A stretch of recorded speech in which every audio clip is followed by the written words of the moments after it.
व्यासाय भवनाशाय श्रीशाय गुणराशये हृद्याय शुद्धविद्याय मध्वाय च नमो नमः। यो विप्रलम्भ विपरीतमतिप्रभूतवादान्निरस्य कृतवान् भुवि तत्त्ववादम् सर्वेश्वरो हरिरिति प्रतिपादयन्तम् आनन्दतीर्थमुनिवर्यमहं नमामि। भवति यदनुभावादेडमुकोऽपि वाग्मी जडमतिरपि जन्तुर्जायते प्राज्ञमौलिः सकलवचनचेतो देवता भारती सा मम वचसि निधत्तां सन्निधिं मानसे च। अनवद्यात्मचारित्र्यं वादिखद्योतभास्करं विद्यामान्यगुरुं वन्दे विद्याविद्योतभास्वरम् महत्कृतिशतैर्नित्यं विश्वरक्षणदीक्षितान् विश्वेशतीर्थचरणान् वन्दे विद्यागुरून् मम। आपादमौलिपर्यन्तं गुरूणामाकृतिं स्मरेत् तेन विघ्नाः प्रणश्यन्ति सिद्ध्यन्ति च मनोरथाः। पृथ्वीमण्डलमध्यस्थाः पूर्णबोधमतानुगाः वैष्णवाः विष्णुहृदयाः तान् नमस्ये गुरून् मम। श्रीगुरुभ्यो नमः। श्रीमदानन्दतीर्थभगवत्पादाचार्यगुरुभ्यो नमः। हरिः ओम् हरिः ओम् हरिः ओम्।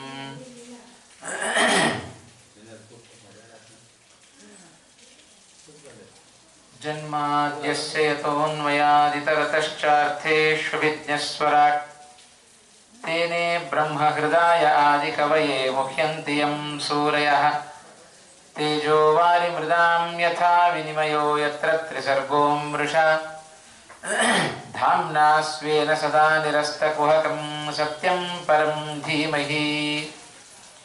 नारायणं नमस्कृत्य नरं चैव नरोत्तमं देवीं सरस्वतीं व्यासं ततो जयमुदीरये। वेदव्यासगुणावासविद्याधीशसतां वश मां निराशं गतक्लेशं कुर्वनाशं हरेनिशं।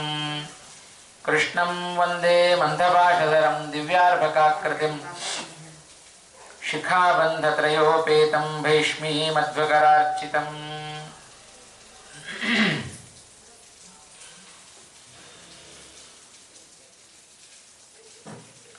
ಹರಿವಂಶದ ಮೂಲಕ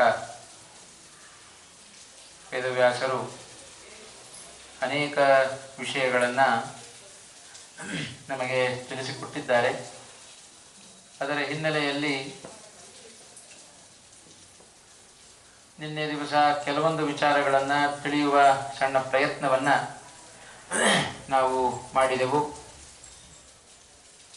ಕೃಷ್ಣನ ಅವತಾರದ ಹಿನ್ನೆಲೆ ಎರಡು.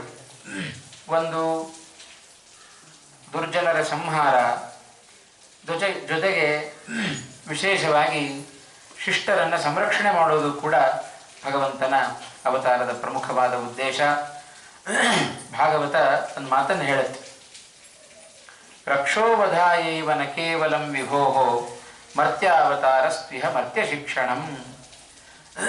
ಭಗವಂತನ ಅವತಾರದ ಉದ್ದೇಶ ಕೇವಲ ಒಂದೇ ಅಲ್ಲಪ್ಪ, ಕೇವಲ ರಾಕ್ಷಸರ ಸಂಹಾರ ಮಾತ್ರ ಅಲ್ಲ, ಸಜ್ಜನರನ್ನು ಮಾನವರಾಗಿ ತಾನು ಅವತಾರವನ್ನು ಮಾಡಿ ಎಲ್ಲ ಮಾನವರಿಗೆ ಸಕಾಲದಲ್ಲಿ ಹೇಗೆ ಶಿಕ್ಷಣೆಯನ್ನು ಕೊಡಬೇಕು ಅನ್ನೋದು ಭಗವಂತನ ಅವತಾರದ ಉದ್ದೇಶ. ಹಾಗಾಗಿ ಕೇವಲ ರಾಕ್ಷಸರ ಸಂಹಾರದ ಉದ್ದೇಶ ಅಂತಾಗಿದ್ದಿದ್ದರೆ ಭಗವಂತ ಅಲ್ಲಿಂದ ಭೂಲೋಕ ತನಕ ಇಳಿದು ಬರಬೇಕಾಗಿರಲಿಲ್ಲ. ಅಲ್ಲಿಯೇ ಕೂತ್ಕೊಂಡು ಭಗವಂತ ವೈಕುಂಠದಲ್ಲಿಯೇ ಸಂಕಲ್ಪವನ್ನು ಮಾಡಿದ್ದಿದ್ರೆ, ಸುಮ್ಮನೆ ಇಚ್ಛೆ ಪಟ್ಟಿದ್ರೆ ಸಾಕಾಗ್ತದೆ. ರಾವಣ ಕುಂಭಕರ್ಣರು ಸಾಯಲಿ ಅಂತ ಒಂದು ಮಾತು ಒಂದು ಕ್ಷಣ ಇಚ್ಛೆ ಪಟ್ಟಿದ್ದರೆ ಇವರದ್ದೆಲ್ಲ ಕಥೆ ಮುಗಿತಾ ಇತ್ತು. ಅದಕ್ಕೋಸ್ಕರ ಭಗವಂತ ಭೂಮಿಗಿಳಿದು ಬರುವಂಥ ಅವಶ್ಯಕತೆ ಇರಲಿಲ್ಲ. ಭಗವಂತ ಭೂಮಿಗಿಳಿದದ್ದೇ ಮಾನವರಿಗೆ ಶಿಕ್ಷಣೆಯನ್ನು ಕೊಡಬೇಕು, ದುಷ್ಟರ ಸಂಹಾರ ಆಗಬೇಕು, ಸಜ್ಜನರ ಗೋವುಗಳ ಸಂರಕ್ಷಣೆ ಆಗಬೇಕು ಅನ್ನೋದೇ ಭಗವಂತನ ಪ್ರಧಾನ ಅವತಾರದ ಉದ್ದೇಶ. ಹಾಗಾಗಿ ಭಗವಂತ ರಾಮನಾಗಿ ಕೃಷ್ಣನಾಗಿ ಬಹಳಷ್ಟು ಜನರಿಗೆ ಅನುಗ್ರಹವನ್ನು ಭಗವಂತ ತಾನು ಮಾಡಿದ್ದಾನೆ. ಆ ಹಿನ್ನೆಲೆಯಲ್ಲಿ ಕೃಷ್ಣಾವತಾರವನ್ನು ನಿನ್ನೆ ದಿವಸ ನಾವು ಪ್ರಾರಂಭ ಮಾಡಿದ್ದೇವೆ. ಭಗವಂತ ತಾನು ಕೃಷ್ಣನಾಗಿ ಅವತಾರವನ್ನು ಮಾಡಿ ಬಹಳಷ್ಟು ಲೀಲೆಗಳನ್ನು ತೋರಿಸಿದ್ದಾನೆ. ಪಂಡಿತಾಚಾರ್ಯರು ಒಂದು ಕಡೆಯಲ್ಲಿ ಹೇಳುವಾಗ ಹೇಳುತ್ತಾರೆ, ಲೀಲಾಭಿರ್ಭಾವಗರ್ಭಾಭಿ ಜನಮಾನಂದಯನ್ಬಭೌ. ಭಗವಂತ ತನ್ನ ಅದ್ಭುತವಾದ ಲೀಲೆಗಳ ಮೂಲಕ ಎಲ್ಲ ಜನರನ್ನ ಸಂತೋಷಪಡಿಸಿದ ಅಂತ ಹೇಳುತ್ತಾರೆ. ಭಗವಂತನ ಒಂದೊಂದು ಲೀಲೆಗಳು ಕೂಡ ಅದು ಭಾವಪೂರ್ಣವಾದ ಲೀಲೆಗಳು, ಬಹಳ ವಿಶೇಷವಾದ ಲೀಲೆಗಳನ್ನು ಭಗವಂತ ತಾನು ತೋರಿಸಿದ್ದಾನೆ ಅನ್ನೋದನ್ನು ನಾವು ಮನಗಾಣಬೇಕು. ಅಂಥ ಕೃಷ್ಣನ ಹಿನ್ನೆಲೆಯಲ್ಲಿ, ಲೀಲೆಗಳ ಹಿನ್ನೆಲೆಯಲ್ಲಿ ವಿಶೇಷವಾಗಿ ಭಗವಂತ ಅನೇಕ ಬಾಲ್ಯದ ಲೀಲೆಗಳನ್ನೆಲ್ಲ ತೋರಿಸಿದ. ಆ ಬಾಲ್ಯದ ಲೀಲೆಗಳನ್ನು ಭಾಗವತವೂ ವರ್ಣನೆ ಮಾಡಿತು, ಹರಿವಂಶವೂ ವರ್ಣನೆ ಮಾಡುತ್ತಾ ಇದೆ. ಅದರ ಜೊತೆಗೆ ಮಹಾಭಾರತದಲ್ಲಿಯೂ ಕೂಡ ಬೇಕಾದಷ್ಟು ವಿಚಾರಗಳನ್ನು ವ್ಯಾಸರು ಅಲ್ಲಲ್ಲಿ ತೋರಿಸಿಕೊಟ್ಟಿದ್ದಾರೆ. ಭಗವಂತ ಕೃಷ್ಣನಾಗಿ ಅನೇಕ ಲೀಲೆಗಳನ್ನು ತಾನು ಪ್ರದರ್ಶನ ಮಾಡಿದ. ಸಣ್ಣ ಬಾಲಕನಾಗಿ ಇಡೀ ನಂದಗೋಕುಲದ ತುಂಬ ಓಡಾಡಿದ್ದಾನೆ ಕೃಷ್ಣ ಪರಮಾತ್ಮ. ಕೃಷ್ಣನ ಬಾಲ್ಯದ ಲೀಲೆ ಅಂತ ನಾವು ಅಂದುಕೊಂಡ ಕೂಡಲೇ ಮನೆ ಮನೆಗೆ ಹೋಗಿ ಕೃಷ್ಣ ಪರಮಾತ್ಮ ತಾನು ಬೆಣ್ಣೆಯನ್ನು ತಿಂದದ್ದು, ಹಾಲು ಮೊಸರುಗಳನ್ನು ಕುಡಿದದ್ದು ಇವೇ ನಮಗೆ ನೆನಪಾಗ್ತವೆ. ಅವನ ಹೆಸರೇ ಕೃಷ್ಣನನ್ನು ನಾವು ಹಾಗೆ ಕರೆಯೋದಿಲ್ಲ, ನವನೀತ ಕೃಷ್ಣ ಅಂತಲೇ ನಾವು ಕರೀತೇವೆ, ಕಳ್ಳ ಕೃಷ್ಣ ಅಂತಲೇ ಕರೀತೇವೆ. ಯಾಕೆಂದರೆ ಮನೆ ಮನೆಗೆ ಹೋಗಿ ಕೃಷ್ಣ ಪರಮಾತ್ಮ ಹಾಗೆಲ್ಲ ಪದಾರ್ಥಗಳನ್ನು ಅಪಹರಣ ಮಾಡುತ್ತಾ ಇದ್ದ. ಆ ಗೋಪಿಕಾ ಸ್ತ್ರೀಯರಿಗೆ ಒಬ್ಬೊಬ್ಬರಿಗೆ ಒಂದೊಂದು ರೀತಿಯಾದ ಅನುಭವಗಳನ್ನೆಲ್ಲ ಒಮ್ಮೆ ಯಶೋದೆಯ ಬಳಿಯಲ್ಲಿ ಎಲ್ಲ ಗೋಪಿಕಾ ಸ್ತ್ರೀಯರು ಹೇಳಿಕೊಳ್ತಾ ಇದ್ದಾರೆ. ಇಡೀ ನಂದಗೋಕುಲಕ್ಕೆ ಬೇಕಾದವನಾಗಿದ್ದ ಕೃಷ್ಣ ಪರಮಾತ್ಮ. ಮತ್ತು ನಮ್ಮ ಮಕ್ಕಳನ್ನು ಅಕ್ಕಪಕ್ಕದ ಮನೆಯವರೇ ಸೇರಿಸೋದಿಲ್ಲ, ನಾವೂ ಕಳಿಸೋದಿಲ್ಲ. ಆದರೆ ಕೃಷ್ಣ ಪರಮಾತ್ಮ ಪ್ರತಿನಿತ್ಯ ಎಲ್ಲರೂ ನಮ್ಮನೆಗೆ ಬರಬೇಕು, ಕೃಷ್ಣ ನಮ್ಮನೆಗೆ ಬರಬೇಕು ಅಂತ ಈ ಭಾವನೆ, ಅದು ಕೃಷ್ಣನ ಆಕರ್ಷಣ ಶಕ್ತಿ ಆಗಿದೆ.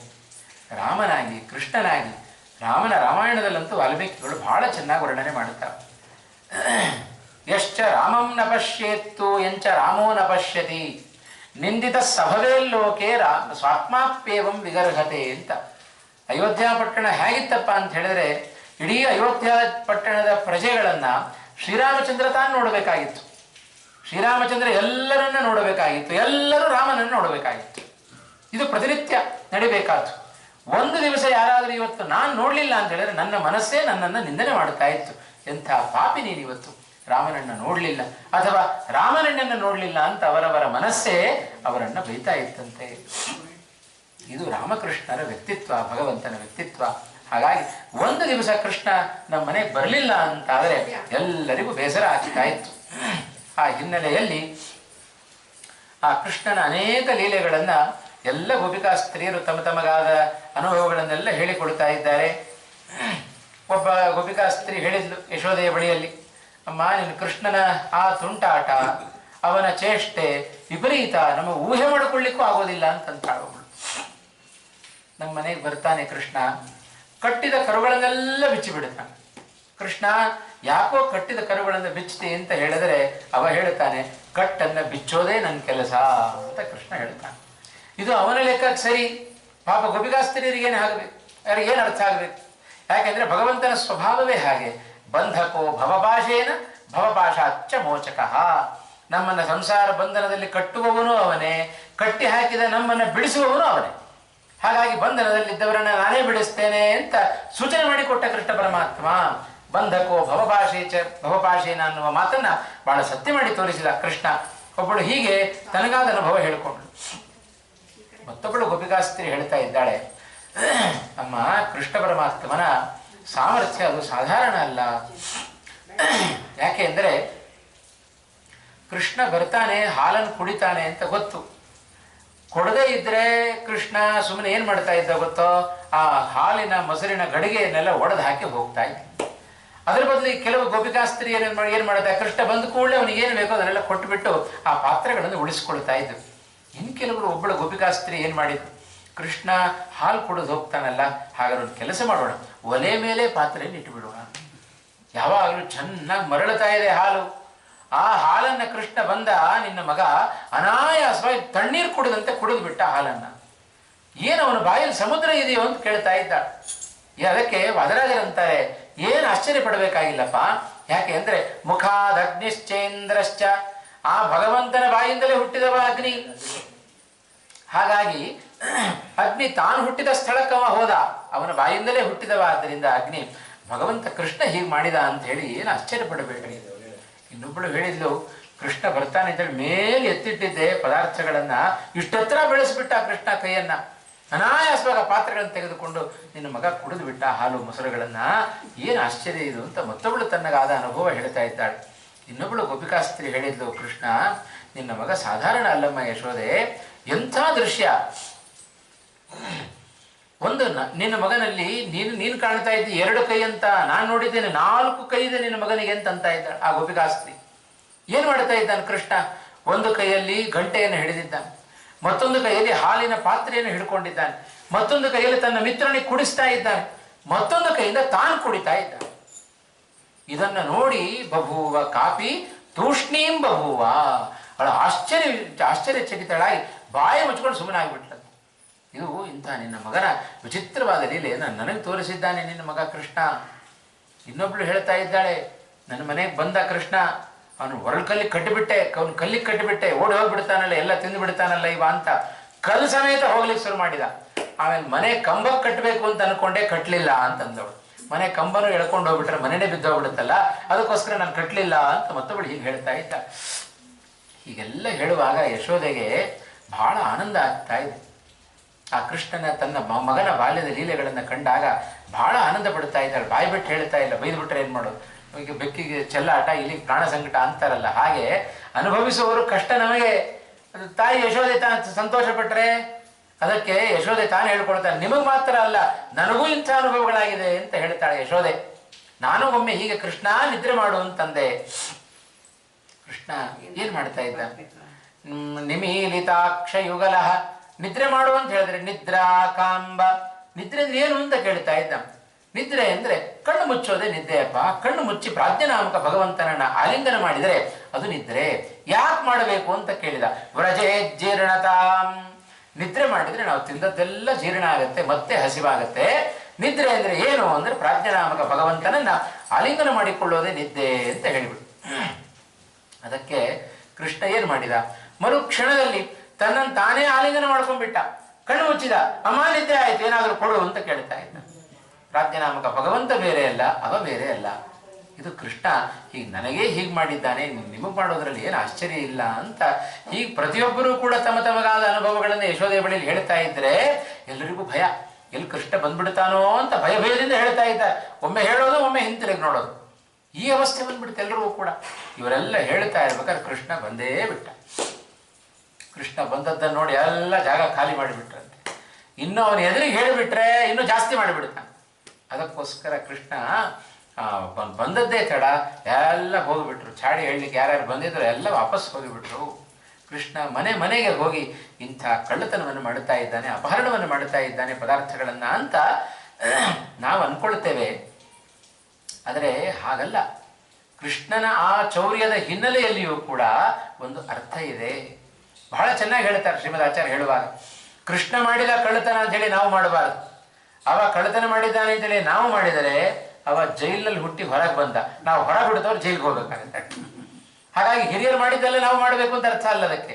ಆದರೆ ಕೃಷ್ಣನ ಚೌರ್ಯದ ಹಿನ್ನೆಲೆಯಲ್ಲಿ ಬಹಳಷ್ಟು ವಿಶೇಷ ಇದೆ. ಯಾಕೆ ಕೃಷ್ಣನ ಕಳ್ಳತನ ಅಷ್ಟು ಪ್ರಸಿದ್ಧ? ನಮಗೆ ಯಾರಾದರೂ ನೀನು ಕಳ್ಳ ಅಂದರೆ ನಾವು ಬಹಳ ಬೇಸರ ಆಗುತ್ತೆ, ಡಿಪ್ರೆಷನ್ಗೆ ಹೋಗಿಬಿಡುತ್ತೆ, ಅವನು ಕುಸಿದು ಹೋಗಿಬಿಡುತ್ತೆ. ಅದೇ ಕೃಷ್ಣನಿಗೆ, ಹೇ ಕೃಷ್ಣ ನೀನು ಕಳ್ಳ ಅಂದರೆ ಸಂತೋಷ ಪಡ್ತಾನೆ. ಓ ನನ್ನ ಬಗ್ಗೆ ತಿಳ್ಕೊಂಡಿದ್ದಾನಿವ ಅಂತ ಸಂತೋಷ ಪಡ್ತಾನೆ. ಕೃಷ್ಣನಿಗೆ ಅದು ಭೂಷಣ, ನಮಗದು ದೂಷಣ. ಯಾಕೆ ಅಂದರೆ ಕೃಷ್ಣನ ಕಳ್ಳತನದ ಹಿನ್ನೆಲೆಯಲ್ಲಿ ಬಹಳ ಅರ್ಥ ಇದೆ. ಶ್ರೀಮದ್ ಆಚಾರ್ಯ ಒಂದು ಕಡೆಯಲ್ಲಿ ಹೇಳುವಾಗ ಹೇಳ್ತಾರೆ, ನಾರಾಯಣೋ ನಾಮ ನರೋ ನರಾಣಾಂ ಪ್ರಸಿದ್ಧ ಚೋರ ಕಥಿತ ಪೃಥಿವ್ಯಾಂ. ಜಗತ್ತಿನಲ್ಲಿ ಬಹಳ ಪ್ರಸಿದ್ಧನಾದ ಚೋರ ಇದ್ದಾನಪ್ಪ, ಕಳ್ಳ ಇದ್ದಾನೆ. ಅವ ಯಾರು ಅಂದರೆ ನಾರಾಯಣ. ಭಗವಂತನೇ ದೊಡ್ಡ ಕಳ್ಳ. ಅವನಂತಹ ಕಳ್ಳರು ಜಗತ್ತಿನಲ್ಲಿ ಯಾರೂ ಇರಲಿಕ್ಕೆ ಸಾಧ್ಯ ಇಲ್ಲ. ಯಾಕೆ ಅಂದರೆ ಅನೇಕ ಜನ್ಮಾರ್ಜಿತ ಪಾಪ ಸಂಚಯಂ ಹರತ್ಯಶೇಷಂ ಸ್ಮೃತ ಮಾತ್ರ ಏವ. ಭಗವಂತ ಕಳ್ಳತನ ಮಾಡುವ ವಸ್ತುವೇ ಬೇರೆ, ಭೌತಿಕ ಪದಾರ್ಥಗಳನ್ನು ಭಗವಂತ ಕಳ್ಳತನ ಮಾಡೋದಲ್ಲಪ್ಪ.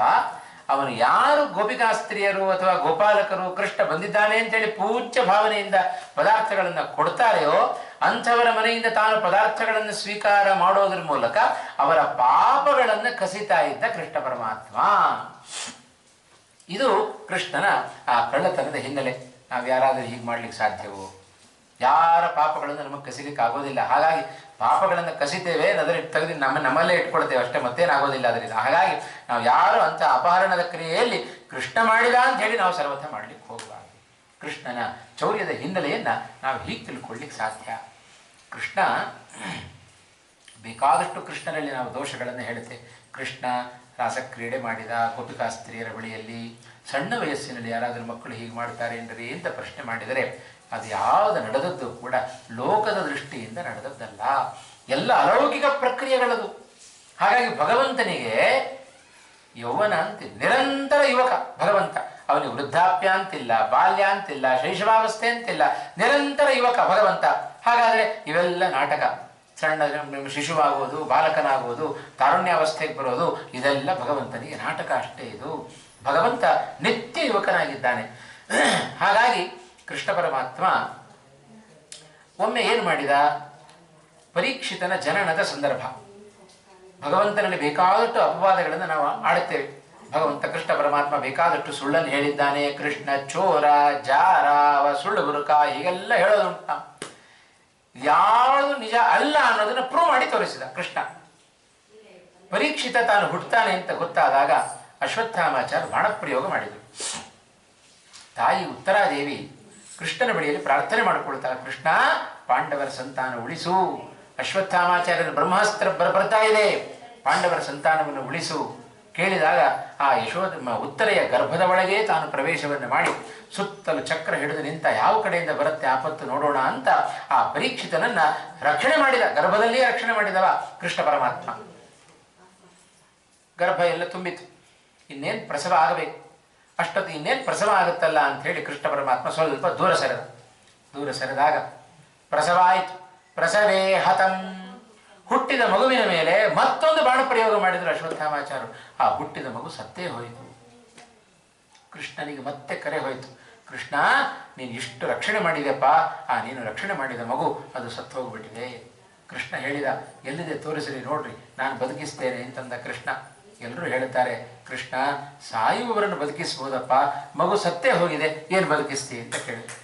ಆಗ ಕೃಷ್ಣ ಹೇಳಿದ, ಸಾಯುವವರನ್ನು ಬದುಕಿಸುವವರು ಲೋಕದಲ್ಲಿ ಸಿಗಬಹುದು, ಆದರೆ ಸತ್ತವರನ್ನು ಬದುಕಿಸುವ ಏಕೈಕ ವ್ಯಕ್ತಿ ನಾನು ಒಬ್ಬನೇ ಅಂತಂದ ಕೃಷ್ಣ. ಎಲ್ಲಿದೆ ಕರ್ಕೊಂಡು ಹೋಗ್ರಿ ಸೂತಿಕಾಗ್ರಹಕ್ಕೆ. ಎಲ್ಲ ಕರ್ಕೊಂಡು ಬಂದರು ಕೃಷ್ಣನನ್ನ. ಎಲ್ಲರಿಗೂ ಆಶ್ಚರ್ಯ, ಕೃಷ್ಣ ಏನು ಔಷಧಿ ಕೊಡ್ತಾನೆ ನೋಡಿ ಬಿಡೋಣ, ನಾವು ಅದನ್ನು ಇಟ್ಕೊಂಡ್ಬಿಡೋಣ ಅಂತ ಬಹಳ ಕಾತರದಿಂದ ಕಾಯ್ತಾ ಇದ್ರಂತೆ ಎಲ್ಲರೂ ಕೂಡ. ಏನು ಮಾಡಲಿಲ್ಲ. ಆ ಪಾಂಡವರ ಸಂತಾನ, ಕಡೆಯ ಸಂತಾನ, ಅದರ ಪಕ್ಕದಲ್ಲಿ ಹೋಗಿ ಕೂತ, ಆ ಸತ್ತ ಮಗುವಿನ ಬಳಿಯಲ್ಲಿ ಕೂತು ಕೃಷ್ಣ ಒಂದು ಆಣೆ ಮಾಡಿದ ಅಟ್ಟೆ. ನಾನು ಹುಟ್ಟಿದಾಗಿನಿಂದ ನಾನು ಚೋರ ಅಲ್ಲ, ನಾನು ಸುಳ್ಳು ಹೇಳಲಿಲ್ಲ, ನಾನು ಕಳ್ಳತನ ಮಾಡಲಿಲ್ಲ, ನಾನು ಜಾರ ಅಲ್ಲ, ಇವೆಲ್ಲ ಸತ್ಯ ಅಂತ ಆಗಿದ್ರೆ ಮಗು ಬದುಕಲಿ ಅಂತಂದುಬಿಟ್ಟ ಕೃಷ್ಣ. ಏನು ಆಶ್ಚರ್ಯ, ಮಗು ಕೂಡಲೇ ಬದುಕೇ ಬಿಡ್ತು. ಹೀಗೆ ಹೇಳುವುದರ ಮೂಲಕ ಕೃಷ್ಣ ತನ್ನಲ್ಲಿ ಯಾವ ದೋಷ ಇಲ್ಲ ಅನ್ನೋದನ್ನು ಜಗತ್ತಿಗೆ ಸಾರಿದ. ಹಾಗಾಗಿ ಕೃಷ್ಣನ ಕಳ್ಳತನದ ಹಿನ್ನೆಲೆಯಲ್ಲಿ, ಕೃಷ್ಣನ ಜಾರತ್ವದ ಹಿನ್ನೆಲೆಯಲ್ಲಿ, ಅವ ಆಡಿದ ಮಾತುಗಳ ಹಿನ್ನೆಲೆಯಲ್ಲಿ ಎಲ್ಲ ಲೋಕದ ಕಲ್ಯಾಣ ಅಡಗಿದೆಯೇ ಹೊರತು ಕೃಷ್ಣನಲ್ಲಿ ನಾವು ದೋಷವನ್ನು ಆರೋಪಣೆ ಮಾಡೋದಲ್ಲ. ಇದು ಭಗವಂತನ ಬಗ್ಗೆ ನಾವು ತಿಳ್ಕೊಳ್ಬೇಕಾದ ಸಾರ ಇದು.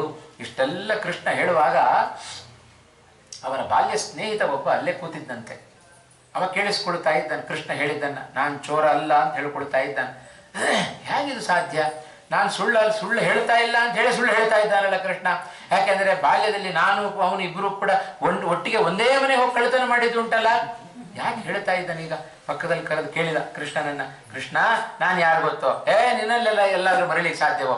ಚೆನ್ನಾಗಿ ಪರಿಚಯ ಇದೆ, ಬಾಲ್ಯದಲ್ಲೆಲ್ಲ ಹೋಗ್ತಾ ಇದ್ವಲ್ಲೋ ಅಂತ ಹೇಳಿದ ಕೃಷ್ಣ.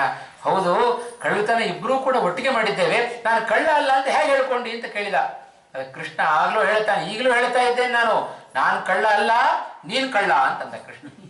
ಯಾಕೆ ಅಂದ್ರೆ ಈಶಾವಾಸ್ಯಮಿದಂ ಸರ್ವಂ ಯತ್ಕಿಂಚ ಜಗತ್ಯಾಂ ಜಗತ್, ಇಡೀ ಜಗತ್ತೇ ನನ್ನ ಮನೆ, ನಾವೇನೋ ಹಸಿವಾಗಿದೆ ಅಂತೇಳಿ ನಮ್ಮನೆ ಅಡಿಗೆ ಮನೆಗೆ ಹೋಗಿ ಏನಾದ್ರು ಪದಾರ್ಥ ತಿಂದರೆ ನಾವು ಕಳ್ಳತನ ಮಾಡೋದಾಗೋ? ಅಲ್ಲಲ್ಲ. ನಮ್ಮನೆಗೆ ಬಂದು ಮತ್ತೊಬ್ಬರು ಯಾರಾದರೂ ಕಳ್ಳತನ ಮಾಡಿದರೆ ಪದಾರ್ಥ ತಿಂದರೆ ಅದು ಕಳ್ಳತನ ಮಾಡಿದಾಗೆ.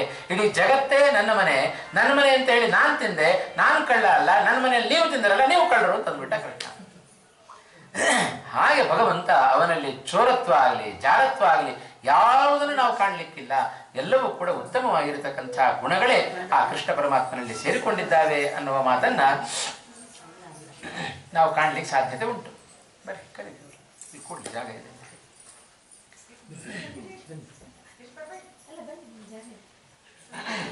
ಬನ್ನಿ ಬನ್ನಿ ಬನ್ನಿ.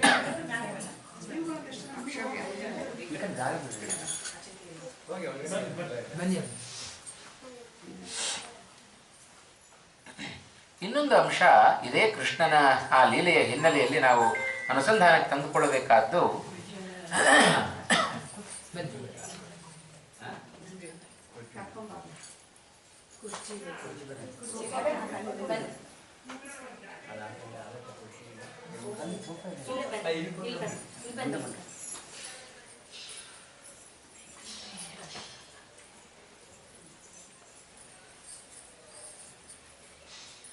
ಕೃಷ್ಣನ ಆ ಹಿನ್ನೆಲೆಯಲ್ಲಿ ಮತ್ತೊಂದು ಅಂಶವನ್ನು ನಾವು ಕಾಣಬೇಕಾದ್ದು, ಕೃಷ್ಣ ಮನೆಗೆ ಹೋಗಿ ಬೆಣ್ಣೆಯನ್ನೇ ಕದೀತಾ ಇದ್ದಂತೆ. ಬೆಣ್ಣೆ ಅಂದರೆ ಬಹಳ ಇಷ್ಟ ಅಂತೆ, ನವನೀತ. ಅದಕ್ಕೆ ನವನೀತ ಕೃಷ್ಣ ಅಂತ ಭಗವಂತನನ್ನು ನಾವು ಕರಿತೇವೆ.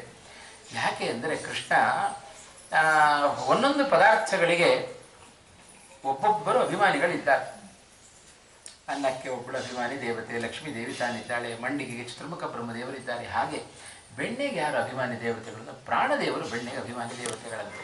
ಹಾಗಾಗಿ ಕೃಷ್ಣನಿಗೆ ಬೆಣ್ಣೆ ಅಂದರೆ ಬಹಳ ಇಷ್ಟ. ಯಾಕೆ ಅಂದರೆ ಪ್ರಾಣದೇವರು ಇಷ್ಟ ಕೃಷ್ಣನಿಗೆ, ವಾಯುದೇವರು ಅಂದರೆ ಬಹಳ ಇಷ್ಟ. ಹಾಗಾಗಿ ಆ ನವನೀತವನ್ನು ಕೃಷ್ಣ ಪರಮಾತ್ಮ ಬಹಳ ಅಪೇಕ್ಷೆ ಪಡ್ತಾ ಇದ್ದ ಅಂತ ಹೇಳ್ತಾರೆ. ಹೀಗೆಲ್ಲ ಕೃಷ್ಣನನ್ನ ಆ ಗುಣಗಳನ್ನು ನಾವೆಲ್ಲ ಚಿಂತನೆ ಮಾಡಬೇಕು. ಹೀಗೆ ಕೃಷ್ಣ ಪರಮಾತ್ಮ ನಾನಾ ರೀತಿಯಾದ ಲೀಲೆಗಳನ್ನು ತಾನು ತೋರಿಸಿದ್ದಾನೆ.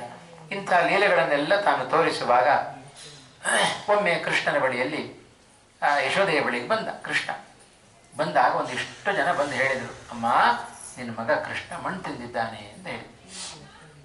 ಹೌದೇನೋ ಕೃಷ್ಣ ಅಂತ ಕೇಳಿದ್ರಂತೆ. ಕೃಷ್ಣ ಹೇಳಿದ, ಇಲ್ಲಮ್ಮ ನಾಹಂ ಭಕ್ಷಿತವಾನಂಬ, ನಾನು ಮಣ್ಣು ತಿನ್ನಲಿಲ್ಲ, ಬೇಕಾದರೆ ನೋಡು ನನ್ನ ಬಾಯಿಯನ್ನ ಅಂತ ಇಷ್ಟಗಲ ಬಾಯಿಯನ್ನ, ಪುಟ್ಟ ಬಾಯಿಯನ್ನು ತೋರಿದ. ಆ ಪುಟ್ಟ ಬಾಯಿಯಲ್ಲಿ ಕೃಷ್ಣ ಪರಮಾತ್ಮ ದೊಡ್ಡ ಬ್ರಹ್ಮಾಂಡವನ್ನೇ ತಾನು ತೋರಿಸಿಬಿಟ್ಟ. ಎಷ್ಟರ ಮಟ್ಟಿಗೆ ತೋರಿಸಿದ್ದಾನೆ ಅಂತ ಹೇಳಿದರೆ, ಸಮಗ್ರ 14 ಲೋಕಗಳು, 14 ಲೋಕಗಳಲ್ಲಿ ಭೂಮಂಡಲ, ಆ ಭೂಮಂಡಲದ ಒಳಗೆ ನಂದಗೋಕುಲ, ನಂದಗೋಕುಲದಲ್ಲಿ ನಂದಗೋಪನ ಮನೆ, ಆ ಮನೆಯ ಎದುರಿಗೆ ಕೃಷ್ಣ ಪರಮಾತ್ಮನ ಬಾಯಿಯಲ್ಲಿ ಬ್ರಹ್ಮಾಂಡವನ್ನು ನೋಡುವ ದೃಶ್ಯವನ್ನು ಯಶೋದೆ ತೋರಿಸಿಬಿಟ್ಟ ಕೃಷ್ಣ. ಈ ಹಿನ್ನೆಲೆಯಲ್ಲಿ ವಿಶೇಷವಾಗಿ ಈ ದೃಶ್ಯವನ್ನು ಕಂಡಾಗ ಬಹಳ ಆಶ್ಚರ್ಯ ಆಗಿಬಿಡ್ತು. ಪುಟ್ಟ ಬಾಯಿಯಲ್ಲಿ ದೊಡ್ಡ ಬ್ರಹ್ಮಾಂಡವನ್ನು ದರ್ಶನ ಮಾಡಿಸಿದವ ಕೃಷ್ಣ ಪರಮಾತ್ಮ. ಹಾಗಾಗಿ ಕೃಷ್ಣನ ಬಾಯಿಯಲ್ಲಿ ವಾಸ್ತವಿಕವಾಗಿ ಅವರು ಹೇಳಿದ್ರಲ್ಲಿ ಏನು ತಪ್ಪಿಲ್ಲ. ಉಳಿದ ಗೋಪಾಲಕರು ಮಣ್ಣು ತಿಂದಿದ್ದಾನೆ ಅಂತ ಹೇಳಿದರೆ ಇಡೀ ಜಗತ್ತನ್ನೇ ತನ್ನ ಬಾಯಿಯಲ್ಲಿ ಹಾಕ್ಕೊಳ್ತಾನೆ ಕೃಷ್ಣ. ಇಡೀ ಜಗತ್ತು ಯಾವುದರಿಂದ ಯಾವುದರ ವಿಕಾರ? ಮಣ್ಣಿನ ವಿಕಾರವೇ ಜಗತ್ತು. ಹಾಗಾಗಿ ಇಡೀ ಜಗತ್ತನ್ನು ತನ್ನ ಬಾಯಲ್ಲಿ ಹಾಕೊಂಡಿದ್ದಾನೆ ಅವರೇ ಸುಳ್ಳು ಹೇಳಿದ್ದಲ್ಲ, ಇಡೀ ಜಗತ್ತನ್ನು ತನ್ನ ಬಾಯಲ್ಲಿ ತೋರಿಸಿಬಿಟ್ಟಲ್ಲ ಕೃಷ್ಣ. ಹಾಗಾಗಿ ಆ ಕೃಷ್ಣನ ಸಾಮರ್ಥ್ಯ ಅಸಾಧಾರಣವಾದ ಸಾಮರ್ಥ್ಯ. 2 ಬಾರಿ ಹೀಗೆ ಬ್ರಹ್ಮಾಂಡದ ದರ್ಶನವನ್ನು ಮಾಡಿಸ್ತಾನೆ ಕೃಷ್ಣ ಪರಮಾತ್ಮ ಯಶೋದೆಗೆ. ಯಾವಾಗ ಯಶೋದೆಗೆ ಮೋಹ ಕವಿತಾ ಇತ್ತೋ ಆಗೆಲ್ಲ ಇಂಥ ಲೀಲೆಗಳನ್ನ ತೋರಿಸಿ ಕೃಷ್ಣ ಪರಮಾತ್ಮ ಆ ಯಶೋದೆಯನ್ನ ಎಚ್ಚರಿಸ್ತಾ ಇದ್ದ ಕೃಷ್ಣ. ಇದೆಲ್ಲ ಕೃಷ್ಣನ ಹಿನ್ನೆಲೆಯಲ್ಲಿ ನಾವು ಕಂಡುಕೊಳ್ಳಬೇಕಾದ್ದು. ದೇವತೆಗಳಿಗೆ ಹೀಗೆ ಮಾಡಿಬಿಡ್ತಾನೆ ಕೃಷ್ಣ. ಏನಾದರೂ ಕೂಡಲೇ ಅಹಂಕಾರ ಬಂತೋ ಅವರ ಅಹಂಕಾರವನ್ನೆಲ್ಲ ಖಂಡನೆ ಮಾಡಿಬಿಡ್ತಾನೆ. ನಮ್ಮಂಥವರಿಗೆ ಅಹಂಕಾರ ಬಂದರೆ ಅನುಭವಿಸಲಿ ಅಂತ ಬಿಡ್ತಾನೆ. ನಾವಾಗೆ ಶರಣಾಗತರಾಗಬೇಕು ಭಗವಂತನ ಬಳಿಗೆ, ಆಗ ನಮ್ಮ ಅಹಂಕಾರವನ್ನು ಭಗವಂತ ತಾನು ದೂರ ಮಾಡುತ್ತಾನೆ. ಹೀಗೆ ಕೃಷ್ಣ ಪರಮಾತ್ಮ ಅನೇಕ ಲೀಲೆಗಳನ್ನು ತಾನು ತೋರಿಸಿದವ. ಒಮ್ಮೆ ಹೀಗೆ ಹಾಲು ಕುಡಿಸ್ತಾ ಇದ್ದಾಳೆ ಯಶೋದೆ. ಹಾಲು ಕುಡಿಸುವಾಗ ಅವಳಿಗೆ ಒಲೆ ಮೇಲೆ ಇಟ್ಟ ಹಾಲು ನೆನಪಾಯಿತು. ಹಾಲು ಉಕ್ಕಿ ಹೋಗ್ತಾ ಇದೆ. ಕೃಷ್ಣನನ್ನು ಕೆಳಗಿಟ್ಲು, ಆ ಹಾಲಿನ ಕಡೆ ಗಮನ ಹೋಯಿತು. ಕೂಡಲೇ ಕೃಷ್ಣ ಏನು ಮಾಡಿದ, ಅಲ್ಲಿದ್ದ ಮನೆಯಲ್ಲಿದ್ದ ಎಲ್ಲ ಹಾಲಿನ ಗಡಿಗೆಗಳನ್ನೆಲ್ಲ ಒಡೆದೇ ಹಾಕಿತು. ಯಶೋದೆ ಕೋಪ ಬಂತು. ಮನೆಯಲ್ಲಿರೋ ಹಾಲಿನ ಗಡಿಗಳನ್ನೆಲ್ಲ ಒಡೆದಾಕ್ತಾ ಇದ್ದಾನಿವ ಅಂತ ಹೇಳಿ ಅವನನ್ನು ಕೃಷ್ಣನನ್ನು ಒಂದು ಒರಳು ಕಲ್ಲಿಗೆ ಕಟ್ಟಿಬಿಟ್ಲು. ಕೃಷ್ಣನಿಗೆ ಯಾವ ಒರಳು ಕಲ್ಲು ಮಹಾ, ಅದರ ಸಮೇತ ಕಾಡಿಗೆ ಹೋಗಿಬಿಟ್ಟ ಕೃಷ್ಣ ಪರಮಾತ್ಮ. ಕಾಡಿಗೆ ಹೋಗಿ ಅಲ್ಲಿಯೂ ಕೂಡ ಕೃಷ್ಣ ಮಾಡಿದ ಅದ್ಭುತವಾದ ಕೆಲಸ. ನಲಕೂಬರ ಮತ್ತೆ ಮಣಿಗ್ರೀವ ಅಂತ ಇಬ್ಬರು ಆ ನಲಕೂಬರ ಮತ್ತು ಮಣಿಗ್ರೀವರು ಕುಬೇರನ ಮಕ್ಕಳು. ಶಾಪವಶಾತ್ ಅವರು ಮರಗಳಾಗಿ ಹುಟ್ಟಿದ್ದಾರೆ. ಮರಗಳಾಗಿ ಹುಟ್ಟಿದಾಗ ಅವರಿಬ್ಬರನ್ನ ಕೃಷ್ಣ ಪರಮಾತ್ಮ ತಾನು ಅನಾಯಾಸವಾಗಿ ತಾನು ಕಾಡಿನ ಮಧ್ಯಕ್ಕೆ ಹೋದ. ಮರಗಳ ನಡುವೆ ಹೋಗುವುದರ ಮೂಲಕ 2 ಮರಗಳನ್ನು ಕೆಳವಿ ಕೃಷ್ಣ ಪರಮಾತ್ಮ ಒಳಗಿದ್ದ ಆ ದೇವತೆಗಳನ್ನ ಶಾಪದಿಂದ ಮೋಚನೆ ಮಾಡಿದ ಕೃಷ್ಣ ಪರಮಾತ್ಮ. ಭಗವಂತನ ಒಂದೊಂದು ನಡೆಯೂ ಕೂಡ ಉತ್ತಮವಾದ ಶಿಷ್ಟರ ಅನುಗ್ರಹಕ್ಕೋಸ್ಕರ ಆದ ನಡೆ, ಅದು ಕೃಷ್ಣನ ನಡೆ. ಈಗಲೇ ಕೃಷ್ಣನಿಗೆ ದಾಮೋದರ ಅಂತ ಹೆಸರು ಬಂದದ್ದು. ಕೃಷ್ಣ ಹೀಗೆ ಮಾಡಿದ್ನಲ್ಲ ಅಂತ ಹೊರಳು ಕಲ್ಲಿ ಕಟ್ಟಲಿಕ್ಕೆ ಅಂತ ಯಶೋದೆ ಪ್ರವೃತ್ತಿಯನ್ನು ಮಾಡಿದ್ದು. ಏನು ಪ್ರವೃತ್ತಿಯನ್ನು ಮಾಡಿದ್ರು 2 ಅಂಗುಲ ಕಡಿಮೆ ಆಗ್ತಾ ಇದೆ. ಕಟ್ಲಿಕ್ಕೆ ಆಗ್ತಾ ಇಲ್ಲ ಕೃಷ್ಣನನ್ನ. ಯಾಕೆ ಹೀಗೆ? ಬೇರೆ ಮನೆಯಲ್ಲಿದ್ದ ಎಲ್ಲ ಬೇರೆ ಬೇರೆ ಹಗ್ಗಗಳನ್ನು ತಂದ್ಲು, ಜೋಡಿಸಿದ್ಲು, ಮತ್ತೆ 2 ಅಂಗುಲ ಕಡಿಮೆ ಆಯಿತು. ಯಾಕೆ ಅಂದರೆ ಅದರ ಮೂಲಕ ಕೃಷ್ಣ ತೋರಿಸಿಕೊಡ್ತಾ ಇದ್ದಾನೆ. ಕೃಷ್ಣ ಯಶೋದೆಗೆ ಭಕ್ತಿ ಇದೆ, ಇವ ಕೃಷ್ಣ ಅಂತ ಭಕ್ತಿ ಇದೆ, ಅವನ ಮೇಲೆ ಪ್ರೀತಿ ಇದೆ, ಆದರೆ ಜ್ಞಾನ ಇಲ್ಲ. ನನ್ನ ಮಗ ಇವ ಕೃಷ್ಣ, ಅವ ಜಗದ ಮಗ, ನನ್ನ ಮಗ ಅಲ್ಲ ಅನ್ನೋ ಭಾವನೆ ಇಲ್ಲ, ಜ್ಞಾನ ಇಲ್ಲ, ವಿಷಯ ಪದಾರ್ಥಗಳ ಮೇಲೆ ವೈರಾಗ್ಯ ಇಲ್ಲ. ಜ್ಞಾನ, ಭಕ್ತಿ, ವೈರಾಗ್ಯ ಈ 3 ಇದ್ದರಷ್ಟೇನೆ ಆ ಭಗವಂತನನ್ನು ಕಟ್ಟಿ ಹಾಕ್ಲಿಕ್ಕೆ ಹೋಗೋದು. ಇಲ್ಲದೆ ಹೋದರೆ ಕಟ್ಟಿ ಹಾಕ್ಲಿಕ್ಕೆ ಸಾಧ್ಯ ಇಲ್ಲ. ಭಗವಂತನನ್ನು ನಮ್ಮ ವಶ ಮಾಡಿಕೊಳ್ಳಿಕ್ಕೆ ಸಾಧ್ಯ ಇಲ್ಲ. ಹಾಗಾಗಿ ಒಂದು ಕ್ಷಣ ನಮ್ಮಲ್ಲಿ ಅಹಂಕಾರ ಬಂತೋ ನಮ್ಮನ್ನ ಭಗವಂತ ತಿರುಗಿ ಕೂಡ ನೋಡೋದಿಲ್ಲ. ಹಾಗಾಗಿ ಜ್ಞಾನ ಬೇಕು, ಭಗವಂತನ ಮಹಾತ್ಮ್ಯ ಜ್ಞಾನ ಬೇಕು, ಭಗವಂತನಲ್ಲಿ ಅವಿಚ್ಛಿನ್ನವಾದ ಪ್ರೀತಿ ಇರಬೇಕು, ವಿಷಯ ಪದಾರ್ಥಗಳಲ್ಲಿ ವೈರಾಗ್ಯ ಇರಬೇಕು. ವೈರಾಗ್ಯ ಇಲ್ಲ ಯಶೋದೆಗೆ. ಆ ಜಡವಾದ ಹಾಲಿನ ಕಡೆಗೆ ಕೃಷ್ಣನನ್ನ ಕೆಳಗೆ ಮಲಗಿಸಿ ಆ ಹಾಲಿನ ಕಡೆ ಗಮನ ಕೊಟ್ಲು. ಅದಕ್ಕೆ ಕೃಷ್ಣ ಹೀಗಿತ್ತ ಅಂತ ತೋರಿಸಿಕೊಟ್ಟ. ಆ ಯಶೋದೆಯ ಕಷ್ಟವನ್ನ ನೋಡ್ಲಿಕ್ಕಾಗದೆ ಕೃಷ್ಣ ಪರಮಾತ್ಮ ಕೊನೆಗೆ ತಾನು ಕಟ್ಟುಬಿದ್ದ. ಭಗವಂತ ತಾನಾಗಿ ನಮ್ಮ ವಶನಾಗಬೇಕೇ ವಿನಃ ನಾನು ಭಗವಂತನನ್ನ ವಶ ಮಾಡಿಕೊಳ್ಳುತ್ತೇನೆ ಅಂತ ಹೋದರೆ ಅದು ಸಾಧ್ಯವಿಲ್ಲದ ಮಾತು. ಚೆನ್ನಾಗಿ ತೋರಿಸಿಬಿಟ್ಟಿದ್ದಾನೆ ಕೃಷ್ಣ ಪರಮಾತ್ಮ. ಇದೇ ಗೋಪಿಕಾಸ್ತ್ರೀಯರ ಜೊತೆಗೆ ಕೃಷ್ಣನ ಗುಣ ಬಹಳ ದೊಡ್ಡದು. ವೇಣುಗಾನ ಮಾಡ್ತಾ ಇದ್ದಾನೆ ರಾತ್ರಿಯಲ್ಲಿ ಕೃಷ್ಣ ಪರಮಾತ್ಮ. ಎಲ್ಲ ಕೃಷ್ಣನ ವೇಣುಗಾನವನ್ನು ಕೇಳಬೇಕು ಅಂತ ಎಲ್ಲ ಗೋಪಿಕಾಸ್ತ್ರೀಯರು ಬಂದ ಆ ಗೋಪಿಕಾಸ್ತ್ರೀಯರನ್ನ ನೋಡಿ ಕೃಷ್ಣ ಹೇಳಿದ, ಅಲ್ಲ, ಮನೆಯನ್ನು ಬಿಟ್ಟು ಬಂದಿದ್ದೀರಿ ಅಪರಾತ್ರಿಯಲ್ಲಿ, ಹೀಗೆ ಮಾಡಿದರೆ ಹೇಗೆ? ನೀವೆಲ್ಲ ಮನೆಗೆ ಹೋಗ್ರಿ, ಮನೆಯಲ್ಲಿ ಗಂಡಂದಿರಿದ್ದಾರೆ, ಅತ್ತೆ ಮಾವಂದಿರಿರ್ತಾರೆ, ಮಕ್ಕಳಿರ್ತಾರೆ, ಎಲ್ಲ ಮನೆಗೆ ವಾಪಸ್ ಹೋಗ್ರಿ ಅಂತ ಹೇಳಿದ. ಅದಕ್ಕೆ ಆ ಎಲ್ಲ ಗೋಪಿಕಾಸ್ತ್ರೀಯರ ಮಾತು ಬಹಳ ಉತ್ತಮವಾದ ಮಾತನ್ನು ಹೇಳ್ತಾರೆ. ತ್ವಮೇವ ಮಾತಾ ಚ ಪಿತಾ ತ್ವಮೇವ, ತ್ವಮೇವ ಬಂಧುಶ್ಚ ಸಖಾ ತ್ವಮೇವ, ತ್ವಮೇವ ವಿದ್ಯಾ ದ್ರವಿಣಂ ತ್ವಮೇವ, ತ್ವಮೇವ ಸರ್ವಂ ಮಮ ದೇವ ದೇವ. ಇದು ಆ ಗೋಪಿಕಾಸ್ತ್ರೀಯರು ಹೇಳಿದ ಮಾತು. ಈ ಭಾವನೆ ನಮಗೂ ಸದಾ ಇರಬೇಕು ಅಂತ ಹೇಳ್ತಾರೆ. ಕೃಷ್ಣ ಪರಮಾತ್ಮನನ್ನ ಇಡೀ ರಾತ್ರಿಯಲ್ಲಿ ಕೃಷ್ಣನ ಜೊತೆ ಕಳಿಬೇಕು ಅಂತ ಉತ್ಸುಕತೆಯಿಂದ ಬಂದವರು ಪ್ರತಿಯೊಬ್ಬರು ಕೂಡ. ಕೃಷ್ಣ ಹೇಳಿದ, ಎಲ್ಲ ನಿಮ್ಮ ಮನೆಗೆ ಹೋಗ್ರಿ, ಮನೆಯಲ್ಲಿ ಬೈದು ಬಿಟ್ಟಾರೆ ನಿಮಗೆ ಅಂತ ಹೇಳಿದ. ಆಗ ಗೋಪಿಕಾಸ್ತ್ರೀಯರು ಹೇಳಿದ ಮಾತು, ಕೃಷ್ಣ, ಮನೆಯಲ್ಲಿರುವವರೆಲ್ಲ ಒಂದೊಂದು ಜನ್ಮಕ್ಕೆ ಸೀಮಿತ, ನೀನು ಹಾಗಲ್ಲ, ಜನ್ಮ ಜನ್ಮಕ್ಕೂ ಕೂಡ ನೀನೇ ಬಂದು, ನೀನೇ ತಂದೆ, ನೀನೇ ತಾಯಿ, ಎಲ್ಲವೂ ಕೂಡ ನೀನೇ ಆಗಿದ್ದಿ. ಹಾಗಾಗಿ ನೀನ್ ಸಾಕು, ಮನೆಯಲ್ಲಿರುವವರು ಬೇಡ ಅಂತ ಕೃಷ್ಣ ಪರಮಾತ್ಮನ ಬಳಿಯಲ್ಲಿ ಇಡೀ ರಾತ್ರಿ ಕಳೆದರು. ಬಹಳ ಚೆನ್ನಾಗಿ ಅವರಿಗೆ ಕೃಷ್ಣ ಪರಮಾತ್ಮ ಎಲ್ಲ ರೀತಿಯಾದ ಸುಖವನ್ನ ಅವರಿಗೆ ಉಣಿಸಿದ. ಆ ಸಂದರ್ಭದಲ್ಲಿ ಎಲ್ಲ ಕೃಷ್ಣನ ಬಳಿಯಲ್ಲಿದ್ದಾಗ ಗೋಪಿಕಾಸ್ತ್ರೀಯರು ಬಹಳ ಹೊತ್ತು ಕೃಷ್ಣನ ಮೂಲಕ ಆನಂದವನ್ನು ಅನುಭವಿಸಿದರು. ಒಂದು ಕ್ಷಣ ಅವರಿಗೆ ಅಹಂಕಾರ ಬಂತು. ಓ, ಕೃಷ್ಣ ನಮ್ಮ ವಶನಾಗಿಬಿಟ್ಟ. ಮರುಕ್ಷಣದಲ್ಲಿ ಕೃಷ್ಣ ಮಾಯ ಆಗಿಬಿಟ್ಟ. ಕೃಷ್ಣ ಯಾವಾಗ ಮಾಯ ಆದ್ನೋ ಇಲ್ವೋ ಆಗ ಗೋಪಿಕಾಸ್ತ್ರೀಯರಿಗೆ ಗೊತ್ತಾಯಿತು. ಆಗಲೇ ಗೋಪಿಗೀತ ಅಂತ ಹುಟ್ಟಿಕೊಂಡದ್ದು. ಎಷ್ಟು ತಮ್ಮ ದುಃಖವನ್ನು ತೋಡಿಕೊಡ್ತಾರೆ. ತ್ವಯಿಗತಾಸವಹ, ಕೃಷ್ಣ ಬಂದುಬಿಡು, ನಿನ್ನಲ್ಲಿ ನಮ್ಮ ಪ್ರಾಣವನ್ನೇ ಹಾಕಿಬಿಟ್ಟಿದ್ದೇವೆ, ನೀನಿಲ್ಲದೆ ನಾವು ಬದುಕಲಿಕ್ಕೆ ಸಾಧ್ಯ ಇಲ್ಲ ಅಂತ ಆ ಎಲ್ಲ ಗೋಪಿಕಾಸ್ತ್ರೀಯರು ಪ್ರಾರ್ಥನೆ ಮಾಡಿಕೊಂಡಾಗ ಭಗವಂತ ತಾನು ಮತ್ತೆ ಪ್ರಕಟನಾದ. ಹಾಗಾಗಿ ಒಂದು ಕ್ಷಣ ನಮ್ಮಲ್ಲಿ ಅಹಂಕಾರ ಬಂತು ಅಂತಾದರೆ ಭಗವಂತ ನಮ್ಮನ್ನು ಚೆನ್ನಾಗಿ ಮಣ್ಣು ಮುಗಿಸಿಬಿಡ್ತಾನೆ. ಹಾಗಾಗಿ ಯಾವತ್ತಿಗೂ ಅಹಂಕಾರವನ್ನು ನಾವು ಪಡಬಾರದು ಅಂತ ಹೇಳ್ತಾರೆ. ಒಮ್ಮೆ ಗರುಡನಿಗೆ ಅಹಂಕಾರ ಬಂತು. ಏನು ಅಹಂಕಾರ ಬಂತು? ಯಾವಾಗಲೂ ಭಗವಂತನನ್ನು ನಾನೇ ಹೊತ್ತು ಹೋಗ್ತಾ ಇರ್ತೇನೆ ಅಂತ ಹೇಳಿ ಗರುಡನಿಗೆ ಒಮ್ಮೆ ಅಹಂಕಾರ ಬಂತು. ಅಹಂಕಾರ ಬಂದಾಗ ಕೃಷ್ಣ ಕೂತಿದ್ದಾನೆ, ಒಳಗಡೆಯಿಂದ ಹೀಗೆ ಅಹಂಕಾರ ಪಡ್ತಾ ಇದ್ದಾನೆ. ಗೊತ್ತಾಗೋದಿಲ್ಲ, ಒಳಗೂ ಕೂತವನವನೇ, ಮೇಲೂ ಕೂತವನವನೇ, ಎಲ್ಲಾ ಕಡೆ ಅವನೇ ಇದ್ದಾನೆ. ಅದರಿಂದ ಗರುಡನ ಅಭಿಪ್ರಾಯ ಅರ್ಥ ಆಗಿಬಿಡ್ತು ಕೃಷ್ಣನಿಗೆ. ಮರು ಕ್ಷಣದಲ್ಲಿ ಸ್ವಲ್ಪ ತನ್ನ ಭಾರವನ್ನು ಹೆಚ್ಚು ಮಾಡಿಬಿಟ್ಟ. ಮೇಲ್ ಕೂತವ ಏನಾಯಿತು? ಕಾಯ ಬಂದು ಕುಗ್ತಾ ಇದ್ರು ಗರುಡನೇ ಓಡಿಸ್ಕೊಳ್ಳಿಕ್ಕೆ ಆಗ್ತಾ ಇಲ್ಲ, ಅಷ್ಟು ಅಸಮರ್ಥನಾಗಿ ಬಿಟ್ಟ ಗರುಡ. ಕೂಡಲೇ ಶರಣಾಗತನಾದ ಕೃಷ್ಣ ಅಹಂಕಾರ ಪಟ್ಟದ್ದಕ್ಕೆ ತಕ್ಕ ಶಾಸ್ತಿ ಆಯಿತು.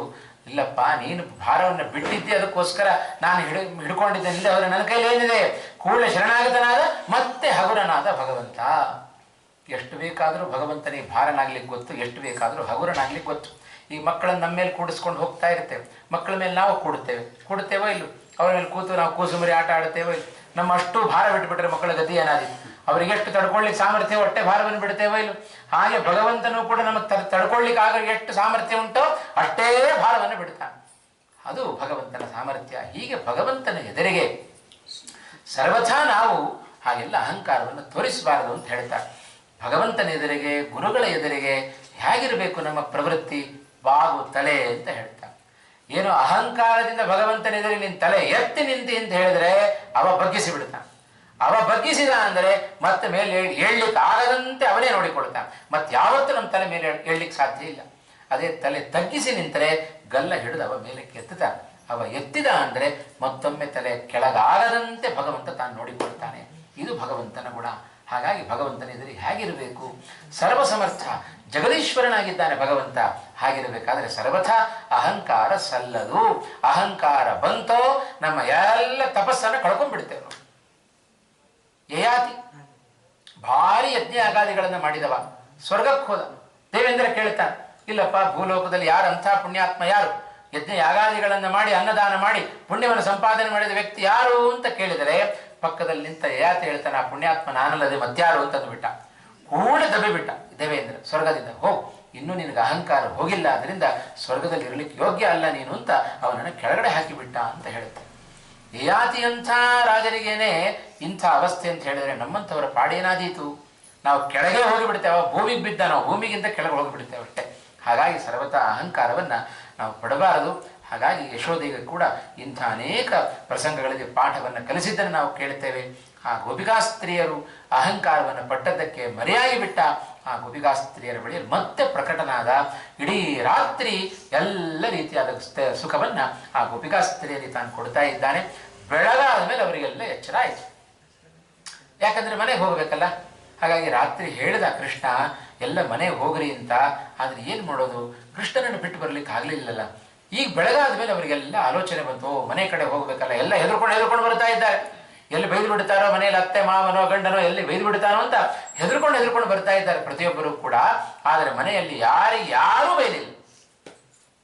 ಯಾಕೆ ಅಂದರೆ ಯಾರ್ಯಾರು ಕೃಷ್ಣ ಅವರೆಲ್ಲ ಸಾಕಪ್ಪ ಈ ಜನ್ಮಕ್ಕೆ, ನೀನು ಒಬ್ಬನೇ ನನಗೆ ಸಾಕು ಅಂತ ಜನ್ಮಕ್ಕೂ ಕೂಡ ನೀನೇ ಬಂದು ಅಂತ ಯಾರ್ಯಾರು ಬಂದಿದ್ದಾರೆ ಅವರೆಲ್ಲರ ಮನೆಯಲ್ಲಿ ಕೃಷ್ಣ ಪರಮಾತ್ಮ ಒಂದೊಂದು ಪ್ರತಿರೂಪವನ್ನು ಇಟ್ಟು ಅವರನ್ನು ರಕ್ಷಣೆ ಮಾಡಿದ. ಎಲ್ಲ ಗೋಪಿಕಾಸ್ತ್ರೀಯರ ಮನೆಯಲ್ಲಿ ಅವರೊಂದು ಪ್ರತಿರೂಪ ಇದೆ. ಯಾರೂ ಮನೆ ಬಿಟ್ಟು ಹೋಗಲೇ ಇಲ್ಲ. ಎಲ್ಲರೂ ಬೆಳಗ್ಗೆ ಮನೆಗೆ ಹೋದ್ಮೇಲೆ ಶಾಂತರಾಗಿ ಹೋಗ್ತಾ ಇದ್ದಾರೆ. ಇದು ಭಗವಂತ ರಕ್ಷಣೆ ಮಾಡುವ ಕ್ರಮ. ಅವನನ್ನು ನಂಬಿದರೆ ಭಗವಂತ ಎಲ್ಲೂ ಕೂಡ ನಮ್ಮ ಕೈ ಬಿಡೋದಿಲ್ಲ ಅನ್ನೋದಕ್ಕೆ ಇದು ಪ್ರಧಾನವಾದ ಸಾಕ್ಷಿ. ಎಲ್ಲ ಅನೇಕ ಪುರಾಣ ಇತಿಹಾಸಗಳು, ಹರಿವಂಶ ಇರಬಹುದು, ಈಗೆಲ್ಲ ನಮ್ಮ ಮುಂದೆ ಅನೇಕ ರೀತಿಯಾದ ಕೃಷ್ಣನ ಕಥೆಗಳನ್ನು, ಆ ಉತ್ತಮವಾದ ಕೃಷ್ಣನ ನಡೆ, ಆ ನಡೆಗಳಲ್ಲಿಯೂ ಕೂಡ ಉತ್ತಮವಾದ ನೀತಿಯನ್ನು ಕೃಷ್ಣ ಪರಮಾತ್ಮ ನಮಗೆ ತಿಳಿಸಿಕೊಟ್ಟಿದ್ದಾನೆ. ಹೀಗೆಲ್ಲ ಕೃಷ್ಣ ಪರಮಾತ್ಮ ನಂದಗೋಕುಲದಲ್ಲಿ ಬೇಕಾದಷ್ಟು ಇಂಥ ಮಹಿಮೆಗಳನ್ನೆಲ್ಲ ತೋರಿಸಿದ. ಅನೇಕ ಜನರ ರಾಕ್ಷಸರ ಸಂಹಾರ ಆಯಿತು. ಇನ್ನು ನಂದಗೋಕುಲದಿಂದ ವೃಂದಾವನಕ್ಕೆ ಹೋಗಬೇಕು. ವೃಂದಾವನಕ್ಕೆ ಹೋಗುವಾಗ ಹೇಗೆ ಹೋಗಬೇಕು? ಇವನಿನ್ನು ಸಣ್ಣ ಬಾಲಕ ಕೃಷ್ಣ. ಊರು ಬಿಟ್ಟು ಹೋಗೋಣ ಅಂತ ಹೇಳಿ ಯಾರು ಬರ್ತಾರೆ? ಯಾರೂ ಬರೋದಿಲ್ಲ. ಅದಕ್ಕೇನು ಮಾಡಿದ? ಬಲರಾಮನ ಬಳಿಯಲ್ಲಿ ಕರೀತಾ ಇದ್ದಾನೆ. ಅಣ್ಣ ಬಲರಾಮ ಬಾಯಲ್ಲಿ ಅಂತ ಕರೆದ. ಏನು? ಊರು ಬಿಟ್ಟು ಹೋಗೋಣ ಯಾಕೆ ಅಂತ ಕೇಳ್ತಾನೆ. ಅದನ್ನು ಹರಿವಂಶ ಬಹಳ ಚೆನ್ನಾಗಿ, ಭಾಗವತದಲ್ಲಿ ಕಾಣೋದಿಲ್ಲ, ಮಹಾಭಾರತದಲ್ಲಿ ಕಾಣೋದಿಲ್ಲ, ಹರಿವಂಶದಲ್ಲಿ ವ್ಯಾಸರು ಅದಕ್ಕೆ ಕಾರಣ ಕೊಡುತ್ತಾರೆ. ಏನು?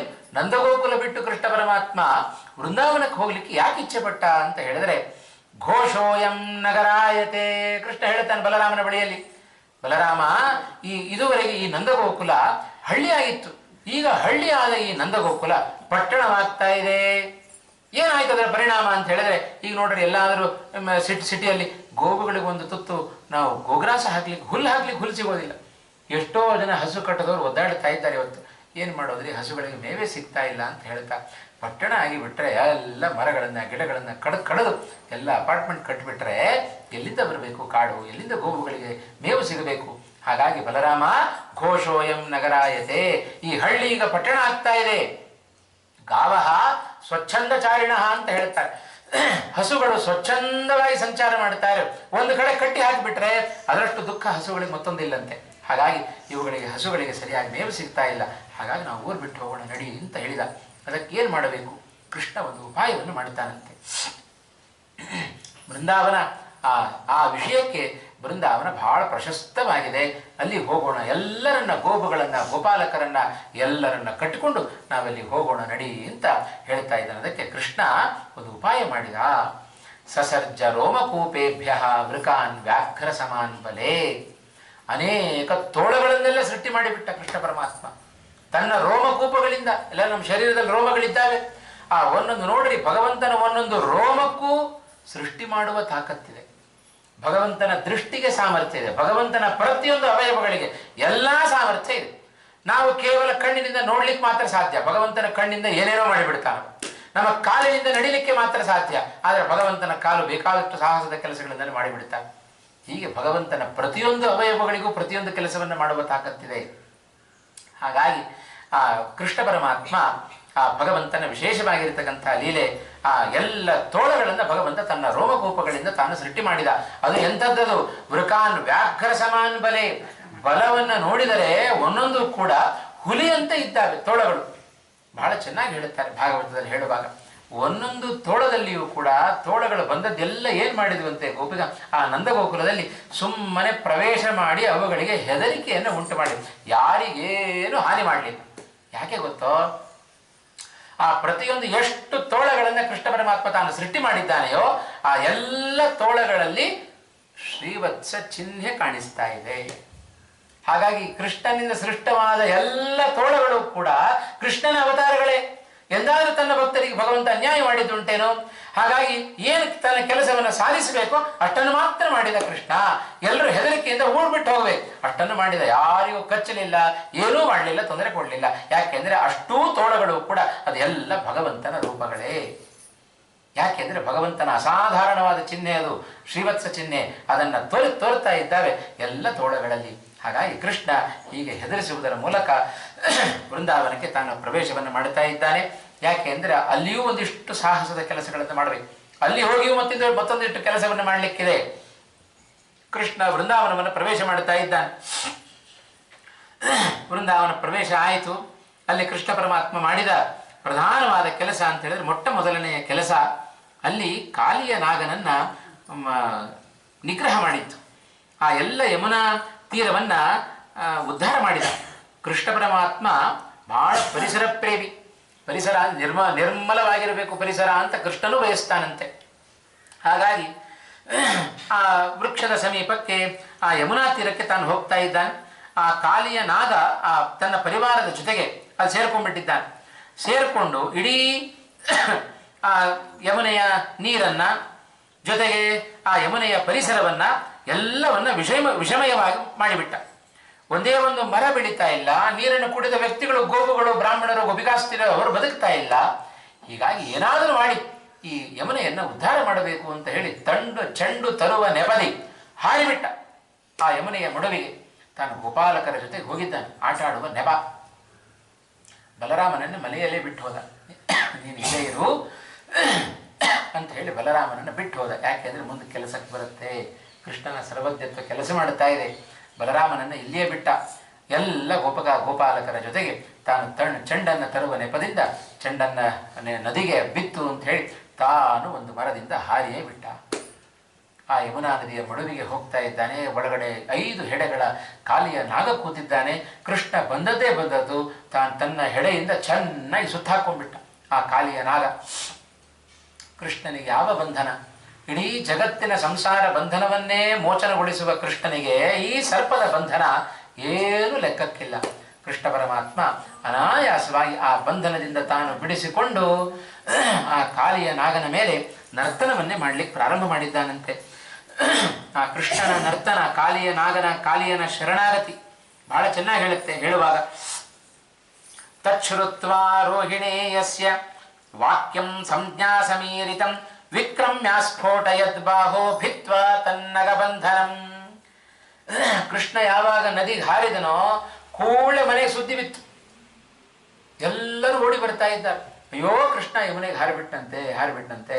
ಎಲ್ಲ ಗೋಪಿಕಾಸ್ತ್ರೀಯರು ಚೆನ್ನಾಗಿ ಗಲಾಟೆ ಮಾಡ್ತಾ ಇದ್ದಾರೆ. ಬಲರಾಮನನ್ನು ಬಿಟ್ಟದ್ದೇ ಅದಕ್ಕೋಸ್ಕರ. ಅವರೆಲ್ಲ ಹೀಗೆ ಮುಂದೆ ಗಲಾಟೆ ಮಾಡುತ್ತಾರೆ, ಅವರಿಗೆಲ್ಲ ಸಮಾಧಾನ ಮಾಡಿ ಕರ್ಕೊಂಡು ಬಾ ಅಂತ ಬಲರಾಮನನ್ನು ಬಿಟ್ಟದ್ದೇ ಕೃಷ್ಣ ಪರಮಾತ್ಮ. ಅದಕ್ಕೆ ಬಲರಾಮ ಹೇಳಿ ಸಮಾಧಾನ ಮಾಡಿ ಕರ್ಕೊಂಡು ಬರ್ತಾ ಇದ್ದಾನೆ. ಎಲ್ರಿಗೂ ಗಾಬರಿ, ಒಳಗಡೆ ನಾಗ ಇದ್ದಾನೆ, ಏನು ಮಾಡಿಬಿಡ್ತಾನೋ ಅಂತ ಬಂದು ನೋಡುತ್ತಾರೆ. ಕೃಷ್ಣ ಪರಮಾತ್ಮನ ವಿಚಿತ್ರವಾದ ನರ್ತನ ಮಾಡುತ್ತಾ ಇದ್ದಾನೆ. 5 ಹೆಡೆಗಳ ಸರ್ಪದ ಮೇಲೆ ಕೃಷ್ಣ ಪರಮಾತ್ಮ ತಾನು ನರ್ತನ ಮಾಡುತ್ತಾ ಇದ್ದಾನೆ. ಕೃಷ್ಣ ಆ ದೃಶ್ಯವನ್ನು ಕಂಡು ಎಲ್ಲರೂ ಪುಳಕಿತರಾದರು ಅಂತ ಹೇಳ್ತಾರೆ. ಕೃಷ್ಣ ಪರಮಾತ್ಮ ಕಾಲಿಯ ನಾಗ ತಾನು ಶರಣಾಗತನಾಗ್ತಾ ಇದ್ದಾನೆ. ಕೃಷ್ಣ ಮೇಲಿಂದ ನರ್ತನ ಮಾಡ್ತಾ ಇದ್ದರೆ ಹೇಳ್ತಾರೆ ವ್ಯಾಸರು ಹೇಳುವಾಗ, ತಸ್ಯ ಪದ್ಭ್ಯಾಂ ಅಥಾಕ್ರಮ್ಯ ಭೋಗರಾಶಿಂ ಜಲೋತ್ಥಿತಂ ಶಿರಸ್ತು ಕೃಷ್ಣೋ ಜಗ್ರಾಹ ಸ್ವಹಸ್ತೇನ ಅವನಾಮ್ಯ ಚ ತಸ್ಯ ಆರುರೋಹ ಸಹಸಾ ಮಧ್ಯಮಂ ತನ್ಮಹಚ್ಛಿರಃ ಸೋಸ್ಯ ಮೂರ್ಧ್ನಿ ಸ್ಥಿತ ಕೃಷ್ಣ ನನರ್ಥ ರುಚಿರಾಂಗದಃ. ಕೋಮಲವಾದ ಪಾದಗಳು ಕೃಷ್ಣನ ಪಾದಗಳು. ಅಂಥ ಕೋಮಲವಾದ ಕಮಲದಂತಿರುವ ತನ್ನ ಪಾದಗಳನ್ನ ಆ ಹೆಡೆಯ ಮೇಲೆ ಇಟ್ಟು ಕೃಷ್ಣ ನರ್ತನ ಮಾಡಿಬಿಟ್ಟ. ನರ್ತನ ಮಾಡ್ತಾ ಇದ್ರೆ ಆ ಕಾಲಿಯ ನಾಗ ರಕ್ತವನ್ನು ವಾಂತಿ ಮಾಡಿಕೊಳ್ತಾ ಇದ್ದಾನೆ. ಯಾಕವ ವಾಂತಿ ಮಾಡಿಕೊಳ್ತಾ ಇದ್ದಾನೆ, ರಕ್ತವನ್ನ ಕಾರ್ತಾ ಇದ್ದಾನೆ ಅಂದರೆ, ಕೃಷ್ಣ ಯಾರ್ರೀ? ಸಮಗ್ರ ಬ್ರಹ್ಮಾಂಡವನ್ನು ತನ್ನ ಒಳಗಿಟ್ಟುಕೊಂಡ ವ್ಯಕ್ತಿ. ಯಾರು ಭಾರಭೂತವಾದ ಪದಾರ್ಥ ನಮ್ಮ ಮೇಲೆ ಇಟ್ಟರೆ ಏನಾಗುತ್ತೆ? ಆನೆ ಬಂದು ನಮ್ಮ ತಲೆ ಮೇಲೆ ಕಾಲಿಟ್ಟರೆ ಏನಾಗುತ್ತೆ ನೋಡಿ, ಎಲ್ಲ ತಲೆ ಅಪ್ಪಚ್ಚಿ ಆಗುತ್ತೆ, ಒಳಗಿದ್ದ ರಕ್ತ ಎಲ್ಲ ಹೊರಗೆ. ಹಾಗೆ ಕಾಲಿಯ ನಾಗನ ಅವಸ್ಥೆಯು ಕೂಡ ಹಾಗೆ ಆಯಿತು. ಆ ಕೃಷ್ಣನ ಭಾರವನ್ನು ತಡಿಲಿಕ್ಕಾಗದೆ ತನ್ನ ಮುಖದ ಮೂಲಕ ರಕ್ತವನ್ನೆಲ್ಲ ಕಾರಿದ. ಕೃಷ್ಣನ ನರ್ತನ ಎಷ್ಟು ಚೆನ್ನಾಗಿತ್ತು ಅಂತ ಹೇಳಿದರೆ, ಹಾಗೆಯೇ ನಾಟ್ಯ ಮಾಡಿದರೆ ಸ್ವಾರಸ್ಯ ಕೊಡೋದಿಲ್ಲ. ಅದಕ್ಕೆ ನರ್ತನದ ಜೊತೆಗೆ ಹಾಡಿರಬೇಕು. ಅದಕ್ಕೆ ನಟುವಾಂಗ ಅಂತ ಕರೀತಾರೆ ನೋಡ್ರಿ. ಹಾಡಿರಬೇಕು, ಮೃದಂಗ ಇರಬೇಕು, ತಾಳ ಇರಬೇಕು, ನರ್ತನ ಮಾಡಬೇಕು. ಹೀಗೆ ಮಾಡಿದರೆ ಬಹಳ ನರ್ತನ ಕೇಳಲಿಕ್ಕೆ ನೋಡಲಿಕ್ಕೆ ಬಹಳ ಚೆನ್ನಾಗಿರುತ್ತೆ. ಅದಕ್ಕೆ ಕೃಷ್ಣನ ನರ್ತನವೂ ಕೂಡ ಕಾಲಿಯ ನಾಗನ ಮೇಲೆ ಮಾಡಿದ ನರ್ತನ ಬಹಳ ಚೆನ್ನಾಗಿತ್ತು ಅಂತ ಹೇಳ್ತಾರೆ. ಕೃಷ್ಣ ನರ್ತನ ಮಾಡ್ತಾ ಇದ್ದರೆ ಎಲ್ಲ ಪಕ್ಕವಾದ್ಯಗಳು ಬಂದುವಂತೆ. ಬಹಳ ಚೆನ್ನಾಗಿ ಹೇಳ್ತಾರೆ ವಾದರಾಜರು ಹೇಳುವಾಗ, ಅನೀನದತ್ ಪದ್ಮಭವೋ ಮೃದಂಗಂ. ಮೃದಂಗದ ಶಬ್ದ ಕೇಳಿಸ್ತಾ ಇದೆ. ಕೃಷ್ಣ ಇಲ್ಲಿ ನರ್ತನ ಮಾಡ್ತಾ ಇದ್ದಾನೆ, ಮೃದಂಗದ ಶಬ್ದ ಕೇಳಿಸ್ತಾ ಇದೆ. ಈ ಕಡೆ ಹಾಡಿನ ಶಬ್ದ ಕೇಳಿಸ್ತಾ ಇದೆ, ತಾಳದ ಶಬ್ದ ಕೇಳಿಸ್ತಾ ಇದೆ, ಎಲ್ಲವೂ ಕೇಳಿಸ್ತಾ ಇದೆ. ಯಾರಪ್ಪ ಮೃದಂಗ ಬಾರಿಸಿದವರು ಅಂದರೆ ಸಾಕ್ಷಾತ್ ಚತುರ್ಮುಖ ಬ್ರಹ್ಮದೇವರು ಮೃದಂಗವನ್ನು ಬಾರಿಸ್ತಾ ಇದ್ದಾರೆ. ಕೃಷ್ಣ ನರ್ತನ ಮಾಡ್ತಾ ಇದ್ದರೆ ಜಗೌ ಹನುಮಾನ್ ಹಾಡು ಹೇಳಿದ್ದಾರೆ. ಸಾಕ್ಷಾತ್ ಹನುಮಂತೇವರು ಹಾಡು ಹೇಳ್ತಾ ಇದ್ದಾರೆ. ಹಾಡು ಹೇಳೋದ್ರಲ್ಲಿ ಬಹಳ ಫೇಮಸ್ ಅವರು, ಇವತ್ತಿಗೂ ಹಾಡು ಹೇಳ್ತಾನೆ ಇದ್ದಾರೆ ಕಿಂಪುರುಷ ಖಂಡದಲ್ಲಿ ಅಂತ. ಹಾಗಾಗಿ ಆ ಹನುಮಂತ ದೇವರು ಹಾಡು ಹೇಳ್ತಾ ಇದ್ದಾರೆ. ತಾಲಃ ಕಬರ್ದಿ, ಕಬರ್ದಿ ಅಂತ ಹೇಳಿದ್ರೆ ರುದ್ರದೇವರು ಅವರು ತಾಳ ಬಾರಿಸ್ತಾ ಇದ್ದಾರೆ. ಈ ಮೂವರ ಜೊತೆಗೆ ಕೃಷ್ಣನ ನರ್ತನ. ಸುಮ್ಮನೆ ಒಂದು ಕಲ್ಪನೆ ಮಾಡಿಕೊಳ್ಳೋಣ ನಾವು. 5 ಹೆಡೆಯ ಸರ್ಪ, ಅದರ ಮೇಲೆ ನಿಂತು ಕೃಷ್ಣ ನರ್ತನ ಮಾಡ್ತಾ ಇದ್ದಾನೆ. ನರ್ತನ ಮಾಡುವಾಗ ಇವರು 3 ಜನ ಪಕ್ಕದಲ್ಲಿ ನಿಂತುಕೊಂಡು ಇದನ್ನ ಮಾಡ್ತಾ ಇದ್ದಾರೆ ಅಂತ ಹೇಳಿದ್ರೆ, ಆ ಕೃಷ್ಣನ ನರ್ತನ ಸುಮ್ಮನೆ ಕಲ್ಪನಾ ಲೋಕಕ್ಕೆ ಹೋದರೆ ಸಾಕು, ಮತ್ತೆ ವಾಪಸ್ ಬರ್ಲಿಕ್ಕೆ ಆಗೋದಿಲ್ಲ ನಮಗೆ, ಅಷ್ಟು ಆನಂದ ಕೊಡುತ್ತೆ. ವಾದರಾಜರು ಬಹಳ ಚೆನ್ನಾಗಿ ಹೇಳ್ತಾರೆ. ಕೃಷ್ಣನ ನರ್ತನ ಇವತ್ತಿಗೂ ಅದುಮಾರ ಮಠದ ಮೂಲಮೂರ್ತಿ ಶ್ರೀಮದ್ ಆಚಾರ್ಯ ಕರಾರ್ಚಿತ ಪ್ರತಿಮೆಯನ್ನು, ಅದೇ ಕಾಲಿಯ ಮರ್ದನ ಕೃಷ್ಣನೇ ಆ ಅದುಮಾರ ಮಠದ ಪಟ್ಟದ್ದೇವರು. ಆ ಕೃಷ್ಣ ನೋಡಿದರೆ ಗೊತ್ತಾಗುತ್ತೆ, ಎಲ್ಲ ಫೋಟೋ ನೋಡಿರ್ತೇನೆ. ಬಾಲವನ್ನು ಎತ್ತಿ ಹಿಡಿದಿದ್ದಾನೆ, ಮುಖವನ್ನು ತುಳಿತಾ ಇದ್ದಾನೆ ಕೃಷ್ಣ. ಮಧುರಾಜರಂತಾರೆ, ಯಾಕೆ ಕೃಷ್ಣ ಹೀಗೆ ಮಾಡಿದ ಅಂತ ಹೇಳಿದ್ರೆ, ಕೃಷ್ಣನ ನಿಯಮದಲ್ಲಿ ಅಪರಾಧಿಗಳಿಗೆ ಮಾತ್ರ ಶಿಕ್ಷೆ, ನಿರಪರಾಧಿಗಳಿಗೆ ಕೃಷ್ಣ ಎಂದೂ ಶಿಕ್ಷೆಯನ್ನು ಕೊಡೋದಿಲ್ಲ ಭಗವಂತ. ಹಾಗಾಗಿ ವಿಷವನ್ನ ಕಾರಿ ಪರಿಸರವನ್ನ ಮಲಿನಗೊಳಿಸಿದ್ದು ಯಾರು? ಆ ಕಾಲಿಯ ನಾಗನ ಮುಖ. ಹಾಗಾಗಿ ಆ ಮುಖವನ್ನ ತುಳಿದ. ಪಾಪ ಬಾಲ ಏನ್ ಮಾಡಿತ್ತು ಅದನ್ನು ಎತ್ತಿ ಹಿಡಿದಿದ್ದಾನೆ ಕೃಷ್ಣ ಪರಮಾತ್ಮ. ಅವನ ನರ್ತನಕ್ಕೊಂದು ಹೊಸ ರೂಪವನ್ನು ಕೊಟ್ಟರು. ಕೃಷ್ಣ ಪರಮಾತ್ಮನ ರೂಪಕ್ಕೆ ಆ ನರ್ತನಕ್ಕೊಂದು ಹೊಸ ರೂಪವನ್ನು ಕೊಟ್ಟದ್ದು ವಾದರಾಜ ಶ್ರೀಪಾದಂಗಳವರು. ಹೀಗೆ ಕೃಷ್ಣ ಆ ಕಾಲಿಯ ನಾಗನನ್ನ ಮರ್ದನ ಮಾಡಿ ಹೇಳಿದ, ನೀನಿಲ್ಲಿ ನಿರಬೇಡ, ನಡಿ, ನೀನು ಎಲ್ಲಿಗೆ ಹೋಗಬೇಕು? ರಮಣಕ ದ್ವೀಪಕ್ಕೆ ಹೋಗು ಅಂತ ಅವನನ್ನು ಕಳಿಸ್ತಾ ಇದ್ದಾನೆ. ಅಲ್ಲಪ್ಪ, ಹೋದರೆ ನನಗೆ ಗರುಡ ನನ್ನನ್ನು ತಿಂದು ಬಿಡುತ್ತಾನೆ ಅಂತ ಹೆದರ್ಕೊಂಡು ನಾನು ಇಲ್ಲಿ ಕೂತದ್ದು. ಮತ್ತೆ ಹೋದರೆ ಗರುಡನಿಂದ ನನಗೆ ಆಪತ್ತು ತಪ್ಪಿದ್ದಲ್ಲ ಅಂತ ಹೇಳಿದರೆ ಕೃಷ್ಣ ಅಭಯ ಕೊಟ್ಟ. ಮತ್ ಪದಾನಿ ಚ ತೇ ಸರ್ಪ ದೃಷ್ಟ್ವಾ ಮೂರ್ಧಸು ಸಾಗರೇ ಗರುಡ ಪನ್ನಗ ರಿಪುಹು ತ್ವಯಿ ನ ಪ್ರಹರಿಷ್ಯತಿ. ನಿನಗೇನು ಗರುಡ ಮಾಡೋದಿಲ್ಲ, ಹೆದರಬೇಡ, ಹೋಗು ನೀನು ಅಂತ ಹೇಳಿದ. ಯಾಕೆ ಅಂದರೆ ನಿನ್ನ ಹೆಡೆಯ ಮೇಲೆ ನನ್ನ ಪಾದದ ಗುರುತಿದೆ, ಅದನ್ನು ನೋಡಿಬಿಟ್ರೆ ಗರುಡ ನಿನಗೇನು ಮಾಡೋದಿಲ್ಲ, ಧೈರ್ಯವಾಗಿ ನೀನು ಹೋಗು, ಇದನ್ನು ಬಿಡು, ಇದು ಪರಿಸರವನ್ನು ಶುದ್ಧಗೊಳಿಸು ಅಂತ ಕೃಷ್ಣ ಆ ಕಾಲಿಯ ನಾಗನನ್ನು ಮರ್ದನ ಮಾಡಿ ಅವನನ್ನು ಯಮುನಾ ನದಿಯಿಂದ ಕಳಿಸಿದ ಅಂತ ಹೇಳ್ತಾರೆ. ಇದು ಕೃಷ್ಣ ವೃಂದಾವನಕ್ಕೆ ಬಂದದ್ದರ ಉದ್ದೇಶ ಇದೆ. ಅವನಲ್ಲೇ ನಂದಗೋಪುರದಲ್ಲಿ ಕೂತ್ಕೊಂಡ್ಬಿಟ್ಟಿದ್ದರೆ ಕಾಲಿಯ ನಾಗನನ್ನು ಮರ್ದನ ಮಾಡಲಿಕ್ಕೆ ಆಗ್ತಾ ಇರಲಿಲ್ಲ, ಪರಿಸರವನ್ನು ಶುದ್ಧ ಮಾಡಲಿಕ್ಕೆ ಆಗ್ತಾ ಇರಲಿಲ್ಲ. ಭಕ್ತನಿಗೆ ಕಾಲಿಯ ನಾಗ ಭಕ್ತನೇ ಪಾಪ ಶರಣಾಗತನಾದ, ಅವನಿಗೆ ಅನುಗ್ರಹ ಮಾಡಬೇಕಲ್ಲ. ಭಗವಂತನ ಗುಣ ನೋಡ್ರಿ ಬಹಳ ದೊಡ್ಡದು. ಅವನಿಗೆ ದುಷ್ಟರನ್ನ ಶಿಕ್ಷೆ ಮಾಡಬೇಕು ಅಂತಾದ್ರೂ ತಾನೇ ಬರ್ತಾನೆ, ದುಷ್ಟರ ಬಳಿಗೆ ತಾನೇ ಹೋಗ್ತಾನೆ. ಭಕ್ತರಿಗೆ ಅನುಗ್ರಹ ಮಾಡಬೇಕು ಅಂದ್ರೂ ತಾನೇ ಬರ್ತಾನೆ. ಇವತ್ತು ನಮ್ಮದೆಲ್ಲ ಹಾಗಲ್ಲ, ಏನಾದ್ರು ಸ್ವಲ್ಪ ಅಧಿಕಾರ ಇತ್ತು, ಬರ್ರಿ ನೋಡೋಣ, ನಮ್ಮ ಚೆಂಬರಿಗೆ ಬರ್ರಿ ನೋಡೋಣ, ಇವತ್ತು ಬಂದರೆ ನಾಳೆ ಬರ್ರಿ ನೋಡೋಣ, ನಾಡಿದ್ದು ಬರ್ರಿ, ಒಂದು ತಿಂಗಳು ಹೀಗೆ ಅಲ್ಲಾಡಿಸಿ ಕೊನೆ ಕೆಲಸ ಮಾಡದೆ ಹಾಗೆ ವಾಪಸ್ ಕಳಿಸ್ತಾರೆ. ಇದು ಲೋಕದ ನಿಯಮ. ಆದರೆ ಭಗವಂತನ ನಿಯಮ ಹಾಗಲ್ಲ. ನೀನು ಭಕ್ತರೋ ನಿನ್ನ ಬಳಿಗೆ ನಾನೇ ಬರ್ತೇನೆ, ಇದು ಭಗವಂತನ ಗುಣ. ಹಾಗಾಗಿ ಶಿಕ್ಷೆ ಕೊಡಬೇಕೋ ನೀನು ಬರಬೇಡಪ್ಪ, ನಾನೇ ಬರ್ತೇನೆ. ಹಿರಣ್ಯಕಶಿಪುವಿನ ಬಳಿಗೆ ತಾನೇ ಬಂದ, ರಾವಣನ ಬಳಿಗೆ ತಾನೇ ಹೋದ, ಯಾರ್ಯಾರು ಬಲಿಚಕ್ರವರ್ತಿಯ ನಿಗ್ರಹ ಮಾಡಬೇಕಾಗಿತ್ತು ತಾನೇ ಬಂದ, ರಾವಣ ಕುಂಭಕರ್ಣನನ್ನ ಸಂಹಾರ ಮಾಡಬೇಕಾಗಿತ್ತು ತಾನೇ ಬಂದ, ಶಿಶುಪಾಲನ ಸಂಹಾರ ಮಾಡಬೇಕು ತಾನೇ ಬಂದ. ಯಾವುದೇ ದುಷ್ಟರನ್ನು ಸಂಹಾರ ಮಾಡಬೇಕಾದರೂ ಕೂಡ ತಾನಿದ್ದಲ್ಲಿ ಬರ್ರಿ ಅಂತ ಕರೆಯೋದಿಲ್ಲ, ಇದ್ದಲ್ಲಿಗೆ ಹೋಗಿ ಅವರಿಗೆ ಶಿಕ್ಷೆಯನ್ನು ಕೊಡೋದು, ಅನುಗ್ರಹವನ್ನು ಮಾಡೋದು ಎರಡೂ ಭಗವಂತನ ಸ್ವಭಾವ. ಇದು ಭಗವಂತನ ಗುಣ. ಹಾಗಾಗಿ ನಮ್ಮ ಮನೆಯಲ್ಲೇ ನಾವು ಕೂತು ಕೃಷ್ಣ ಬಾರೋ ಅಂತ ಕರೆದರೆ ಬಂದೇ ಬಿಡ್ತಾನೆ ಕೃಷ್ಣ ಪರಮಾತ್ಮ, ಯಾವ ಸಂಶಯ ಇಲ್ಲ. ಗಜೇಂದ್ರ ಕರೆದ್ನಲ್ಲ, ತಾನು ಇದ್ದಲ್ಲೇ ಕರೆದ. ನಾರಾಯಣ ಕಿಲ ಗುರು ಭಗವನ್ ನಮಸ್ತೆ. ತಾನು ಇದ್ದಲ್ಲೇ ಗಜೇಂದ್ರ ಕರೆದ ಕೃಷ್ಣನನ್ನ, ಕೂಡಲೇ ಬಂದೇ ಬಿಟ್ಟ ಕೃಷ್ಣ ಪರಮಾತ್ಮ. ಇದು ಕೃಷ್ಣನ ಅದ್ಭುತವಾದ ಲೀಲೆ. ಹಾಗಾಗಿ ಇದನ್ನು ರಾಮಾವತಾರದಲ್ಲಿ ನಾವು ಕಾಣ್ತೇವೆ ನೋಡ್ರಿ. ವನವಾಸಕ್ಕೆ ಹೋದ ಕೃಷ್ಣ ರಾಮಚಂದ್ರ, ಆಬಾಲ ವೃದ್ಧರಾಗಿ ಎಲ್ಲರೂ ತಡಿತಾ ಇದ್ದಾರೆ, ರಾಮ ಹೋಗಬೇಡ, ರಾಮ ಹೋಗಬೇಡ, ಪ್ರತಿಯೊಬ್ಬರು ತಡಿತಾ ಇದ್ದ. ಏನು ಯಾರ ಮಾತು ಕೇಳಲಿಲ್ಲ. ಶ್ರೀರಾಮಚಂದ್ರ ಕಾಡಿಗೆ ಹೋಗೇ ಬಿಟ್ಟ. ಅವ ಮನಸ್ಸಲ್ಲಿ ಅನ್ಕೊಳ್ತಾನಂತೆ, ನಾಡಿನಲ್ಲಿ ಇರ್ಲಿಕ್ಕೆ ಬಂದದ್ದಲ್ಲಪ್ಪ, ನಾನು ಕಾಡಿಗೆ ಹೋಗಬೇಕು ಅಂತಲೇ ಬಂದದ್ದು ನಾನು. ಹಾಗಾಗಿ ನೀವು ಯಾರು ತಡೆದ್ರು ನಾನೇ ನಿಲ್ಲೋದಿಲ್ಲ, ನಾನು ಹೊರಡ್ತಾನೆ ಇರ್ತೇನೆ ಅಂತ ಹೇಳಿ ರಾಮಚಂದ್ರ ಕಾಡಿಗೆ ಹೋಗೇ ಬಿಟ್ಟ. ಒಟ್ಟು ಹೋದದ್ದು ರಾಮಚಂದ್ರ 14 ವರ್ಷಗಳ ಕಾಲ ವನವಾಸ ಮಾಡಿದ ಅಂತ ನಾವು ಕೇಳುತ್ತೇವೆ. ಆ 14 ವರ್ಷಗಳಲ್ಲಿ ರಾಮಚಂದ್ರ ಪ್ರಾರಂಭದ 10 ವರ್ಷಗಳ ಕಾಲ ಭಕ್ತರಿಗೆ ಅನುಗ್ರಹವನ್ನು ಮಾಡಿದ್ದೇ ಜಾಸ್ತಿ. ಅನುಗ್ರಹಕ್ಕೋಸ್ಕರ 10 ವರ್ಷಗಳನ್ನು ಕಳೆದ. ಯಾರ್ಯಾರಿಗೆ ಕಾಡಿನಲ್ಲಿ ಅನುಗ್ರಹವನ್ನು ಮಾಡಿದ್ದಾನೋ ಶ್ರೀರಾಮಚಂದ್ರ, ಅವರು ಯಾರು ನಾಡಿಗೆ ಬರುವವರಲ್ಲ, ಅಲ್ಲೇ ಇರುವವರು. ಅವರ ರಾಮಚಂದ್ರ ಇವರುಗಳ ಮಾತು ಕಟ್ಟಿಕೊಂಡು ಏನಾರು ನಾಡಲ್ಲೇ ಕೂತ್ಬಿಟ್ಟಿದ್ದರೆ ಇಷ್ಟು ಜನರಿಗೆ ಅನುಗ್ರಹ ಮಾಡ್ಲಿಕ್ಕೆ ಆಗ್ತಾ ಇರಲಿಲ್ಲ. ನಮ್ಮಂಥವರಾಗಿದ್ದರೆ ಹಾಗೆ ಹೇಳ್ತಾ ಇದ್ದು, ಏನು ಹೋಗಬೇಕು ಅಂತ ಮನಸ್ಸಿತ್ತು, ಇವರೆಲ್ಲ ತಡೆದ್ರು, ಅದಕ್ಕೆ ಮನೆಯಲ್ಲಿ ಕೂತೆ ಅಂತ ನಾವು ಹೇಳಿಬಿಡ್ತೇವೆ. ಆದರೆ ರಾಮ ಹಾಗೆ ಮಾಡಲಿಲ್ಲ. ಹಾಗೆ ಈ ಯಾವ ರಾಜ್ಯ, ಅಯೋಧ್ಯ ಪಟ್ಟಣದ ರಾಜ್ಯ, ಇಡೀ ಜಗತ್ತೇ ಅವನದ್ದಾಗಿರಬೇಕಾದ್ರೆ ಇದು ಯಾವುದೋ ಒಂದು ಅಯೋಧ್ಯ ಪಟ್ಟಣ ಸಿಂಹಾಸನವನ್ನು ಏರಿ ಯಾಕೆ ಕೊಡುತ್ತಾನೆ ಶ್ರೀರಾಮಚಂದ್ರ? ಬೇಕಾಗಿಲ್ಲ ಅವನಿಗೆ, ಭಕ್ತರ ಅನುಗ್ರಹವೇ ಪ್ರಧಾನ. ಹಾಗಾಗಿ ರಾಮಚಂದ್ರ ತಾನು ಕಾಡಿಗೆ ಹೋದ ಅನ್ನುವ ಮಾತನ್ನು ನಾವು ರಾಮಾಯಣದಲ್ಲಿ ಕಾಣ್ತೇವೆ. ಇದು ಕೃಷ್ಣನ ನಡೆಯಲ್ಲಿಯೂ ಕೂಡ ನಾವು ಅದನ್ನು ಕಾಣ್ತೇವೆ. ಹಾಗಾಗಿ ಭಕ್ತರ ಅನುಗ್ರಹಕ್ಕೋಸ್ಕರ ನಂದಗೋಕುಲವನ್ನು ಬಿಟ್ಟು ಕೃಷ್ಣ ಪರಮಾತ್ಮ ಇಲ್ಲಿಗೆ ಬಂದದ್ದು. ಆಮೇಲೆ ಹೀಗೆ ಗೋಪಾಲಕರ ಜೊತೆಗೆ ಅದೇ ಯಮುನಾ ತೀರದಲ್ಲಿ ಕೂತಿದ್ದಾನೆ.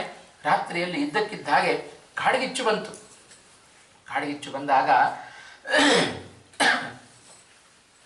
ಅನಾಯಾಸವಾಗಿ ಎಲ್ಲ ಗೋಪಾಲಕರನ್ನ, ಗೋವುಗಳನ್ನು ಸಂರಕ್ಷಣೆ ಮಾಡಬೇಕು ಅಂತ ಹೇಳಿ ಆ ದಾವಾಜ್ಞೆಯನ್ನು ಪಾನ ಮಾಡಿಬಿಟ್ಟ ಕೃಷ್ಣ. ಸಣ್ಣ ಬೆಂಕಿ ಸ್ವಲ್ಪ ತಾಗಿದರೆ ಸಾಕು, ಎಷ್ಟು ನಮಗೆ ವೇದನೆ ಆಗುತ್ತೆ.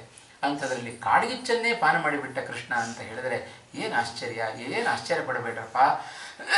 ಈಗಷ್ಟೇ ಹೇಳಿದಂತೆ ಅದೇ ಅಗ್ನಿ, ಪ್ರಳಯ ಕಾಲದ ಅಗ್ನಿ ಹುಟ್ಟಿದ್ದೇ ಆ ಕೃಷ್ಣನ ಬಾಯಿಯಿಂದ. ಹಾಗಿರಬೇಕಾದರೆ ಈ ದಾವಾಗ್ನಿ, ಪ್ರಳಯ, ಕಾಡ್ಗಿಚ್ಚು ಅದು ಕೃಷ್ಣನ ಬಾಯಿಯಲ್ಲಿ ಹೋಯಿತು ಅಂತಾದರೆ ಏನು ಆಶ್ಚರ್ಯ ಪಡಬೇಕಾಗಿಲ್ಲ.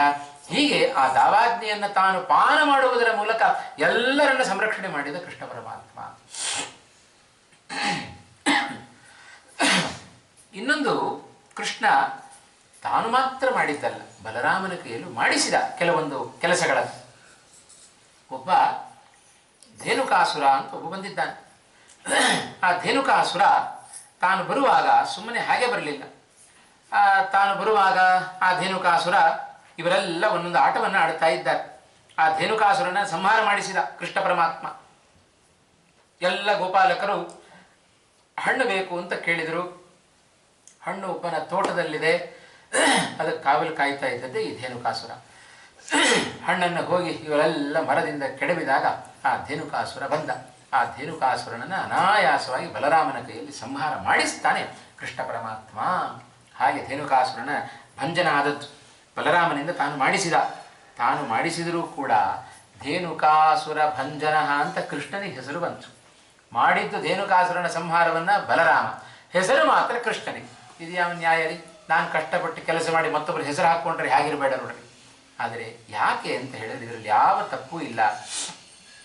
ಆ ಧೇನುಕಾಸುರನೇ ಮೊದಲಾದ ಅನೇಕ ಜನರನ್ನು ಸಂಹಾರ ಮಾಡ್ತಾನೆ ಬಲರಾಮ. ಮುಂದೆ ಪ್ರಳಂಬಾಸುರನ ಸಂಹಾರ ಆಗುತ್ತೆ.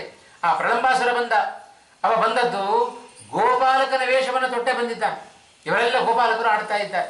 ಗೋಪಾಲಕರು ಆಡುವಾಗ ಪ್ರಳಂಬಾಸುರ ತಾನು ಬಂದ, ಗೋಪಾಲಕರ ವೇಷವನ್ನು ತೊಟ್ಟಿದ್ದಾನೆ. ಎರಡು ಗುಂಪು ಮಾಡಿಕೊಂಡಿದ್ದಾರೆ, ಬಲರಾಮನದ್ದೊಂದು ಗುಂಪು, ಕೃಷ್ಣನದ್ದೊಂದು ಗುಂಪು. ಇವರ ಕಡೆ ಒಂದಿಷ್ಟು ಗೋಪಾಲಕರು, ಬಲರಾಮನ ಕಡೆ ಒಂದಿಷ್ಟು ಜನ ಗೋಪಾಲಕರು. ಯಾರು ಸೋಲ್ತಾರೋ ಗೆದ್ದವರನ್ನು ಅವರು ಹೊತ್ಕೊಂಡು ಹೋಗಬೇಕು ಅಂತ ಒಂದು ಪಂದ್ಯದ ನಿಯಮ. ಇವರೆಲ್ಲ ಗೋಪಾಲಕರು ಏನು ಮಾಡ್ತಾ ಇದ್ದಾರೆ, ಕೃಷ್ಣನ ಕಡೆಯವರು ಎಲ್ಲರೂ ಗೆಲ್ತಾ ಇದ್ದಾರೆ, ಬಲರಾಮನ ಕಡೆಯವರೆಲ್ಲ ಸೋಲ್ತಾ ಇದ್ದಾರೆ. ಸೋತ ಬಲರಾಮನ ಕಡೆಯವರೆಲ್ಲ ಕೃಷ್ಣನ ಕಡೆಯವರನ್ನು ಹೊತ್ಕೊಂಡು ಹೋಗಬೇಕು, ಇದು ನಿಯಮ. ಅದಕ್ಕೇನು ಮಾಡಿದ ಈ ಗೋಪಾಲಕ, ಹಾಗಾಗಿ ತಾನು ಗೋಪಾಲಕನಾಗಿ ಈ ಪ್ರಲಂಬಾಸುರ ಬಂದು ಕೃಷ್ಣನ ಪಕ್ಷಕ್ಕೆ ಸೇರ್ಕೊಂಡ್ಬಿಟ್ಟು. ಕೃಷ್ಣನ ಪಕ್ಷಕ್ಕೆ ಸೇರ್ಕೊಂಡದ್ದು ಯಾಕೆ ಅಂದರೆ ಕೃಷ್ಣನ ಸಾಮರ್ಥ್ಯವನ್ನು ಬಹಳ ಚೆನ್ನಾಗಿ ತಿಳ್ಕೊಂಡಿದ್ದಾನೆ. ಕೃಷ್ಣನನ್ನು ನಾನು ಶಕ್ತಿಯಿಂದ ಗೆಲ್ಲಿಕ್ಕೆ ಸಾಧ್ಯ ಇಲ್ಲ, ಹಾಗಾಗಿ ಕೃಷ್ಣನಿಗೆ ಅನ್ಯಾಯ ಮಾಡ್ಲಿಕ್ಕೆ ಸಾಧ್ಯ ಇಲ್ಲ, ಹಾಗಾಗಿ ಕೃಷ್ಣನ ಅಣ್ಣನಾದ ಬಲರಾಮನಿಗೆ ಅನ್ಯಾಯ ಮಾಡೋಣ ಅಂತ ಹೇಳಿ ಆ ಪ್ರಲಂಬಾಸುರ ಏನು ಮಾಡಿದ, ಕೃಷ್ಣನ ಪಕ್ಷಕ್ಕೆ ಸೇರ್ಕೊಂಡ. ಕೃಷ್ಣನ ಪಕ್ಷಕ್ಕೆ ಸೇರ್ಕೊಂಡು ಇವನ ಪಕ್ಷದಲ್ಲಿದ್ದವರೆಲ್ಲ ಗೆಲ್ತಾ ಇದ್ದಾರೆ, ಇವ ಬೇಕಂತಲೇ ಸೋತ ಈ ಪ್ರಲಂಬಾಸುರ ಬಲರಾಮನನ್ನು ಹೊತ್ತು ನಡೀತಾ ಇದ್ದಾನೆ. ಶ್ರೀರಾಮನನ್ನ ಕೃಷ್ಣ ಗೆದ್ದ, ಹಾಗಾಗಿ ಶ್ರೀರಾಮ ಕೃಷ್ಣನನ್ನು ಹೊತ್ತಿದ್ದಾನೆ. ಈ ಪ್ರಲಂಬಾಸುರ ಗೋಪಾಲಕರ ವೇಷದಲ್ಲಿರುವ ಇವ ಬಲರಾಮನನ್ನು ಹೊತ್ತು ನಡೀತಾ ಇದ್ದ. ಗುರಿ ಏನಿತ್ತೋ ಆ ಶ್ರೀರಾಮ ಅದನ್ನು ಮುಟ್ಟಿದ, ಮತ್ತೆ ಇಲ್ಲಿ ಕೃಷ್ಣ ತಂದು ಬಿಟ್ಟ. ಆದರೆ ಪ್ರಲಂಬಾಸುರ ಹೋಗ್ತಲೇ ಇದ್ದ. ಬಲರಾಮನಿಗೆ ಕೂಡಲೇ ಆಶ್ಚರ್ಯ ಆಯಿತು, ಶರಣಾಗತನಾದ. ಕೃಷ್ಣ, ನನ್ನನ್ನು ರಕ್ಷಣೆ ಮಾಡು ಈ ಪ್ರಲಂಬಾಸುರನಿಂದ. ಯಾಕೆ ಅಂದರೆ ಪ್ರಲಂಬಾಸುರನ ಆ ಒಂದು ಬಲರಾಮನ ಮಾತು ನೋಡ್ರಿ ಎಷ್ಟು ಚೆನ್ನಾಗಿ ಹೇಳುತ್ತಾ ಇತ್ತು. ಹ್ರಿಯೇಹಂ ಕೃಷ್ಣ ದೈತ್ಯೇನ ಪರ್ವತೋದಗ್ರವರ್ಷ್ಮಣ ಪ್ರದರ್ಶಯಿತ್ವಾ ಮಹತಿಂ ಮಾಯಾಂ ಮಾನುಷ ರೂಪಿಣೀಂ ಕಥಮಸ್ಯ ಮಯಾ ಕಾರ್ಯಂ ಶಾಸನಂ ದುಷ್ಟಚೇತಸಃ ಪ್ರಲಂಭಸ್ಯ ಪ್ರವೃದ್ಧಸ್ಯ ದರ್ಪಾದ್ವಿಗುಣವರ್ಚಸಃ. ಬಲರಾಮ ಕೃಷ್ಣನ ಬಳಿಯಲ್ಲಿ ಶರಣಾಗತನಾಗ್ತಾ ಇದ್ದಾನೆ. ಕೃಷ್ಣ ಏನು ಮಾಡೋದು, ಪ್ರಲಂಬಾಸುರನ್ನು ತಪ್ಪಿಸಿಕೊಳ್ಳೋದು ಹೇಗೆ? ಕೃಷ್ಣ ಕೇಳಿದಾಗ, ಬಲರಾಮ ಹೇಳಿದ, ಏನು ಮಾಡಬೇಡಪ್ಪ ಬಲರಾಮ, ಯಾಕೆ ಆಲೋಚನೆ ಮಾಡುತ್ತಿ? ಸ್ಮರ ನಾರಾಯಣಾತ್ಮಾನಂ ಲೋಕಾನಾಂ ತ್ವಂ ವಿಪರ್ಯಯೇ ಅವಗಚ್ಚ ಆತ್ಮನಾತ್ಮಾನಂ ಸಮುದ್ರಾಣಂ ಸಮಾಗಮೆ. ಕೃಷ್ಣ ಒಂದು ಮಾತನ್ನು ಹೇಳಿದ, ಬಲರಾಮ ಯಾಕೆ ಆಲೋಚನೆ ಮಾಡುತ್ತಿ? ನಿನ್ನ ಒಳಗಿರುವ ನಾರಾಯಣ ರೂಪವನ್ನು ಸ್ಮರಣೆ ಮಾಡಿಕೋ. ಯಾರಿದ್ದಾರೆ ಬಲರಾಮನ ಒಳಗೆ? ಸಾಕ್ಷಾತ್ ಸಂಕರ್ಷಣ ರೂಪಿಯಾದ ಭಗವಂತ ಸೇರಿಕೊಂಡಿದ್ದಾನೆ. ಬಲರಾಮನ ಒಳಗೆ ಶುಕ್ಲಕೇಶ ಆವೇಶ ರೂಪ ಇದೆ, ಒಂದು ಕ್ಷಣ ಅದನ್ನು ಸ್ಮರಿಸಿಕೋ, ನಿನಗೆ ಬಲ ಬರುತ್ತೆ ಅಂತ ಸೂಚನೆ ಕೊಟ್ಟ. ಅದರಂತೆ ಬಲರಾಮ ತನ್ನ ಒಳಗಿದ್ದ ಆ ಶುಕ್ಲಕೇಶ ಆವೇಶ ರೂಪವನ್ನು ತಾನು ಸ್ಮರಣೆ ಮಾಡಿಕೊಂಡ. ಆಮೇಲೆ ಪ್ರಲಂಬಾಸುರನನ್ನ ಸಂಹಾರ ಮಾಡಿದ ಬಲರಾಮ. ಇದು ಬಲರಾಮನಾಗಿ ಮಾಡಿದ ಕೆಲಸ. ಇಂಥ ಕೆಲಸವನ್ನ ಇದೇ ಬಲರಾಮ ಹಿಂದೆ ಲಕ್ಷ್ಮಣನಾಗಿದ್ದಾನೆ, ಹೌದೋ ಇಲ್ವೋ? ಶೇಷದೇವರೇ ಲಕ್ಷ್ಮಣನಾಗಿ ಅವತಾರವನ್ನು ಮಾಡಿದ್ದು, ಅದೇ ಶೇಷದೇವರೇ ಈಗ ಬಲರಾಮನಾಗಿ ಬಂದಿದ್ದಾರೆ. ಲಕ್ಷ್ಮಣನಾದಾಗಲೂ ಕೂಡ ಇಂಥ ಒಂದು ಪ್ರಸಂಗ ಬಂತು. ಸಂಮೋಹನಾಸ್ತ್ರಕ್ಕೆ ಒಳಗಾಗಿ ಕೆಳಗಡೆ ಬಿದ್ದ ಲಕ್ಷ್ಮಣ, ಮೂರ್ಛಿತನ ಕೆಳಗಡೆ ಬಿದ್ದಿದ್ದಾನೆ. ಕೂಡಲೇ ರಾವಣ ಏನು ಮಾಡಿದ, ರಾಮನನ್ನು ಎದುರಿಸಲಿಕ್ಕೆ ಆಗೋದಿಲ್ಲ ಅಂಥೇಳಿ ಲಕ್ಷ್ಮಣನನ್ನು ಕರ್ಕೊಂಡು ಹೋಗಿಬಿಡೋಣ, ಅವನ ಹೆಂಡತಿ ಸೀತೆ ಈಗಾಗಲೇ ಆಲ್ರೆಡಿ ನನ್ನ ಬಳಿಯಲ್ಲಿದ್ದಾಳೆ, ಬಹಳ ಪ್ರೀತಿ ಪಾತ್ರನಾದ ತಮ್ಮನನ್ನು ಎತ್ಕೊಂಡು ಹೋಗಿಬಿಟ್ರೆ ರಾಮಚಂದ್ರ ಮಾನಸಿಕವಾಗಿ ಕುಗ್ಗಿ ಹೋಗ್ತಾನೆ, ಆಮೇಲೆ ಅವನನ್ನು ಸುಲಭವಾಗಿ ನಾನು ಗೆಲ್ಬಹುದು ಅಂತ ಲಕ್ಷ್ಮಣ ಕೆಳಗೆ ಬಿದ್ದಿದ್ದಾನಲ್ಲ, ಕೆಳಗೆ ಬಿದ್ದ ಲಕ್ಷ್ಮಣನನ್ನು ಎತ್ಕೊಳ್ಬೇಕು ಅಂತ ಕರ್ಕೊಂಡು ಹೋಗೋಣ ಅಂತ ರಾವಣ ಪ್ರಯತ್ನ ಪಟ್ಟ. ಎಷ್ಟು ಪ್ರಯತ್ನ ಬರ್ತಾ ಇದ್ದಾನೆ, ಏನು ಮಾಡಿದ? ಆಗಲೂ ಕೂಡ ಶ್ರೀರಾಮಚಂದ್ರ ಆ ಲಕ್ಷ್ಮಣನಲ್ಲಿದ್ದ ಅವನಿಗೆ ಮೂರ್ಛೆಯಿಂದ ಎಚ್ಚೆತ್ತುಕೊಳ್ಳುವಂತೆ ಮಾಡಿ ಆ ಲಕ್ಷ್ಮಣನಿಗೆ ತನ್ನ ಒಳಗಿದ್ದ ರೂಪವನ್ನು ಸ್ಮರಣೆ ಮಾಡಿಕೊಟ್ಟ ರಾಮಚಂದ್ರ.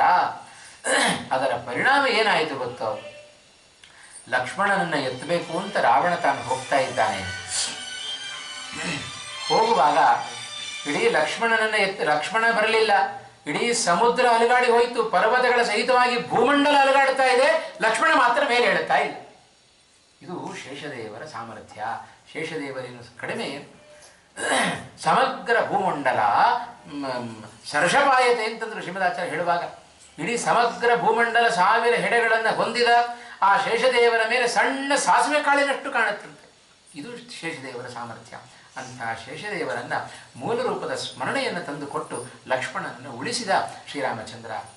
ಹಾಗಾಗಿ ಯಾರಿಗೂ ಕೂಡ ಸ್ವಯಂ ಸಾಮರ್ಥ್ಯ ಇಲ್ಲ. ಇವರೆಲ್ಲ ಭಗವಂತನಿಂದಾಗಿ ಅನುಗ್ರಹವನ್ನು ಪಡೆದುಕೊಂಡವರಾದ್ದರಿಂದ ಇವರಲ್ಲಿ ಆ ಸಾಮರ್ಥ್ಯಗಳು ಬಂತು ಅಂತ ಪುರಾಣ ಇತಿಹಾಸಗಳು ಉಲ್ಲೇಖ ಮಾಡ್ತಾ ಇದ್ದಾರೆ. ಅದನ್ನು ಎತ್ಕೊಳ್ಳಿಕ್ಕಾಗದೆ ಕೈಬಿಟ್ಟು ಹೋದ ರಾವಣ. ಮರುಕ್ಷಣದಲ್ಲಿ ಹನುಮಂತ ಬಂದ, ಅನಾಯಾಸವಾಗಿ ಲಕ್ಷ್ಮಣನ ತೆಗೆದುಕೊಂಡ್ರು ರಾಮನ ಬಳಿಯಲ್ಲಿ ಇಟ್ಟು.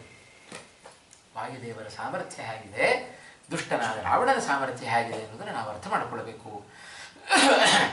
ಹೀಗೆ ಆ ಬಲರಾಮನ ಕೈಯಲ್ಲಿ ಪ್ರಲಂಬಾಸುರನನ್ನ ಧೇನುಕಾಸುರನ ಸಂಹಾರ ಮಾಡಿಸಿದವಾದ್ದರಿಂದ ಕೃಷ್ಣನಿಗೆ ಆ ಹೆಸರು ಬಂತು. ಆ ಪ್ರಲಂಬಾಸುರನ ಸಂಹಾರ ಮಾಡಿದ ನಂತರವೇ ರಾಮನ ಜೊತೆಗೆ ಬಲ ಸೇರಿಕೊಂಡದ್ದು. ಅಂದಿನಿಂದ ಅವ ಬಲರಾಮ ಅನ್ನುವ ಹೆಸರನ್ನ ಆ ಬಲರಾಮ ತಾನು ಪಡೆದುಕೊಂಡಿದ್ದಾನೆ. ಹೀಗೆ ಕೃಷ್ಣ ಪರಮಾತ್ಮ ಅನೇಕ ಲೀಲೆಗಳನ್ನು ತಾನು ತೋರಿಸ್ತಾ ಮುಂದೆ ಹರಿವಂಶ ಕೃಷ್ಣನ ಗುರುಕುಲದ ವಾಸವನ್ನು ಉಲ್ಲೇಖ ಮಾಡ್ತಾ ಇದೆ. ಕೇವಲ 64 ದಿವಸಗಳಷ್ಟೇ ಕೃಷ್ಣ ಪರಮಾತ್ಮ ಗುರುಗಳಾದ ಆ ಸಾಂದೀಪಿನಿ ಋಷಿಗಳ ಆಶ್ರಮದಲ್ಲಿ ತಾನಿದ್ದದ್ದು. ಆ ಬಾಲ್ಯದಲ್ಲಿ ಗುರುಕುಲದ ಜೊತೆಗೆ ತಾನು ಸುಧಾಮ ಇದ್ದಾನೆ. ಅವರಿಬ್ಬರು ಬಹಳ ಸ್ನೇಹಿತರಾಗಿ ಕೃಷ್ಣ ಪರಮಾತ್ಮ ಗುರುಕುಲದಲ್ಲಿ ತಾನು ವಾಸ ಮಾಡುತ್ತಾ ಇದ್ದಾನೆ. ಈ ಸಂದರ್ಭದಲ್ಲಿ ನಾವು ಅರ್ಥ ಮಾಡಿಕೊಳ್ಳಬೇಕಾದ್ದು ಎಷ್ಟು ಸರಳತೆಯನ್ನು ಕೃಷ್ಣ ಪರಮಾತ್ಮ ತಾನು ತೋರಿಸಿಕೊಟ್ಟಿದ್ದಾನೆ. ಎಷ್ಟು ಸರಳ ವ್ಯಕ್ತಿ ಕೃಷ್ಣ ಪರಮಾತ್ಮ. ನಾವು ಜೀವನದಲ್ಲಿ ಹೇಗೆ ನಡಿಬೇಕು ಅಂತ ತೋರಿಸಿಕೊಟ್ಟದ್ದು. ಅದಕ್ಕೆ ಕೃಷ್ಣ ತಾನು ಅವತಾರ ಮಾಡಿದ ಮರ್ತ್ಯಾವತಾರ ಸ್ತ್ವಿಹ ಮರ್ತ್ಯ ಶಿಕ್ಷಣಂ. ಇದೆಲ್ಲ ಭಗವಂತ ಮಾನವರಾದ ನಮಗೆ ಶಿಕ್ಷಣೆಯನ್ನು ಕೊಡ್ತಾ ಇದ್ದ. ಗುರುಕುಲದಲ್ಲಿ ವಾಸ ಮಾಡುವಾಗ ಗುರುಕುಲದಲ್ಲಿ ಒಮ್ಮೆ ಕಟ್ಟಿಗೆ ಖಾಲಿ ಆಯಿತು. ಕಾಡಿಗೆ ಹೋಗಿ ಇಬ್ಬರೂ ಕೂಡ ಸುಧಾಮ ಮತ್ತು ಕೃಷ್ಣ ಕಾಡಿಗೆ ಹೋಗಿ ಕಟ್ಟಿಗೆಯನ್ನು ಹೊತ್ತು ತಂದು ಹಾಕಿದ್ದಾರೆ ಗುರುಕುಲಕ್ಕೆ. ಎಲ್ಲಿಯ ಜಗದೀಶ್ವರನಾದ ಕೃಷ್ಣ ಎಲ್ಲಿಯ ಕಟ್ಟಿಗೆ ಹೊಡೆದು ತಂದು ಹಾಕೋದು ಅಂದರೆ ಏನ್ರಿ ಅಂತ ಮನೆಯಲ್ಲಿ ಒಂದು ಕಸಬರಿಗೆ ಹಿಡ್ಕೊಂಡು ಕಸ ಗುಡಿಸೋದಿಲ್ಲ ನಾವು. ನಮ್ಮ ಮನೆ ಮತ್ತು ಮತ್ತೊಬ್ಬರ ಮನೆ ಅಲ್ಲ. ಹಾಗಿರಬೇಕಾದ್ರೆ ಕೃಷ್ಣನ ಎಷ್ಟು ಸರಳನಾಗಿದ್ದಾನೆ ಕೃಷ್ಣ ಪರಮಾತ್ಮ. ಹಾಗಾಗಿ ಕೃಷ್ಣನಿಂದ ನಾವು ಅದನ್ನು ನೋಡಿ ಕಲಿಬೇಕು ಅಂತ ಹೇಳ್ತಾರೆ. ಹೀಗೆ ಗುರುಕುಲದ ವಾಸವನ್ನು ಮಾಡಿದವ ಕೃಷ್ಣ. ವಾಸವನ್ನು ಮಾಡಿ ಕೊನೆ ಗುರುದಕ್ಷಿಣೆ ಏನು ಬೇಕು ಅಂತ ಕೇಳಿದರೆ ಕಳೆದುಕೊಂಡ ಮಗನನ್ನೇ ತಂದುಕೊಟ್ಟ ಕೃಷ್ಣ ಪರಮಾತ್ಮ. ಅಘಟಿತ ಘಟನಾಶಕ್ತಿ ಉಳ್ಳವನಾಗಿದ್ದಾನೆ ಭಗವಂತ. ಕಳೆದು ಹೋದ ಒಂದು ಕ್ಷಣವನ್ನು ನಮಗೆ ವಾಪಸ್ ತರಲಿಕ್ಕಾಗೋದಿಲ್ಲ. ಆದರೆ ಭಗವಂತ ಏನು ಬೇಕಾದರೂ ಸಾಧನೆ ಮಾಡಿ ತೋರಿಸ್ತಾನೆ. ಇದು ಆ ಕೃಷ್ಣನ ಸಾಮರ್ಥ್ಯವನ್ನು ನಾವು ಕಾಣಲಿಕ್ಕೆ ಸಾಧ್ಯ. ಇದೇ ಸಂದರ್ಭದಲ್ಲಿ ಮುಂದೆ ಹೀಗೆ ಆಗತ್ತೆ ಪ್ರಸಂಗ. ದೇವಕಿಗೆ ರುಕ್ಮಿಣಿಯನ್ನು ಕಲ್ಯಾಣ ಮಾಡ್ಕೊಂಡು ಬಂದಿದ್ದಾನೆ ಕೃಷ್ಣ. ಕಲ್ಯಾಣ ಮಾಡಿಕೊಂಡು ಬಂದ ಕೃಷ್ಣ 1-2 ಮದುವೆ ಮಾಡಿಕೊಂಡದ್ದು, ಬೇಕಾದಷ್ಟು ಮದುವೆ ಮಾಡಿಕೊಂಡು 16,108 ಮದುವೆಯನ್ನು ಮಾಡಿಕೊಂಡಿದ್ದಾನೆ ಕೃಷ್ಣ ಪರಮಾತ್ಮ. ದೇವಕಿಯ ಬಳಿಗೆ ಎಲ್ಲರೂ ಬಂದು ಹೇಳ್ತಾ ಇದ್ದಾರೆ, ಅಮ್ಮ ನಿನ್ನ ಮಗನ ಬಾಲ್ಯದ ಲೀಲೆ ಬಹಳ ಉತ್ತಮವಾಗಿತ್ತು ಹೇಳ್ತಾ ಇದ್ದಾರೆ. ಆ ಕೃಷ್ಣನ ಬಾಲ್ಯದ ಲೀಲೆಗಳನ್ನು ಕಂಡಾಗ ಎಲ್ಲರೂ ಹೇಳೋದನ್ನು ಕೇಳಿದಾಗ ದೇವಕಿಗೆ ಬಹಳ ಬೇಜಾರಾಯ್ತಂತೆ. ಅಲ್ಲ, ನನ್ನ ಮಗನ ಕೃಷ್ಣನ ಬಾಲ್ಯದ ಲೀಲೆಗಳನ್ನು ನಾನೇ ನೋಡಲಿಲ್ವಲ್ಲ. ಬಹಳ ಬೇಸರಾಗಿ ಕೃಷ್ಣನನ್ನು ಕರೆದು, ಕೃಷ್ಣ ಬಾಯಿಲಿ ಏನು ಅಂತ ಕೇಳಿದ. ಭಾಳ ಚೆನ್ನಾಗಿ ನೀನು ಬಾಲ್ಯದ ಲೀಲೆಯನ್ನು ತೋರಿಸಿದೆಯಂತೆ, ನನಗೂ ತೋರಿಸು ಅಂತ ಕೇಳಿದ. ಎಲ್ಲಾದರೂ ಯಾರಿಗೆ ನೀ ಸಾಧ್ಯ ಇದು ಜಗತ್ತಲ್ಲಿ? ತಾಯಿ ಆಸೆ ಪಡ್ತಾ ಇದ್ದಾಳಲ್ಲ ಅಂತ ಹೇಳಿ ಕೃಷ್ಣ ತಾನು ಏನೇನು ನಂದ ಗೋಕುಲದಲ್ಲಿ ಲೀಲೆಯನ್ನು ತೋರಿಸಿದನೋ ಎಲ್ಲ ಲೀಲೆಗಳನ್ನು ದೇವಕಿಗೆ ತೋರಿಸಿಬಿಟ್ಟು ಎಷ್ಟು ದೇವಕಿಗೆ ಆನಂದವನ್ನು ಕೊಟ್ಟ ಕೃಷ್ಣ ಅಂತ ಹೇಳಿದರೆ, ಆ ದೇವಕಿಯ ತೊಡೆಯ ಮೇಲೆ ತಾನು ಮಲಗಿ ದೇವಕಿಯ ಸ್ತನಪಾನವನ್ನು ಮಾಡಿ ಅದರ ಆನಂದವನ್ನು ಕೊಟ್ಟು ಬಿಟ್ಟ ಕೃಷ್ಣ ಪರಮಾತ್ಮ ದೇವಕಿಗೆ. ಇಷ್ಟು ಉತ್ತಮವಾದ ಆನಂದವನ್ನು ಕೊಟ್ಟವ ಕೃಷ್ಣ ಪರಮಾತ್ಮ ಅಂತ ಹೇಳ್ತಾರೆ. ಅದಕ್ಕೆ ದೇವಕಿ ನಂದನಾಯಚ ಅಂತ ಹೇಳ್ತೇವೆ ನೋಡಿ. ದೇವಕಿಯ ಮಗ ಅಂತ ಹೇಳಿಕೊಂಡದ್ದು ಇದೇ ಉದ್ದೇಶಕ್ಕೋಸ್ಕರ. ಸುಮ್ಮನೆ ಹೆಸರು ತಗೊಳ್ಳಿಲ್ರಿ. ಇವತ್ತು ನೋಡ್ರಿ ಎಷ್ಟು ಭಕ್ತರಿಗೆ ಅನುಗ್ರಹ ಮಾಡ್ತಾನೆ ಕೃಷ್ಣ ಅಂತ ಹೇಳಿದರೆ, ಕೃಷ್ಣನನ್ನು ನಾವು ಕರೆಯುವಾಗ ನಂದಗೋಪ ಅಂತ ನಾವು ಕರಿತೇವೆ. ಯಾಕೆ ಗೊತ್ತೋ, ನಂದಗೋಪ ನಂದ ಏನು ಮಾಡಿದ, ನಂದಗೋಪ ಕೃಷ್ಣ ತಾನು ಪರಂಧಾಮಕ್ಕೆ ಹೋಗಬೇಕಾದ್ರೆ ಭಾಳ ದುಃಖಪಟ್ಟು ಏನು ಮಾಡಿದ, ನಂದಗೋಪನಿಗೆ ಇಷ್ಟು ದುಃಖ ಪಡಬೇಡಪ್ಪ, ಇನ್ನು ಮುಂದೆ ನಾನು ನಂದನಂದನ ಅಂತ ಕರೆಸಿಕೊಳ್ತೇನೆ, ನಂದನ ಕಂದ ಅಂತ ಕರೆಸಿಕೊಳ್ತೇನೆ, ನಿನ್ನ ನನ್ನ ಹೆಸರು ಬರಲಿ ಅಂತ ಕೃಷ್ಣ ಅಂಥ ಅನುಗ್ರಹವನ್ನು ಮಾಡಿದವ. ಆ ನಂದಗೋಪನಿಗೆ ಪ್ರಾಮಾಣಿಕವಾದ ಭಕ್ತಿ ಇತ್ತು ಅಂತಾದರೆ ಕೃಷ್ಣ ಹೇಗೆ ಅನುಗ್ರಹ ಮಾಡುತ್ತಾನೆ ಅಂತ ನಮಗೆ ಹೇಳಲಿಕ್ಕೆ ಸಾಧ್ಯ ಇಲ್ಲ. ಹಾಗಾಗಿ ದೇವಕಿಗೆ ತಾನು ವಿವಾಹವನ್ನು ಮಾಡಿಕೊಂಡ ನಂತರ ತನ್ನ ಬಾಲ್ಯವನ್ನು ತೋರಿಸಿ ಮಹದನುಗ್ರಹವನ್ನು ಮಾಡಿದ ಕೃಷ್ಣ ಪರಮಾತ್ಮ. ಇದು ಕೃಷ್ಣನ ಅಘಟಿತ ಘಟನಾ ಸಾಮರ್ಥ್ಯ. ಆ ರೂಪವನ್ನು ಸಾಕ್ಷಾತ್ ರುಕ್ಮಿಣೀ ದೇವಿ ನೋಡ್ತಾ ಇದ್ದ, ಮರೆಯಲ್ಲಿ ನಿಂತು ನೋಡ್ತಾ ಇದ್ದ. ತನ್ನ ಗಂಡನ ರೂಪವನ್ನು ಜಗತ್ತಿನಲ್ಲಿ ಯಾರಿಗೂ ಈ ಭಾಗ್ಯ ಸಿಗೋದಿಲ್ಲ. ಮದುವೆಯಾದ ಯಾವ ಹೆಂಡಂದ್ರೆ ತಮ್ಮ ಗಂಡನ ಬಾಲ್ಯವನ್ನು ನೋಡ್ಲಿಕ್ಕೆ ಸಿಗುತ್ತೆ, ಫೋಟೋ ನೋಡ್ಬೋದಂತೆ ಹೊರತು ಮಂದಿ ಇನ್ನೇನು ನೋಡ್ಲಿಕ್ಕೆ ಸಾಧ್ಯ ನಮಗೆ. ಹಾಗಾಗಿ ಸಾಕ್ಷಾತ್ತಾಗಿ ರುಕ್ಮಿಣಿ ತನ್ನ ಗಂಡನ ಬಾಲ್ಯವನ್ನು ನೋಡಿ ಮಹದಾನಂದ ಪಟ್ಲು. ಏನು ರೂಪ ಈ ಕೃಷ್ಣನದ್ದು, ಆ ಬಾಲರೂಪ, ಇದು ನನಗೆ ಮಾತ್ರ ಸೀಮಿತ ಆಗಬಾರದಿದು, ನಾನು ಕಣ್ಣಾರೆ ಕಂಡಿದ್ದೇನೆ, ಇದು ನನಗೆ ಮಾತ್ರ ಸೀಮಿತ ಆಗಬಾರದು ಅಂತ ಹೇಳಿ ದೇವಶಿಲ್ಪಿಯಾದ ವಿಶ್ವಕರ್ಮನನ್ನು ಕರೆದು ಈ ಮೂರ್ತಿಯನ್ನು ಕೆತ್ತು ಮೂರ್ತಿಯನ್ನು ನಿರ್ಮಾಣ ಮಾಡಿಸಿಕೊಂಡು ಸಾಕ್ಷಾತ್ ರುಕ್ಮಿಣಿ ದೇವಿ ತಾನು ತನ್ನ ಕೈಗಳಿಂದ ಪೂಜೆ ಮಾಡಿ ಅದೇ ಮೂರ್ತಿಯನ್ನು ಇವತ್ತು ನಾವು ಉಡುಪಿಯಲ್ಲಿ ಕೃಷ್ಣನಾಗಿ ಕಾಣ್ತಾ ಇದ್ದೇವೆ. ಸಾಕ್ಷಾತ್ ರುಕ್ಮಿಣಿ ದೇವಿಯ ಕರದಿಂದ ಅರ್ಚಿತವಾದ ಪ್ರತಿಮೆ ಇವತ್ತಿಗೂ ನಾವು ಉಡುಪಿಯಲ್ಲಿ ಕಾಣ್ತೇವೆ. ಅದೇ ಕೃಷ್ಣನ ಪ್ರತಿಮೆ ಶ್ರೀಮದ್ ಆಚಾರ್ಯರ ಮೂಲಕ ಇವತ್ತು ಪ್ರತಿಷ್ಠಿತವಾಗಿ ಇವತ್ತು ನಮ್ಮ ಕಣ್ಣಿಗೂ ಕಾಣಿಸ್ತಾ ಇದೆ.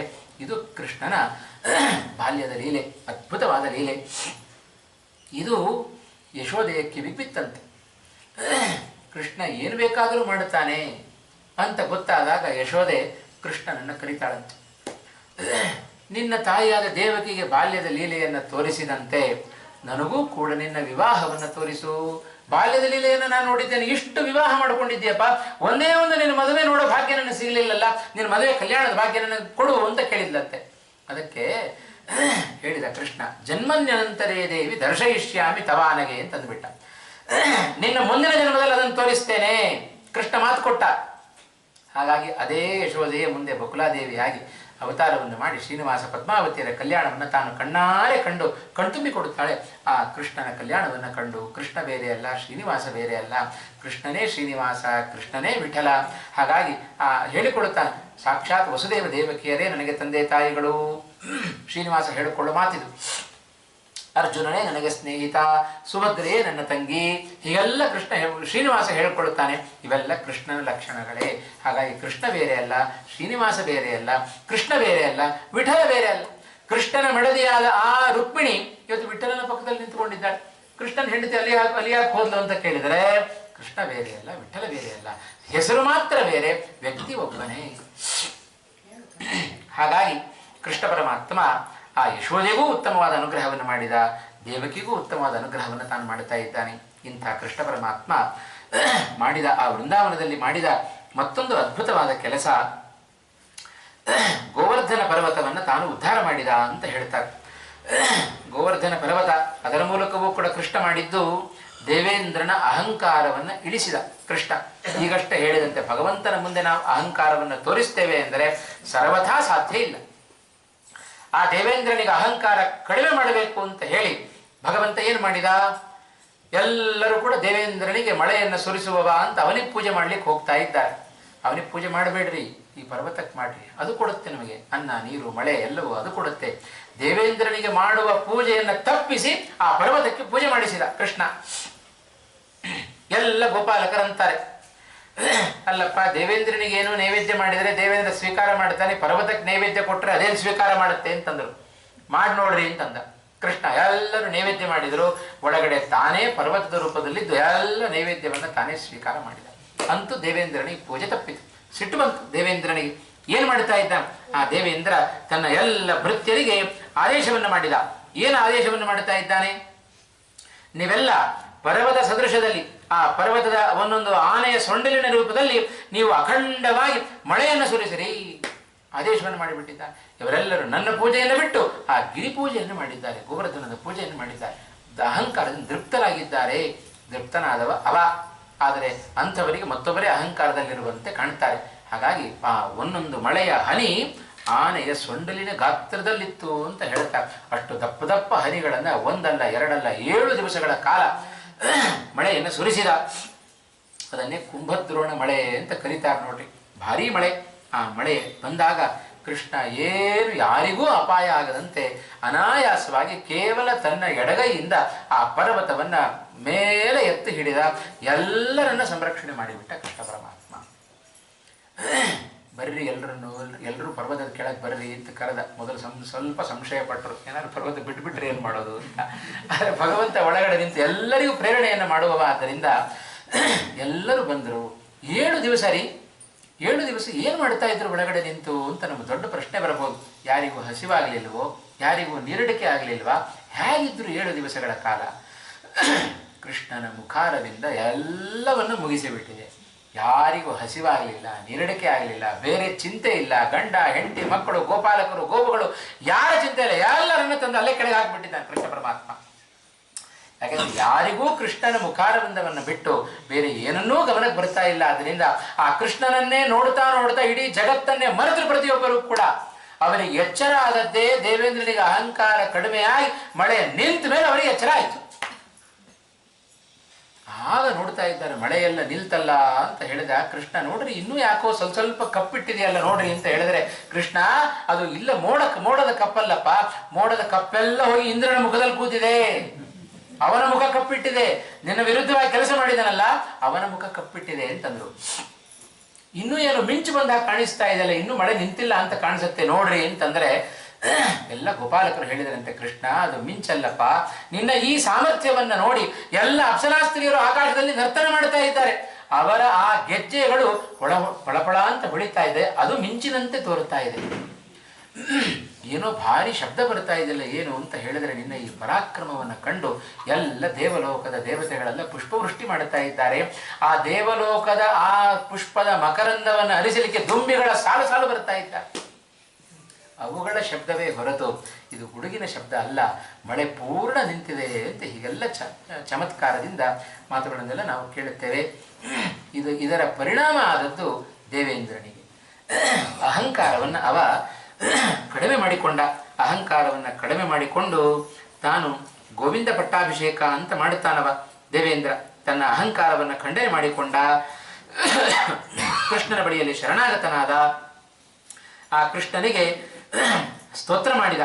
ಕೃಷ್ಣ ಕೃಷ್ಣ ಮಹಾಬಾಹೋ ಜ್ಞಾತೀನಾಂ ನಂದಿವರ್ಧನ ಅತಿ ದಿವ್ಯಂ ಕೃತಂ ಕರ್ಮ ತ್ವಯಾ ಪ್ರೀತಿಮತಾಗವಾಂ. ನಾನಾ ರೀತಿಯಾಗಿ ದೇವೇಂದ್ರ ಇರಬಹುದು, ಬೇರೆ ಬೇರೆ ದೇವತೆಗಳಿರ್ಬೋದು, ಎಲ್ಲರೂ ಸ್ತೋತ್ರ ಮಾಡುತ್ತಾ ಇದ್ದಾರೆ.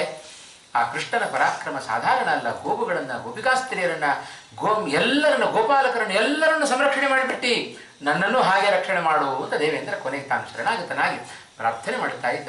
ಆಗಲೇ ನಡೆದದ್ದು ಗೋವಿಂದ ಪಟ್ಟಾಭಿಷೇಕ. ಅವ ಹೇಳಿದ ಅಚ್ಯುತಾನಂತ ಗೋವಿಂದ ಅಂತ ನಿರಂತರವಾಗಿ ಅಚ್ಯುತಾಯ ನಮಃ, ಅನಂತಾಯ ನಮಃ, ಗೋವಿಂದಾಯ ನಮಃ, ನಿರಂತರ ನಾವು ಆ 3 ಭಗವಂತನ ನಾಮಗಳನ್ನ ನಿರಂತರ ಪಠನ ಮಾಡುತ್ತಾ ಇರಬೇಕಂತೆ. ಯಾಕೆ ಅಂದರೆ ಅದರಿಂದಲೂ ಒಂದು ಮಹತ್ವ ಇದೆ. ಅಚ್ಯುತೇತಿ ತನುಃಪೂತ, ಅಚ್ಯುತೇತಿ ತನುಃಪೂತ, ಗೋವಿಂದೇತಿ ಚ ವಾಕ್ ಪುನಃ.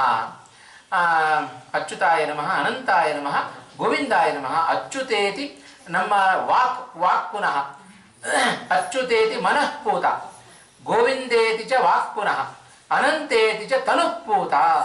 ಅಚ್ಯುತಾಯ ನಮಃ, ಅನಂತಾಯ ನಮಃ, ಗೋವಿಂದಾಯ ನಮಃ ಅಂತ ನಾವು ಹೇಳಿದೆವು ಅಂತಾದರೆ ನಮ್ಮ ತ್ರಿಕರಣಗಳ ಶುದ್ಧಿಯಾಗಿ ಬಿಡುತ್ತೆ. ಅಚ್ಯುತ ಅಂತ ನಾವು ಕರೆದರೆ ನಮ್ಮ ಮನಸ್ಸಿನ ಶುದ್ಧಿ, ಅನಂತ ಅಂತ ಕರೆದರೆ ಅಚ್ಯುತಾಯ ನಮಃ, ಅನಂತಾಯ ನಮಃ, ಅನಂತ ಅಂತ ಕರೆದರೆ ನಮ್ಮ ವಾಕ್ ಶುದ್ಧಿ, ಗೋವಿಂದ ಅಂತ ಕರೆದರೆ ನಮ್ಮ ಶರೀರ ಶುದ್ಧಿ ಆಗುತ್ತೆ. ಇದು ಆ 3 ನಾಮಗಳ ಪರಿಣಾಮ. ಹಾಗಾಗಿ ನಿರಂತರವಾಗಿ ಅಚ್ಯುತಾಯ ನಮಃ, ಅನಂತಾಯ ನಮಃ, ಗೋವಿಂದಾಯ ನಮಃ ಅಂತ ಗೋವಿಂದ ಪಟ್ಟಾಭಿಷೇಕವನ್ನು ಮಾಡಿದ. ನಿರಂತರವಾಗಿ ಗೋವಿಂದ ಗೋವಿಂದ ಗೋವಿಂದ ಅಂತ ಹೇಳ್ತಾ ಇದ್ದಾರೆ. ಕೃಷ್ಣನಿಗೆ ಬಹಳ ಪ್ರೀತಿಯಂತೆ. ಹಾಗಾಗಿ ನೋಡ್ರಿ, ಇವತ್ತು ಉಡುಪಿಯಲ್ಲಿ ರಥವನ್ನು ಎಳೆಯುವಾಗ ಗೋವಿಂದ ಗೋವಿಂದ ಅಂತ ಅಂದ್ಕೊಂಡೇ ರಥವನ್ನು ಎಳೀತಾರೆ. ಊಟ ಕೂಡುವಾಗಲೂ ನಾವು ಗೋವಿಂದ ಅಂತ ಹೇಳ್ತೇವೆ. ಆಮೇಲೆ ಇನ್ನೊಮ್ಮೆ ಗೋವಿಂದ ಅಂತ ಬಂದ್ರು ಹೇಳ್ರಿ ಅಂತ. ಹಾಗಾಗಿ ಎಲ್ಲಿಗೆ ಹೋದ್ರೂ ನಾವು ಗೋವಿಂದನ ಸ್ಮರಣೆಯನ್ನು ಬಿಡಬಾರದು.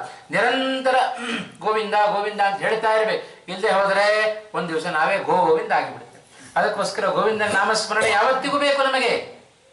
ಹಾಗಾಗಿ ಆ ಗೋವಿಂದ ಪಟ್ಟಾಭಿಷೇಕವನ್ನು ಮಾಡುವುದರ ಮೂಲಕ ದೇವೇಂದ್ರ ತನ್ನ ಅಹಂಕಾರವನ್ನು ತಾನು ಕಳೆದುಕೊಂಡ. ಹೀಗೆ ಕೃಷ್ಣರ ಪರಮಾತ್ಮ ನಾನಾ ರೀತಿಯಾದ ಲೀಲೆಗಳನ್ನೆಲ್ಲ ವೃಂದಾವನದಲ್ಲೂ ತಾನು ತೋರಿಸ್ತಾ ಇದ್ದಾನೆ. ಕಂಸನ ಈ ಕಡೆಯಿಂದ ಚಿಂತೆ ಪ್ರಾರಂಭ ಆಯಿತು. ನಿನ್ನೆ ದಿವಸ ಹೇಳಿದಂತೆ ಕೃಷ್ಣನಿಗೆ ಬಹಳ ವಿಶೇಷವಾಗಿ ನಾರದರು ಕಂಸನಿಗೆ ಎಲ್ಲ ವಿಷಯವನ್ನು ತಿಳಿಸಿಬಿಟ್ರು. ವಸುದೇವ ಮಾಡಿದ ಎಲ್ಲ ಅನ್ಯಾಯ, ಕೃಷ್ಣನನ್ನ ತಾನೇ ಕರೆಸ್ಕೊಳ್ಬೇಕು ಅಂತ ತನ್ನ ಮೃತ್ಯುವಿಗೆ ತಾನೇ ಆಹ್ವಾನ ಕೊಟ್ಟ. ಬಾ ಅಂತ ಹೇಳಿ ಕರೆಸ್ಕೊಳ್ತಾ ಇದ್ದ. ಬಿಲ್ಲು ಹಬ್ಬದ ನೆಪದಿಂದ ಕೃಷ್ಣನನ್ನ ಇಲ್ಲಿಗೆ ಕರೆಸ್ಕೊಂಡು ಅವರನ್ನು ಸಂಹಾರ ಮಾಡಬೇಕು ಅಂತ ಕಂಸ ತಾನು ಆಲೋಚನೆಯನ್ನು ಮಾಡಿದ. ಯಾರು ಕರ್ಕೊಂಡು ಬರಬೇಕು? ಅಕ್ರೂರನನ್ನು ಕಳಿಸಿದ. ಅಕ್ರೂರ ಮಹಾಭಗವದ್ಭಕ್ತ. ಅಕ್ರೂರ ಮೊದಲು ಕೃಷ್ಣನನ್ನ ಮೋಸ ಮಾಡಲಿಕ್ಕೋಸ್ಕರ ಕರೆಸ್ತಾ ಇದ್ದಾನಿವ ಅಂತ ಹೇಳಿದ. ಆಮೇಲೆ ಹೇಳಬೇಕು ನನಗೆ ಎಲ್ಲ ಕಥೆ. ಹಾಗಾಗಿ ಏನು ಮಾಡಬೇಕು? ಮೊದಲು ಅಕ್ರೂರನಿಗೆ ಸ್ವಲ್ಪ ಭಯ ಆಯಿತು. ಅಯ್ಯೋ, ಕೃಷ್ಣನ್ ಕರ್ಕೊಂಡು ಬರಬೇಕಲ್ಲ ಇದಕ್ಕೋಸ್ಕರ ಅಂತ ಮೊದಲು ಅನ್ಕೊಂಡ. ಆಮೇಲೆ ಕೃಷ್ಣನಿಗೆ ಏನ್ರಿ ಭಯ? ಈ ನೆಪದಲ್ಲಿ ಕೃಷ್ಣನನ್ನು ನೋಡುವ ಭಾಗ್ಯ ನನಗೆ ಸಿಗುತ್ತಲ್ಲ ಅಂತ ಕೂಡಲೇ ಹೊರಟೇ ಬಿಟ್ಟ, ದೊಡ್ಡ ರಥವನ್ನು ತೆಗೆದುಕೊಂಡು.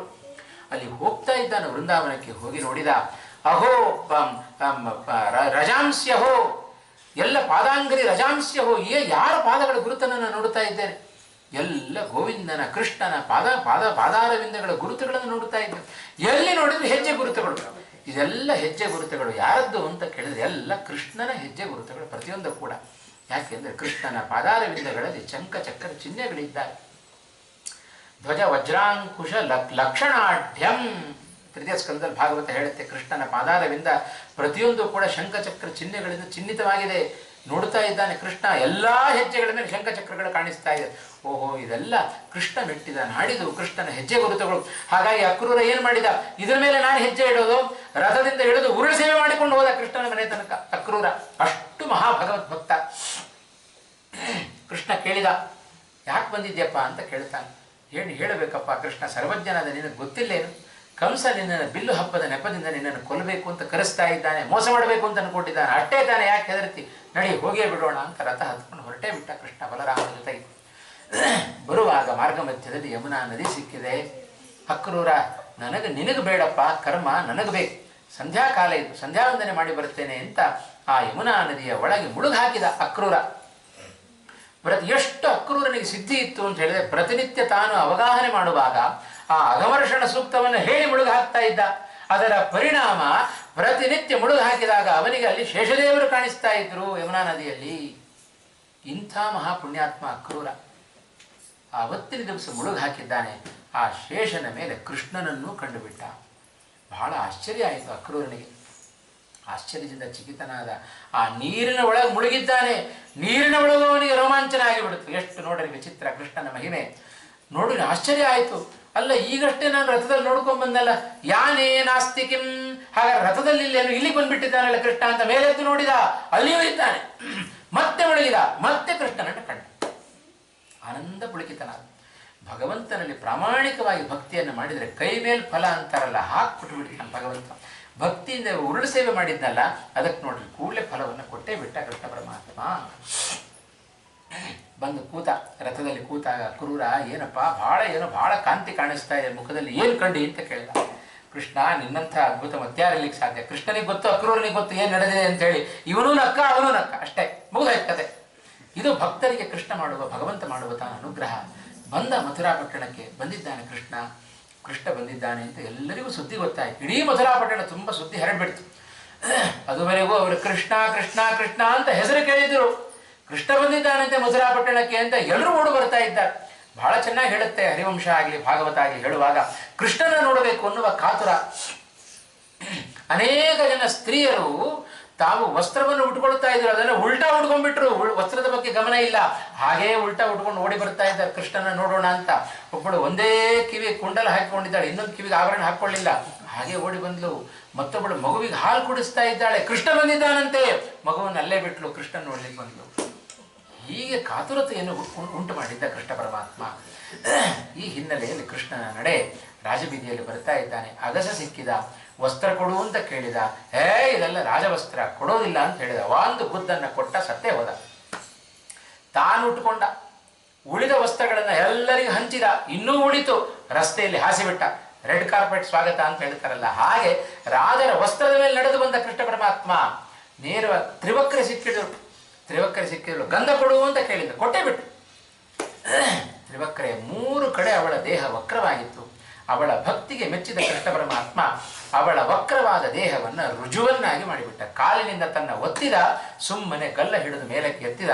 ಅವಳ ವಕ್ರವಾದ ದೇಹ ಅದು ನೆಟ್ಟಗಾಗಿ ಹೋಯಿತು.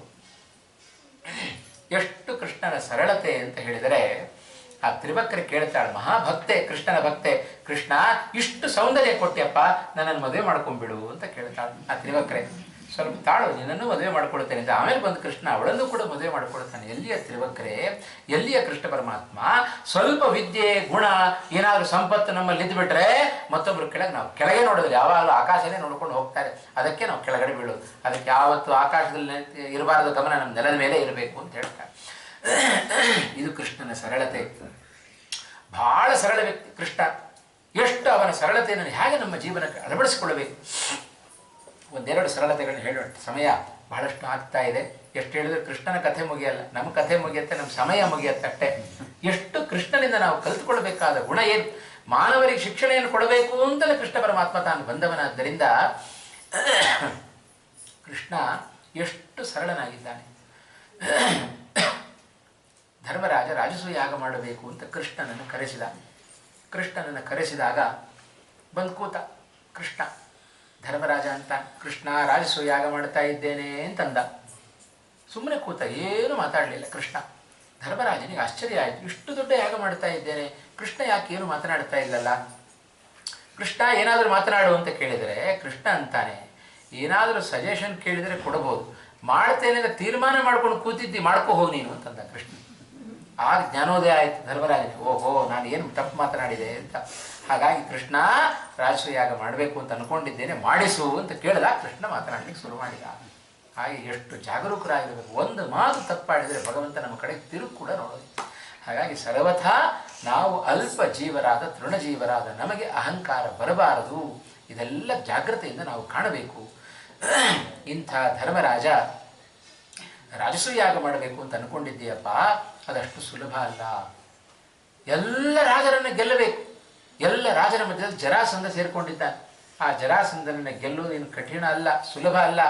ಯಾಕಂದರೆ 18 ಬಾರಿ ನನಗೆ ಗೆಲ್ಲಿಕ್ಕಾಗಲಿಲ್ಲ ಜರಾಸಂಧನನ್ನು ತಂದುಬಿಟ್ಟ ಕೃಷ್ಣ. ಗೆಲ್ಲಿಕ್ಕಾಗದೇ ಬಿಟ್ಟದ್ದಲ್ಲ, ಸುಮ್ಮನೆ ಹೋಗಲಿ ಬಿಟ್ಟದ್ದು. ಪ್ರತಿ ಬಾರಿ ಜರಾಸಂಧ ಬರುವಾಗ 23 ಅಕ್ಷೋಹಿಣಿ ಸೈನ್ಯ ತಂದು ಕೃಷ್ಣನ ಬಾಯಿಗೆ ಹಾಕ್ತಾ ಇತ್ತು. ಇಷ್ಟು ಜನರನ್ನು ನಾನೇ ಕೊಲ್ಲಬೇಕು ಅಂತಾದ್ರೆ ಎಷ್ಟು ಪ್ರಯಾಣ ಮಾಡಬೇಕಾಗಿತ್ತು ಕೃಷ್ಣ. ಅದಕ್ಕೋಸ್ಕರ ಅನಾಯಾಸವಾಗಿ ಇಷ್ಟು ಜನರನ್ನು ತಂದು ನನಗೆ ಕೊಡ್ತಾ ಇದ್ದಾನೆ ಅಂತ ಹೇಳಿದರೆ, ಅದಕ್ಕೋಸ್ಕರ ಅಷ್ಟೂ ಸೈನ್ಯವನ್ನು ನಾಶ ಮಾಡಿ ಕೃಷ್ಣ ಜರಾಸಂಧ ಒಬ್ಬನನ್ನು ಉಳಿಸಿ ಓಡಿ ಹೋಗ್ತಾ ಇದ್ದ. ಕೃಷ್ಣ ನನಗೆ ಹೆದರ್ಕೊಂಡಿದ್ದಾನೆ ಅಂತ ತಿಳ್ಕೊಂಡು ಮತ್ತೆ ತರ್ತಾ ಇದ್ದ ಜರಾಸಂಧ. ಹೀಗೆ ಒಂದಲ್ಲ ಎರಡಲ್ಲ 18 ಬಾರಿ ಯುದ್ಧ ಮಾಡಿದ್ದಾನೆ. 18 ಬಾರಿಯೂ ಸೋತ ಜರಾಸಂಧ. ಗೆದ್ದಿದ್ದೇನೆ ತಿಳ್ಕೊಂಡ ಅಷ್ಟೇ ಜರಾಸಂಧ. ಹಾಗಾಗಿ ಆ ಜರಾಸಂಧ ಇದ್ದಾನೆ, ಮಹಾಪರಾಕ್ರಮಿ ಜರಾಸಂಧ. ಅವನನ್ನು ಗೆಲ್ಲೋದಷ್ಟು ಸಾಧಾರಣ ಅಲ್ಲ. ಹಾಗಾಗಿ ಅವನ ಗೆಲ್ಲದ ಸುಮಾರು ಜರಾಸಂಧನ ಪರಾಕ್ರಮವನ್ನು ಕೃಷ್ಣ ವರ್ಣನೆ ಮಾಡುತ್ತಾ ನೋಡಿದ್ರೆ ಶುದ್ಧ ಹರಿದ್ವೇಷಿ ಜರಾಸಂಧ. ಹರಿಪಾದೋದಕ ಮೇಲೆ ಗಂಗೆಯಲ್ಲಿ ತಿರುಗಿ ಕೂಡ ನೋಡ್ತಾ ಇರಲಿಲ್ಲ ಗಂಗೆಯ ಕಡೆಗೆ. ಅಂಥ ಜರಾಸಂಧನ ನೀವು ವರ್ಣನೆ ಮಾಡ್ತಾ ಇದ್ದಾನಲ್ಲ, ಯಾಕೆ ಅಂದರೆ ಧರ್ಮರಾಜನ ಬಾಯಲ್ಲಿ ಆ ಮಾತು ಬರೆಸಬೇಕು. ಮುಂದೆ ಹೇಳಿದ ಜರಾಸಂಧನ ಪರಾಕ್ರಮವನ್ನು ಕಂಡು,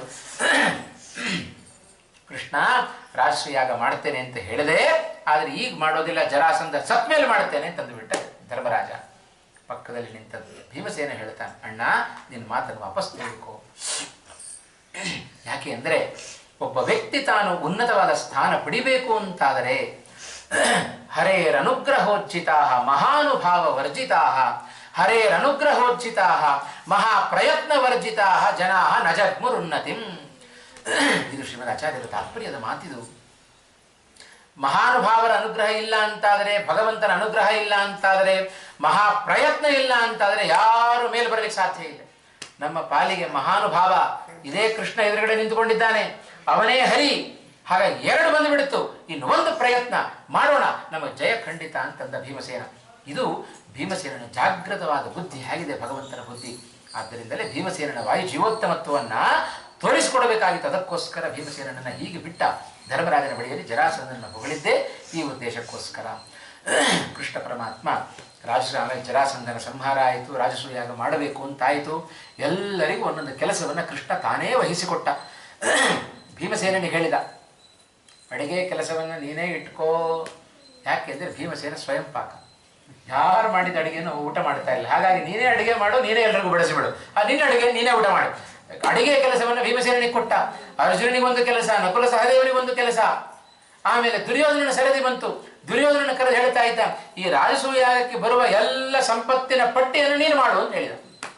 ಪಕ್ಕದಲ್ಲಿದ್ದವರು ಹೇಳಿದರು, ಕೃಷ್ಣ ಮಹಾ ಲೋಭಿಯಪ್ಪ ದುರ್ಯೋಧನ, ಏನಾದ್ರು ಹೊತ್ಕೊಂಡು ಹೋದ್ರೆ ಏನು ಮಾಡ್ತಿ ಅಂತ ಕೇಳಿದರು. ಕೃಷ್ಣ ಅಂದ, ಹೊತ್ಕೊಂಡು ಹೋದ್ರೂ ಚಿಂತೆ ಇಲ್ಲ, ಅವನಿಗೆ ಬಂದದ್ದು ಗೊತ್ತಾಗಬೇಕು ಅಂತಂದ. ಕೃಷ್ಣನ ಸರ್ವಜ್ಞತ್ವ ರಾಜಕಾರಣದ ಸಾಧಾರಣವಾದದ್ದಲ್ಲ. ಈ ಒಂದು ಪಟ್ಟಿ ಮಾಡೋ ಕೆಲಸ ಕೊಟ್ಟದ್ದೇ ಮುಂದೆ ದೊಡ್ಡ ಯುದ್ಧಕ್ಕೆ ಕಾರಣ ಆಯ್ತು. ಇದರಲ್ಲಿ ಬಂದ ಸಂಪತ್ತನ್ನು ನೋಡಿ ಮಾತ್ಸರ್ಯ ಹೆಚ್ಚಾಗಿ ಇದೆಲ್ಲ ನಾನು ಅಪಹರಣ ಮಾಡಬೇಕು ಅನ್ನೋ ಬುದ್ಧಿ ಅದು ದುರ್ಯೋಧನಿಗೆ ಹುಟ್ಟಿದ್ದೇ ಆ ಕೆಲಸವನ್ನು ಕೃಷ್ಣ ಕೊಟ್ಟಿದ್ದರಿಂದ. ಇದು ಕೃಷ್ಣನ ಸರ್ವಜ್ಞತ್ವ. ಕೇಳಿದ್ರು, ಕೃಷ್ಣ ನೀನೇನು ಮಾಡ್ತೀನಿ ಅಂತ ಕೇಳಿದ್ರು. ಒಂದು ಕೈಯಲ್ಲಿ ಬಿಂದಿಗೆ, ಒಂದು ಕೈಯಲ್ಲಿ ತಂಬಿಗೆ ಹಿಡಿದು ಬರುವ ಬ್ರಾಹ್ಮಣರ ಪಾದ ತುಳಿತೇನೆ ಅಂತಂದವ ಕೃಷ್ಣ ಪರಮಾತ್ಮ. ಎಲ್ಲಿಯ ಸ್ವತಂತ್ರನಾದ ಪುರುಷೆಯಲ್ಲಿ, ಸರ್ವೋತ್ತಮನಾದ ಭಗವಂತೆಯಲ್ಲಿ ಬರುವ ಬ್ರಾಹ್ಮಣರ ಪಾದ ತುಳಿತೇನೆ ಅಂತ ಹೇಳ್ತಾನಲ್ಲ ಕೃಷ್ಣ. ಇದು ಕೃಷ್ಣನ ಸರಳತೆ. ಎಷ್ಟೇ ನಮ್ಮಲ್ಲಿ ಸಂಪತ್ತಿದ್ರು, ವಿದ್ಯೆ ಇದ್ರು, ರೂಪ ಇದ್ರು, ಹರಿವಾಯುಗಳಿಗಿಂತ ನಾವು ಹೆಚ್ಚಾಗಲಿ ಸಾಧ್ಯವೋ? ಯಾಕಷ್ಟು ನಮಗೆ ಅಹಂಕಾರ? ರೂಪ ಎಷ್ಟು ದಿವಸ ಅಂತ ಶಾಶ್ವತ, ನಮ್ಮ ಸಂಪತ್ತು ಎಷ್ಟು ಅಂತ ಶಾಶ್ವತ, ಎಲ್ಲವೂ ಕೂಡ ಅಶಾಶ್ವತ ಅಲ್ವೋ? ಅಸ್ಥಿರಾಣಿ ಶರೀರಾಣಿ ವಿಭವೋ ನೈವ ಶಾಶ್ವತ. ಈ ಜ್ಞಾನ ನಮ್ಮಲ್ಲಿ ಇದ್ದುಬಿಡ್ತು ಅಂತ ಆದರೆ ಸರ್ವಥಾ ನಮಗೆ ಅಹಂಕಾರ ಬರೋದಿಲ್ಲ. ನಿರಹಂಕಾರಿಗಳಾಗಿ ಬದುಕು. ಆ ಬದುಕಿದ್ರೆ ಸರಳವಾಗಿ ಬದುಕಬೇಕು ಅನ್ನೋದನ್ನು ತೋರಿಸಲಿಕ್ಕೋಸ್ಕರವೇ ಭಗವಂತ ತಾನು ಭೂಮಿಗಿಳಿದದ್ದು. ಇದು ಕೃಷ್ಣನ ಸರಳತೆ. ಇದೇ ಕೃಷ್ಣ ಪರಮಾತ್ಮ ಅರ್ಜುನನಿಗೆ ಸಾರಥಿಯಾದ.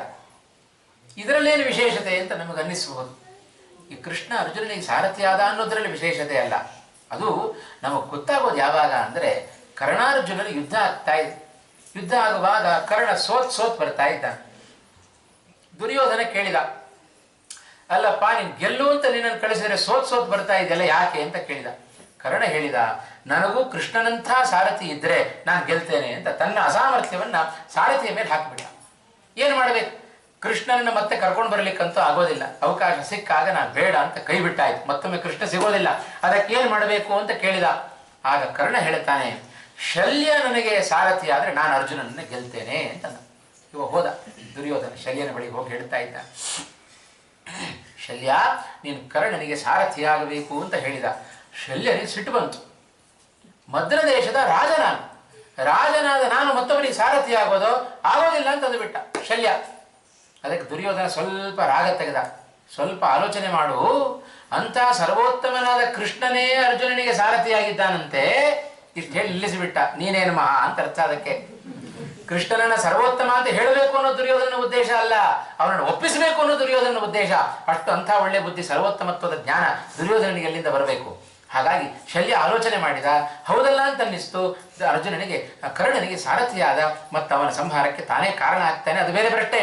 ಅಂತೂ ಇಲ್ಲಿ ನಾವು ಆಲೋಚನೆ ಮಾಡಬೇಕಾದ್ದು, ಒಂದು ಸಣ್ಣ ಮದ್ರದೇಶದ ರಾಜನಾದ ಶಲ್ಯ ಸಾರಥಿಯಾಗು ಅಂದ್ರೆ ಹಿಂದೆ ಮುಂದೆ ನೋಡಿದ.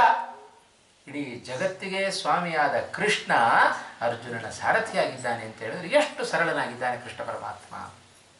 ಇದು ಕೃಷ್ಣನ ಸರಳತೆ. ಮುಂದೆ ಇದೇ ಸುಧಾಮನ ಬಳಿಗೆ ಕೃಷ್ಣ ಪರಮಾತ್ಮ ತಾನು ಸುಧಾಮ ಭಕ್ತನ ಕೃಷ್ಣನ ಅನುಗ್ರಹವನ್ನು ನಾವು ನೋಡಬೇಕು ಅಂತಾದರೆ ಸುಧಾಮನ ಕೃಷ್ಣನ ಬಳಿಗೆ ಹೋದ. ಕೃಷ್ಣನ ಬಳಿಗೆ ಹೋದಾಗ ಹೋಗಲೋ ಬೇಡವೋ ಅಂತ ಸುಧಾಮ ತಾನು ಹೋಗ್ತಾ ಇದ್ದ. ಅದಕ್ಕೆ ದಾಸರು ಹೇಳಿದರು, ಬೇಡಿದರೆ ಎನ್ನ ಒಡೆಯನ ಬೇಡುವೆ. ನೀವೇನಾದರೂ ಕೇಳಬೇಕು ಅಂತ ಅನ್ಕೊಂಡಿದ್ರೆ ಭಗವಂತನ ಬಳಿಯಲ್ಲಿ ಕೇಳ್ರಿ, ಅವರಿಬ್ಬರ ಬಳಿ ಯಾಕೆ ಹೋಗ್ತೀರಿ ಅಂತಂತ ಒಂದು ಕತೆ ಹೇಳೋದುಂಟು. ಒಬ್ಬ ಹಾಗೆ ಮಾಡಿದ ಬಡ ಬ್ರಾಹ್ಮಣ ಪಾಪ, ಭಾಳ ಕಷ್ಟ. ಅಕ್ಕಪಕ್ಕದ ಮನೆಯವರು ಹೇಳಿದರಂತೆ, ನೋಡು ಭಾಳ ಕಷ್ಟ ಅಂತಂತಿ, ಹೋಗು ರಾಜನ ಬಳಿಯಲ್ಲಿ ಹೋಗಿ ಕೇಳು, ಅವನು ಏನಾದರೂ ನಿನಗೆ ಕೊಡ್ತಾನೆ ಅಂತಂದು. ಇವ ಹೋದ, ಧೈರ್ಯ ಮಾಡಿ ರಾಜನ ಬಳಿಗೆ ಹೋದ. ಹೋಗಿ ನೋಡಿದರೆ ರಾಜ ಭಗವಂತನ ಮುಂದೆ ಕೂತು ಇವರಿಗಿದ್ದದ್ದು ಒಂದೇ ಬೇಡಿಕೆ. ರಾಜರನ್ನು ನೋಡುತ್ತಾನೆ, 108 ಬೇಡಿಕೆ ನಾವು ಇಡ್ತಾ ಇದ್ದಾನೆ ಭಗವಂತನ ಮುಂದೆ. ಇವ ಅನ್ಕೊಂಡ ಹೋದ ಬ್ರಾಹ್ಮಣ, ನಾನೇ ಬಡವ ಅಂತ ಅನ್ಕೊಂಡೆ, ನನಗಿಂತ ದೊಡ್ಡ ಬಡವ ಇವ ರಾಜ ಅಂತ ಅನ್ಕೊಂಡಂತೆ. ಯಾಕೆ ನನಗಿರೋದು ಒಂದು ಬಯಕೆ, ಇವನಿಗೆ 108 ಬಯಕೆ. ಹಾಗೆ ಇವನ ಬಳಿಯಲ್ಲಿ ನಾನೇನು ಕೇಳೋದು, ಇವನು ಯಾರ ಬಳಿಯಲ್ಲಿ ಕೇಳಿದೆ ನಾನೇ ಅವನನ್ನು ಕೇಳಿಬಿಡ್ತೇನೆ ಅಂತ ಭಗವಂತನ ಬಳಿಯಲ್ಲಿ ಕೈ ಚಾಚಿದ. ಭಗವಂತನ ಬಳಿಯಲ್ಲಿ ಕೈ ಚಾಚಿದರೆ ಭಗವಂತ ನಮಗೆ ಎಂದೂ ಅನ್ಯಾಯ ಮಾಡೋದಿಲ್ಲ, ಅನುಗ್ರಹವನ್ನೇ ನಮಗೆ ಮಾಡುತ್ತಾನೆ. ಆದ್ದರಿಂದ ಸುಧಾಮನೆ ನಮಗೆ ಅದಕ್ಕೆ ಸರಿಯಾದ ದೃಷ್ಟಾಂತ. ಇದೇ ದ್ರೋಣಾಚಾರ್ಯ ದೃಷ್ಟಾಂತವನ್ನು ತೆಗೆದುಕೊಂಡ್ರೆ, ದ್ರೋಣಾಚಾರ್ಯರು ಮಗನಿಗೆ ಹಾಲು ಕುಡಿಸಲಿಕ್ಕೆ ಒಂದು ಹಸು ಬೇಕು ಅಂತ ದ್ರುಪದನ ಬಳಿಗೆ ಹೋಗಿ ಕೈ ಚಾಚಿದರು. ದ್ರುಪದ ಬಾಲ್ಯ ಸ್ನೇಹಿತ. ಆ ಬಾಲ್ಯ ಸ್ನೇಹಿತ ಹೇಳಿದ್ದ ದ್ರುಪದ, ನಿನ್ನ ಬಾ, ಆಮೇಲೆ ನಾವಿಬ್ಬರೂ ಕೂಡ ಬೇಕಾದಷ್ಟು ರಾಜ್ಯದ ಸಮಾನವಾಗಿ ಆಳೋಣ ಅಂತ ಹೇಳಿದ ದ್ರುಪದ ಒಂದು ಹಸು ಕೊಡ್ಲಿಕ್ಕೆ ಹಿಂದೆ ಮುಂದೆ ನೋಡಿದ, ಅವಮಾನ ಮಾಡಿ ಕಳಿಸಿದ. ಇನ್ನೊಮ್ಮೆ ನನ್ನ ಸ್ನೇಹಿತ ಅಂತ ಹೇಳ್ಕೊಳ್ಬೇಡ್ರಿ ನೀವು, ಬೈದು ಕಳಿಸಿದ. ದ್ರೋಣಾಚಾರ್ಯರಿಗೆ ಅವಮಾನ ಆಯಿತು. ಮಾಡ್ತೇನೆ ಇವರಿಗೆ ತಡಿ ಅಂತ ಹೇಳಿ ಕುರುಪಾಂಡವರ ಬಳಿಗೆ ಬಂದು ಅವರಿಗೆಲ್ಲ ವಿದ್ಯಾಭ್ಯಾಸವನ್ನು ಹೇಳಿಕೊಟ್ಟು ಅವರ ಮೂಲಕ ಯುದ್ಧ ಮಾಡಿಸಿ ಆ ದ್ರುಪದನನ್ನು ಹೆಡಗುರಿ ಕಟ್ಟಿಸಿ ತನ್ನ ಕಾಲು ಕೆಳಗೆ ಹಾಕ್ಕೊಂಡು ದ್ರೋಣಾಚಾರ್ಯರು. ಒಂದು ಹಸು ಕೊಡು ಅಂತ ಹೇಳಿದ್ರೆ ಕೊಡ್ಲಿಲ್ಲ ದ್ರುಪದ. ನೋಡಿ, ಇಡೀ ರಾಜ್ಯ ನನ್ನ ಕಾಲು ಕೆಳಗೆ ಬಿದ್ದಿದೆ, ಆದರೂ ನನಗೇನು ಬೇಕಾಗಿಲ್ಲ, ತಗೊಂಡು ಹೋಗಿ ನಿನಗೆ ಭಿಕ್ಷೆ ಹಾಕ್ತೇನೆ ಅಂತ ಹೇಳಿ ಕಳಿಸಿದರು. ದ್ರುಪದನಿಗೆ ಅವಮಾನ ಆಯಿತು. ಯಾಗ ಮಾಡಿದ, ದ್ರೋಣಾಚಾರ್ಯನ ಕೊಲ್ಲುವ ಮಗ ಬೇಕು ಅಂತ ಯಾಗ ಮಾಡಿದ. ಹುಟ್ಟಿದ ಧೃಷ್ಟದ್ಯುಮ್ನ. ಆ ಹುಟ್ಟಿದ ಧೃಷ್ಟದ್ಯುಮ್ನನ್ನ ದ್ರೋಣಾಚಾರ್ಯ ಬಳಿಗೆ ಕಳಿಸ್ತಾ ಇದ್ದಾನೆ. ಅವ ಪುಣ್ಯಾತ್ಮ ಬಂದ, ವಿದ್ಯೆ ಹೇಳ್ಕೊಡ್ರಿ ಅಂತ. ದ್ರೋಣಾಚಾರ್ಯರು ಗುರುವಿನ ಸ್ಥಾನದಲ್ಲಿ ನಿಂತು ಅನ್ಯಾಯ ಮಾಡಲಿಲ್ಲ. ಗುರುವಿನ ಸ್ಥಾನದಲ್ಲಿ ನಿಂತು ಅಷ್ಟೂ ವಿದ್ಯೆಯನ್ನು ಧೃಷ್ಟದ್ಯುಮ್ನನಿಗೆ ಹೇಳಿಕೊಟ್ರು. ಆ ಧೃಷ್ಟದ್ಯುಮ್ನೇ ಮುಂದೆ ದ್ರೋಣಾಚಾರ್ಯನ ಸಂಹಾರ ಮಾಡ್ತಾನೆ. ಇದು ಮಾಡಿದ ತಪ್ಪು, ಒಂದು ತಪ್ಪು ದ್ರೋಣಾಚಾರ್ಯ ಮಾಡಿದ್ದು, ಆ ದ್ರುಪದನ ಬಳಿಯಲ್ಲಿ ಅವರು ಹೋಗಿ ಕೈ ಚಾಚಿದ್ದಕ್ಕೆ ಅದು ಅವರ ಮರಣದಲ್ಲಿ ಪರ್ಯವಸಾನ ಆಯಿತು. ಅದೇ ಸುಧಾಮ, ಅವನೂ ಬಡತನದಲ್ಲಿದ್ದಾನೆ, ಕೃಷ್ಣನ ಬಳಿಗೆ ಹೋಗಿ ಕೈ ಚಾಚಿದ. ಕೃಷ್ಣನ ದ್ವಾರಕೆಗೆ ಹೋದ ಸುಧಾಮ. ಬಾಲ್ಯ ಸ್ನೇಹಿತ ಬಂದಿದ್ದಾನಲ್ಲ ಅಂತೇಳಿ ಸುಧಾಮನನ್ನ ಕಂಡು ಕೂಡಲೇ ಆಲಿಂಗನ ಮಾಡಿಕೊಂಡ ಕೃಷ್ಣ. ಕೈ ಹಿಡಿದು ಕರ್ಕೊಂಡು ಹೋಗ್ತಾ ಇದ್ದ. ಹರಿದ ವಸ್ತ್ರವನ್ನು ಉಟ್ಟಿದ್ದಾನೆ ಸುಧಾಮ. ಒಳ್ಳೆ ಪೀತಾಂಬರವನ್ನು ಕೊಟ್ಟ, ಇದನ್ನು ಉಟ್ಕೋ ಕೊಟ್ಟ ಕೃಷ್ಣ. ಅದನ್ನು ಉಟ್ಟುಕೊಂಡ, ಉಯ್ಯಾಲೆಯಲ್ಲಿ ಕೂಡಿಸಿದ, ಪಾದ ಪ್ರಕ್ಷಾಲನೆ ಮಾಡ್ತಾ ಇದ್ದಾನೆ. ಆ ಬ್ರಾಹ್ಮಣನ ಪಾದ ಪ್ರಕ್ಷಾಲನೆ ಮಾಡಿದ, ನೀರನ್ನು ತಾನು ಪ್ರೋಕ್ಷಣೆ ಮಾಡಿಕೊಂಡ, ಮನೆ ಮಂದಿಗೆಲ್ಲ ಪ್ರೋಕ್ಷಣೆ ಮಾಡ್ತಾ ಇದ್ದಾನೆ ಕೃಷ್ಣ ಪರಮಾತ್ಮ. ಎಂಥ ಆ ಆದರ ಮನೆಗೆ ಬಂದ ಅತಿಥಿಗಳನ್ನ, ಬ್ರಾಹ್ಮಣರ ಸತ್ಕಾರವನ್ನ ಹೇಗೆ ಮಾಡಬೇಕು ಅಂತ ಕೃಷ್ಣ ಪರಮಾತ್ಮ ತಾನು ತೋರಿಸಿದ. ಬ್ರಾಹ್ಮಣರು ಭಕ್ತರು ಅಂದ್ರೆ ಅಷ್ಟು ಪ್ರೀತಿ ಕೃಷ್ಣನಿಗೆ. ಹಾಗಾಗಿ ಒಮ್ಮೆ ಹೀಗೆ ಪೂಜೆ ಮಾಡ್ತಾ ಕೂತ ಕೃಷ್ಣ. ಪೂಜೆ ಮಾಡುವಾಗ ನಾರದರು ಬಂದರು. ಯಾರು ಪೂಜೆ ಮಾಡ್ತಾ ಇದ್ದಾನೆ ಕೃಷ್ಣ ನೋಡೋಣ ಅಂತ ಕೂಡ್ತಿದ್ದರು. ಪಾರಾಯಣ ಶುರುವಾಯ್ತು ನಾರದರದ್ದು. ವಿಷ್ಣು ಸಹಸ್ರನಾಮ ಮಾಡಿದ್ರು, ಉಪನಿಷತ್ ಪಾರಾಯಣ ಮಾಡಿದ. ಕೃಷ್ಣನ ಡಬ್ಬಿ ದೇವರೇ ಕಾಣಿಸ್ತಾ ಇಲ್ಲ. ಡಬ್ಬಿ ಒಳಗೆ ಡಬ್ಬಿ, ಡಬ್ಬಿ ಒಳಗೆ ಡಬ್ಬಿ, ಡಬ್ಬಿನೇ ತೆಗಿತಾ ಇದ್ದಾನೆ. ಕೃಷ್ಣ ದೇವರಲ್ಲಿದ್ದಾರೆ ಅಂತ ಕೇಳಿದ್ರು. ಕೊನೆ ಒಂದು ಡಬ್ಬಿಯಲ್ಲಿ ತೆಗೆದು ನೋಡಿದ್ರು ಒಂದಿಷ್ಟು ಮಣ್ಣಿತ್ತು. ಹೇ ಕೃಷ್ಣ, ಏನಪ್ಪ ಮಣ್ಣು ಪೂಜೆ ಮಾಡ್ತಾ ಇದೆಯಲ್ಲೋ ಅಂತ ಕೇಳಿದ್ರೆ ಕೃಷ್ಣ ಅಂತಾನಂತೆ, ಇದು ಬರೀ ಮಣ್ಣಲ್ಲಪ್ಪ, ನನ್ನ ಭಕ್ತರ ಪಾದ ಧೂಳಿದು ಅಂತ ಹೇಳ್ತಾನಂತೆ. ಎಲ್ಲ ಸಮಸ್ತ ಭಕ್ತ ವರ್ಗ ಕೃಷ್ಣನ ಪೂಜೆ ಮಾಡಿದರೆ ಆ ಸರ್ವೋತ್ತಮನಾದ ಕೃಷ್ಣ ಭಕ್ತರ ಪಾದ ಧೂಳಿಯನ್ನು ಪೂಜೆ ಮಾಡ್ತಾನಂತೆ. ಎಷ್ಟು ಭಕ್ತಿ ಕೃಷ್ಣನಿಗೆ ಭಕ್ತರ ಮೇಲೆ. ಹಾಗಾಗಿ ನಾವು ಪ್ರಾಮಾಣಿಕವಾಗಿ ಭಕ್ತರಾಗೋದನ್ನು ನಾವು ನೋಡಬೇಕೇ ವಿನಃ ಕೃಷ್ಣನಿಂದ ಏನಾದರೂ ಭಗವಂತನ ತೆಗೆದುಕೊಳ್ಳೋದ್ರಲ್ಲೇ ಇರ್ತೇವೆ. ನಮ್ಮಿಂದ ಏನು ಕೊಡ್ಲಿಕ್ಕೆ ನಾವು ತಯಾರಿಲ್ಲ. ಇವತ್ತು ನಮಗೂ ಭಗವಂತನಿಗೂ ಕನೆಕ್ಟ್ ಆಗ್ತಾ ಇಲ್ಲ. ಯಾಕೆ ಅಂತ ಹೇಳಿದ್ರೆ ಅವನಿಗೆ ಬೇಕಾದ್ದನ್ನು ನಾವು ಕೊಡ್ತಾ ಇಲ್ಲ ಅಂತ ಅರ್ಥ. ಅವನಿಗೇನು ಬೇಕು? ನಮ್ಮ ಸಂಪತ್ತು ಬೇಡ, ನಮ್ಮ ಬೆಳ್ಳಿ ಬೇಡ, ನಮ್ಮ ಬಂಗಾರ ಬೇಡ, ನಮ್ಮ ಆಸ್ತಿ ಬೇಡ, ನಮ್ಮ ಜಾಗ ಬೇಡ, ಏನು ಬೇಡ. ನಮ್ಮಿಂದ ತಾನು ಭಗವಂತ ಅಪೇಕ್ಷೆ ಪಡೋದು ಭಕ್ತಿಯನ್ನು ಮಾತ್ರ ತಾನು ಅಪೇಕ್ಷೆ ಪಡ್ತಾನೆ. ಇದೊಂದು ಸಾಕು ಅಂತ. ಅದೊಂದು ಬಿಟ್ಟು ಬೇರೆ ಏನು ಬೇಕಾದ್ರೂ ಕೇಳು ಅಂತ ನಾವು ಹೇಳ್ತೇವೆ. ಹಾಗಾಗಿ ಇವತ್ತು ಭಗವಂತ ನಮ್ಮ ಎದುರಿಗೆ ಬಂದು ನಿಲ್ತಾ ಇಲ್ಲ. ಭಕ್ತಿ ಬೇಕಾದ್ರೆ ಮಾಡ್ತೀವ್ರಿ, ಭಕ್ತಿ ಮಾಡ್ಲಿಕ್ಕೆ ಆಗೋದಿಲ್ಲ ನಮಗೆ ಅಂತ. ಯಾಕಂದ್ರೆ ಅಷ್ಟು ಸುಲಭ ಅಲ್ಲ. ಭಕ್ತಿ ಹೇಗೆ ಬೇಕಾದ್ರೂ ಕೈ ಓಡ್ತಾ ಇರುತ್ತೆ, ಮನಸ್ಸು 108 ಮಾತನಾಡ್ತಾ ಇರುತ್ತೆ, ಮನಸ್ಸು ಆಲೋಚನೆ ಮಾಡ್ತಾ ಇರುತ್ತೆ, ಕೈಯಲ್ಲಿ ಭಕ್ತಿ ಓಡುತ್ತಾ ಇರುತ್ತೆ. ಭಕ್ತಿ ಹಾಗೂ ಮಾಡಿ ನೋಡೋಣ. ಏಕಾಗ್ರವಾದ ಮನಸ್ಸಿಲ್ಲದೆ ಭಕ್ತಿಯನ್ನು ನಾವು ಮಾಡ್ಲಿಕ್ಕೆ ಸಾಧ್ಯ ಇಲ್ಲ. ಅದು ಕೃಷ್ಣ ಪರಮಾತ್ಮ ತಾನು ಭಕ್ತಿಗೆ ಕೊಡುವ ಬೆಲೆ. ಭಕ್ತನಾಗಿ ಸುಧಾಮ ತಾನು ಬಂದಿದ್ದಾನೆ. 2 ಹಿಡಿ ಅವಲಕ್ಕಿಯನ್ನು ತಿಂದ, ಮನೆ ಮಂದಿಗೆಲ್ಲ ಹಂಚಿದ. ಸಾಯಂಕಾಲ ಆಯಿತು. ಮೃಷ್ಟಾನ್ನ ಭೋಜನವನ್ನು ತಾನೇ ಬಡಿಸ್ತಾ ಇದ್ದಾನೆ ಸುಧಾಮನಿಗೆ. ನಾನಾ ರೀತಿಯಾದ ಅಡಿಗೆಯನ್ನು ಮಾಡಿದ, ತಾನೇ ಬಡಿಸಿದ. ಸಾಯಂಕಾಲ ಆಯಿತು. ಕೃಷ್ಣ ಹೋಗಿ ಬರ್ತೇನೆ ಅಂದರೆ ಹೊರಡು ಅಂತಂದ ಕೃಷ್ಣ. ಹೋಗುವಾಗ ಹಾಗೆ ಕಳಿಸಲಿಲ್ಲ, ಹರಿದ ವಸ್ತ್ರವನ್ನ ಉಡಿಸಿಯೇ ಕಳಿಸಿದ ಕೃಷ್ಣ. ಆ ಪೀತಾಂಬರವನ್ನು ಬಿಚ್ಚು, ಉಟ್ಕೊಂಡು ಹೋಗ್ರಿ ಹರಿದ ವಸ್ತ್ರವನ್ನ ಅಂತ. ಹಾಗೆಯೇ ಬರ್ತಾ ಇದ್ದಾನೆ ಸುಧಾಮ ತನ್ನ ಮನೆ ಕಡೆ. ಬೆಳಗ್ಗೆಯಿಂದ ಸಾಯಂಕಾಲದವರೆಗೆ ಮಾಡಿದ ಆ ಕೃಷ್ಣನ ಆದರವನ್ನು, ಉಪಚಾರವನ್ನು ಕಂಡ ಸುಧಾಮ ಕೃಷ್ಣನ ಬಗ್ಗೆ ಆಲೋಚನೆ ಮಾಡ್ಕೊಂಡು ಬರ್ತಾ ಇದ್ದಾನೆ. ದೊಡ್ಡ ಮನೆಯನ್ನು ನೋಡಿದ, ಆಶ್ಚರ್ಯ ಆಯಿತು. ಛೇ, ಆ ಕೃಷ್ಣನ ಬಗ್ಗೆ ಆಲೋಚನೆ ಮಾಡ್ತಾ ಮಾಡ್ತಾ ಮತ್ತೆ ದ್ವಾರಕೆಗೆ ಬಂದ್ಬಿಟ್ನೇನೋ ಅಂತ ಆಲೋಚನೆ ಮಾಡಿದ ಸುಧಾಮ. ಹೇಗೆ ಮುಖ ತೋರಿಸಲಿ ಕೃಷ್ಣನಿಗೆ? ಹೀಗೆ ಆಲೋಚನೆ ಮಾಡ್ತಾ ಇರೋ ಸರಿಯಾಗಿ ಅವನ ಹೆಂಡತಿಯನ್ನು ನೋಡಿದ. ಸರ್ವಾಭರಣ ಭೂಷಿತಳಾಗಿ ಪೀತಾಂಬರವನ್ನು ತೊಟ್ಟು ಅವನ ಹೆಂಡತಿ ಬರ್ತಾ ಇದ್ದಾಳೆ. ನೋಡಿ ಆಶ್ಚರ್ಯ ಆಯಿತು. ಕೃಷ್ಣನ ಆ ಔದಾರ್ಯವನ್ನು ಕಣ್ಣಾರೆ ಕಂಡವ, ಮನಸಾರೆ ಅನುಭವಿಸಿರುವ ಸುಧಾಮ ಕೃಷ್ಣನನ್ನು ಮತ್ತೂ ಸ್ತೋತ್ರ ಮಾಡ್ತಾ ಇದ್ದಾನೆ. ಎಂಥ ಸರ್ವಜ್ಞ ಕೃಷ್ಣ ಪರಮಾತ್ಮ. ಸುಧಾಮ ಯಾಕೆ ಬಂದಿದ್ದಾನೆ ಅಂತ ಗೊತ್ತಿದ್ರೂ ಅವ ಕೇಳಲಿಲ್ಲ, ಇವ ಹೇಳಿಲ್ಲ. ಹೋಗಬೇಕಾದ್ರೂ ಕೂಡ ಒಂದಿಷ್ಟು ಏನಾದರೂ ಕೊಟ್ಟು ಕಳಿಸ್ಬೋದಾಗಿತ್ತಲ್ವೋ. ಎಷ್ಟು ಸಂಪತ್ತನ್ನು ಕೊಟ್ಟು ಕಳಿಸಿದ್ದಾನೆ ಸುಧಾಮನಿಗೆ. ಯಾಕೆ ಅಂದರೆ ಸುಧಾಮನ ದೇಹ ಬಹಳ ಬಡಕಲ ದೇಹ ಸುಧಾಮನದ್ದು. ಏನು ಈ ಸಂಪತ್ತನ್ನು ಕೊಟ್ಟಿದ್ದಾನೆ ಕೃಷ್ಣ, ಆ ಸಂಪತ್ತನ್ನು ಅಲ್ಲಿಯೇ ಅವನಿಗೇನಾದರೂ ಕೊಟ್ಟು ಬಿಟ್ಟಿದ್ದಿದ್ರೆ ಸುಧಾಮ ಮನೆಗೆ ಬರ್ತಾ ಇರಲಿಲ್ಲ. ಅಟ್ಟನ್ನು ಹೊತ್ತುಕೊಂಡು. ಅಂಥ ದೇಹ, ಅಷ್ಟು ಕರುಣಾಮಯಿ ಕೃಷ್ಣ ಪರಮಾತ್ಮ. ಹಾಗಾಗಿ ಸುಧಾಮ ಬರೋದಕ್ಕಿಂತ ಮುಂಚೆ ಅವನ ಮೇಲಿನ ಕರುಣೆಯಿಂದ ಎಲ್ಲ ಅವನ ಮನೆಗೆ ಟ್ರಾನ್ಸ್ಫರ್ ಮಾಡಿಬಿಟ್ಟಿದ್ದಾನೆ ಕೃಷ್ಣ ಪರಮಾತ್ಮ. ಕಿಮಲಭ್ಯಂ ಭಗವತಿ ಪ್ರಸನ್ನೇ ಶ್ರೀನಿಕೇತನೆ. ಒಬ್ಬ ಭಗವಂತ ತಾನು ಸಂತುಷ್ಟನಾದ ಅಂತ ಹೇಳಿದ್ರೆ ನಮ್ಮ ಜೀವನದಲ್ಲಿ ಯಾವುದು ಅಲಭ್ಯ ಅಲ್ಲ, ಎಲ್ಲವೂ ಸುಲಭ. ಆದರೆ ಭಗವಂತನ ಮೇಲೆ ವಿಶ್ವಾಸ ಮಾತ್ರ ಇಲ್ಲ ನಮಗೆ. ರಕ್ಷತಿ ಇತ್ಯೇವ ವಿಶ್ವಾಸ ರಕ್ಷತ್ಯೇವ ಜನಾರ್ದನ. ಆ ವಿಶ್ವಾಸ ಮಾತ್ರ ನಾವು ಸಂಪಾದನೆ ಮಾಡಬೇಕು, ಪ್ರಾಮಾಣಿಕವಾದ ಭಕ್ತಿಯನ್ನು ಮಾಡಬೇಕು. ಇದು ಕೃಷ್ಣನ ಔದಾರ್ಯ, ಕೃಷ್ಣನ ಸರಳತೆ. ಇದೇ ಮನೆಗೆ ಬಂದು ಕೂತಾಗ ಸುಧಾಮನ ಎಲ್ಲ ತನ್ನ ಬಾಲ್ಯವನ್ನೆಲ್ಲ ಜ್ಞಾಪಿಸಿಕೊಂಡ ಕೃಷ್ಣ ಸುಧಾಮನನ್ನು ಕೂಡಿಸಿ ಹೇಳ್ತಾ ಇದ್ದಾನೆ. ಎಲ್ಲ ಮನೆ ಮುಂದೆ ನಿಂತುಕೊಂಡಿದ್ದಾರೆ, ಎಲ್ಲ ಅಷ್ಟೂ ಜನ ಮಡದಿಯರು ನಿಂತುಕೊಂಡಿದ್ದಾರೆ. ಕೃಷ್ಣ ಹೇಳಿದ ಸುಧಾಮನಿಗೆ ಹೇಳ್ತಾ ಇದ್ದಾನೆ, ಸುಧಾಮ, ನಾನು ನೀನಿಬ್ಬರು ಗುರುಕುಲದಲ್ಲಿ ವಾಸ ಮಾಡ್ತಾ ಇದ್ದೆವು. ಒಮ್ಮೆ ಕಾಡಿಗೆ ಅಂತ ಹೋಗುವಾಗ ನನ್ನ ಸ್ವಲ್ಪ ಕೃಷ್ಣ ನಿನ್ ಮುಂದಕ್ಕೆ ಹೋಗು, ಆಮೇಲೆ ನಾನು ಬರ್ತೇನೆ ಅಂತ ಹೇಳಿದಿ. ಇಷ್ಟು ಹೇಳಿ ನಿಲ್ಲಿಸಿಬಿಟ್ಟ. ಸುಧಾಮನಿಗೆ ಒಳಗಡೆಯಿಂದ ಭಯ ಶುರುವಾಯಿತು. ಯಾಕೆಂದ್ರೆ ಆಗ ಸುಧಾಮ ಗುರುಕುಲದ ಒಂದು ಸ್ವಲ್ಪ ಅವಲಕ್ಕಿ ತಂದಿದ್ದ. ಕೃಷ್ಣನಿಗೆ ಗೊತ್ತಾಗದೆ ತಿಂದು ಬಿಟ್ಟಿದ್ದಂತವನು. ಇದೆಲ್ಲಿ ಕೃಷ್ಣ ಹೇಳಿಬಿಡ್ತಾನೋ, ಇಷ್ಟ ಜನರೆದುರಿಗೆ ಅವಮಾನ ಆಗುತ್ತೋ ಅಂತ ಹೆದರ್ತಾ ಇದ್ದಾನೆ. ಕೃಷ್ಣ ಆ ವಿಷಯವನ್ನು ಹೇಳಲಿಲ್ಲ. ಈ ವಿಷಯ ನೀನು ತಿಂದದ್ದು ಗೊತ್ತು ಅಂತ ಅವನಿಗೆ ತಿಳಿಪಡಿಸಿದ. ಆದರೆ ಅವನ ಮಾನ ಕಳೆಯಲಿಲ್ಲ.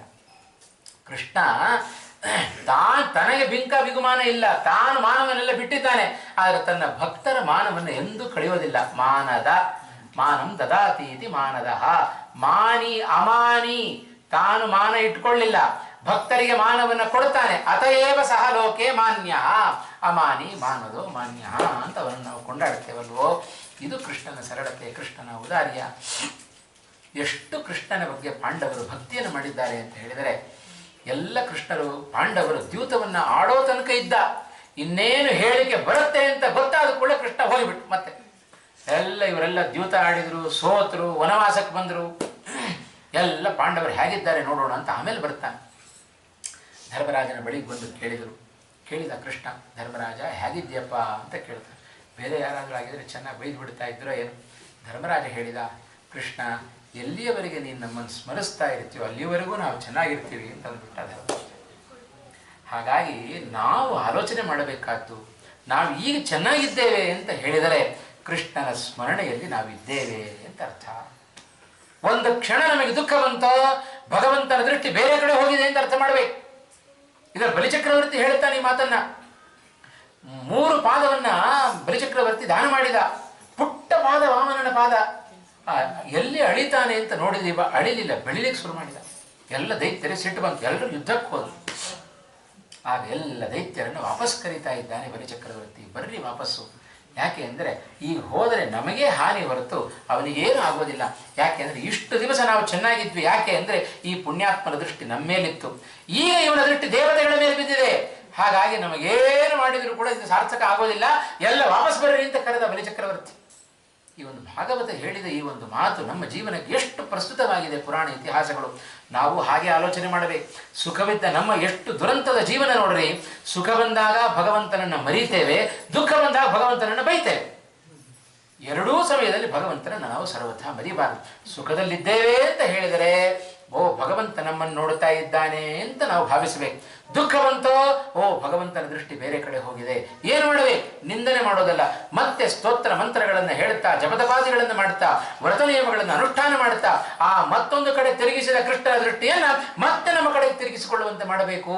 ಇದು ನಾವು ಮಾಡಬೇಕಾದ ಕ್ರಮ. ಇದನ್ನೇ ನಮಗೆ ಭಗವಂತ ತಾನು ತೋರಿಸಿದ. ಹಾಗಾಗಿ ಪುರಾಣ ಇತಿಹಾಸಗಳ ಮೂಲಕ ನಾವು ತಿಳ್ಕೊಳ್ಳಬೇಕು.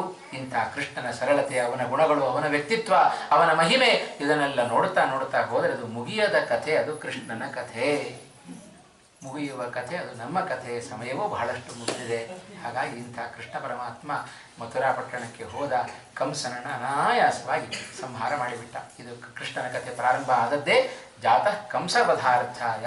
ಕಂಸನ ಸಂಹಾರಕ್ಕೋಸ್ಕರವೇ ಕೃಷ್ಣ ಪರಮಾತ್ಮ ತಾನು ಹುಟ್ಟಿಕೊಂಡದ್ದಾದ್ದರಿಂದ ಆ ಕಂಸನನ್ನು ಅನಾಯಾಸವಾಗಿ ಸಂಹಾರ ಮಾಡಿದ. ಬಹಳ ಸ್ವಾರಸ್ಯ ಇದೆ ಕಂಸನ ಸಂಹಾರದಲ್ಲಿಯೂ ಕೂಡ.